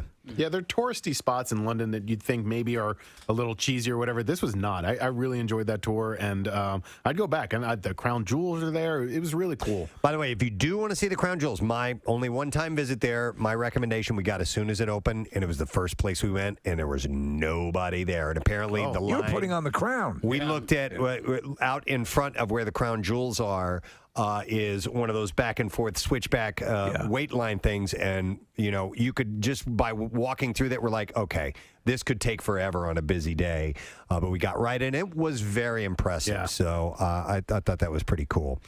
The Raven Master, Christopher Scaife, said that he would be taking some time to mourn Marlena. Tower staff added that they had no immediate plans to replace her. And Charles is believed to have been the first monarch to officially decree that the birds must be kept Bob really at the couldn't tower. talk about the fact that he may be leaving the team. And it seems that way. We understand why. Yeah. But JJ gave a little bit more info on that, so it was good to talk to him. And don't forget, if you're interested in a career in sportscasting, he offers up a program that will teach you the ropes, and he also can help in like a mentorship as well. He definitely takes a very active approach to what he does. He's had a number of successes. What better teacher could you have? You know? Yep. So check out his website. I don't remember it off the top of my head. BustyAsians.com. BustyAsians.com. Yo, ever heard of Jerkmate? / Jim Jackson. But anyhow, it was great having JJ on. All right, so we need to do the letter of the day, and there's only one person in this world, one human alive that can give us that information that we need oh so dearly. And you know what? We're in luck. He's here today. Hey! We have him. We actually have him. You are so lucky. We are so lucky. Oh, How you God. doing? What did you just slam on the ground? Oh, my or on the table? bag, Your my bag of man stuff? Purse, bag, whatever the F it is. All right, you ready, man? Heck yeah. Preston and Steve on 93.3 WMMR. Now, the Daily Letter. The Preston and Steve Show is brought to you today by The Letter. E is in Ethel. All right. We have 2 more letters to go, and we will give away a 4-pack of pit tickets to see the Black Keys and an autographed drum head. And the Black Keys, by the way, Saturday, July 30th, the Waterfront Music Pavilion. Tickets are on sale via Ticketmaster, and complete details at WMMR.com, including the video for the new song Wild Child, which is a very cool tune that we've been playing. How you doing today, man? Very good. Is it amazing out? It's amazing out. I have little flowers popping up in my yard. Ooh, already? Yeah. Crocuses? The purple ones? Well, crocus are the very first to come up. I thought daffodils are usually pretty early. The daffodils are right behind. Okay. Tulips start to bud a little bit. Yep. I don't know what it was. It was dark out, and I didn't have my glasses on. But it was dark out? Yeah, it was like dark last night. Oh, last night. I thought you were saying today. I'm sorry. Okay. It's getting dark at night now. Yeah, it does that. I went over and saw flowers and had a little chat with them. Hey, Pierre. Nice. I said, now watch out because we still might get a little freakish snow, dear flower, so don't let it dissuade you, okay? Okay. Okay. Are you feeling okay? Can you play me a block of crocus tomorrow? No. There's not enough songs for crocus to have a block. I don't even know one. But that's Screaming in the night, man. That's where the na came from. Oh, it is? The original Charlie Kendall, who created the na and the Philadelphia, got it from a crocus song. That is a riff of a crocus song, and didn't know that. I don't know which one, but Lush would know. Hey, speaking of but he retired. Little creatures like plants that you talk to. You saw the text this morning. Our friends at Trinity Rehab have named some fish after me and Pierre and Nick. Wow. I assume it's at their Conshohocken location. It is. They've got a little tropical fish tank there. They had some fish earlier, which they only had one, and they named him after me, and sadly, he didn't make it. Yeah, he's no longer with us. So we're on Pierre 2. Okay.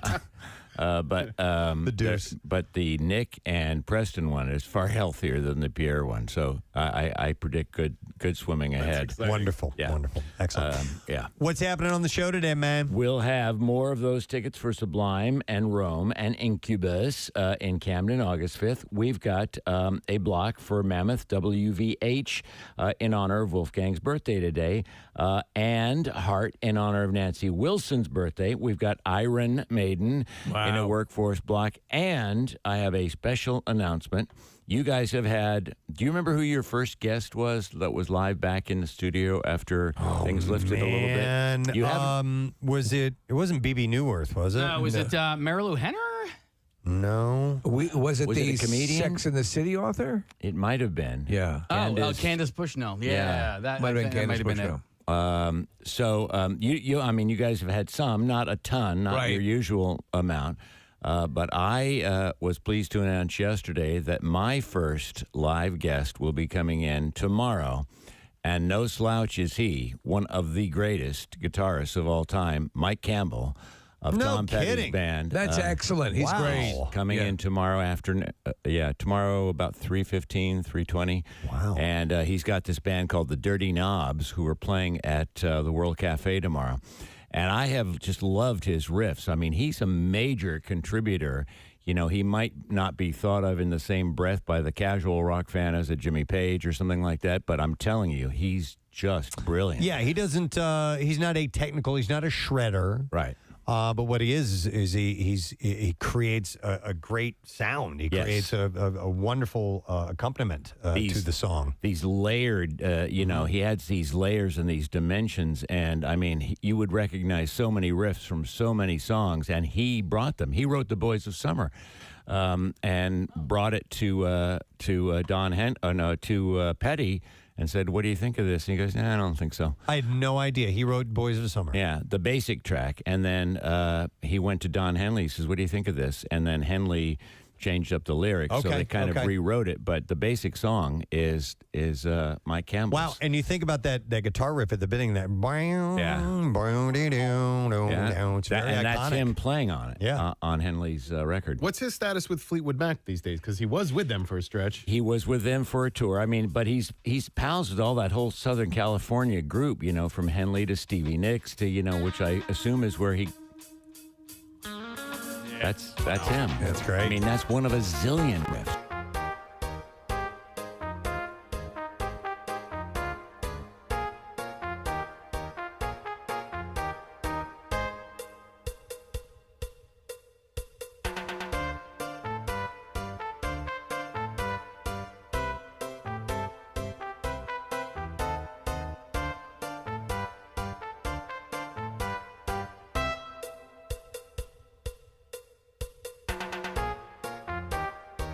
Believe he's going to continue that. Okay, because he kind of took over for Lindsey Buckingham for a stretch. Well, they also brought Neil Finn in of Crowded House fame, and so they both Neil sang the parts, and Neil played guitar as well, but Campbell did the lead parts in Fleetwood Mac. I think that was a one tour only. I mean, I think it was a friendly thing, but I think he wants to concentrate on this solo band.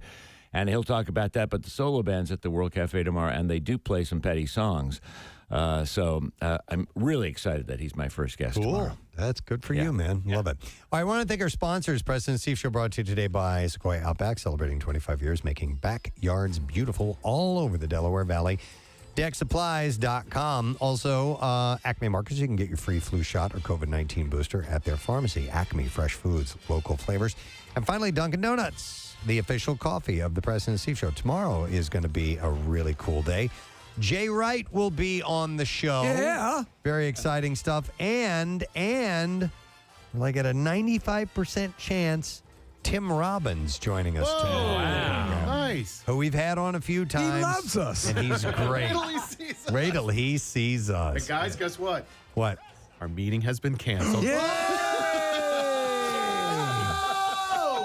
Wednesday meeting canceled. You got that response over our meeting canceled. Not any guests tomorrow. And it's 72 and sunny. Happy pre-Friday, everybody. See you, suckers. Rage on and have a great day. We'll see you later.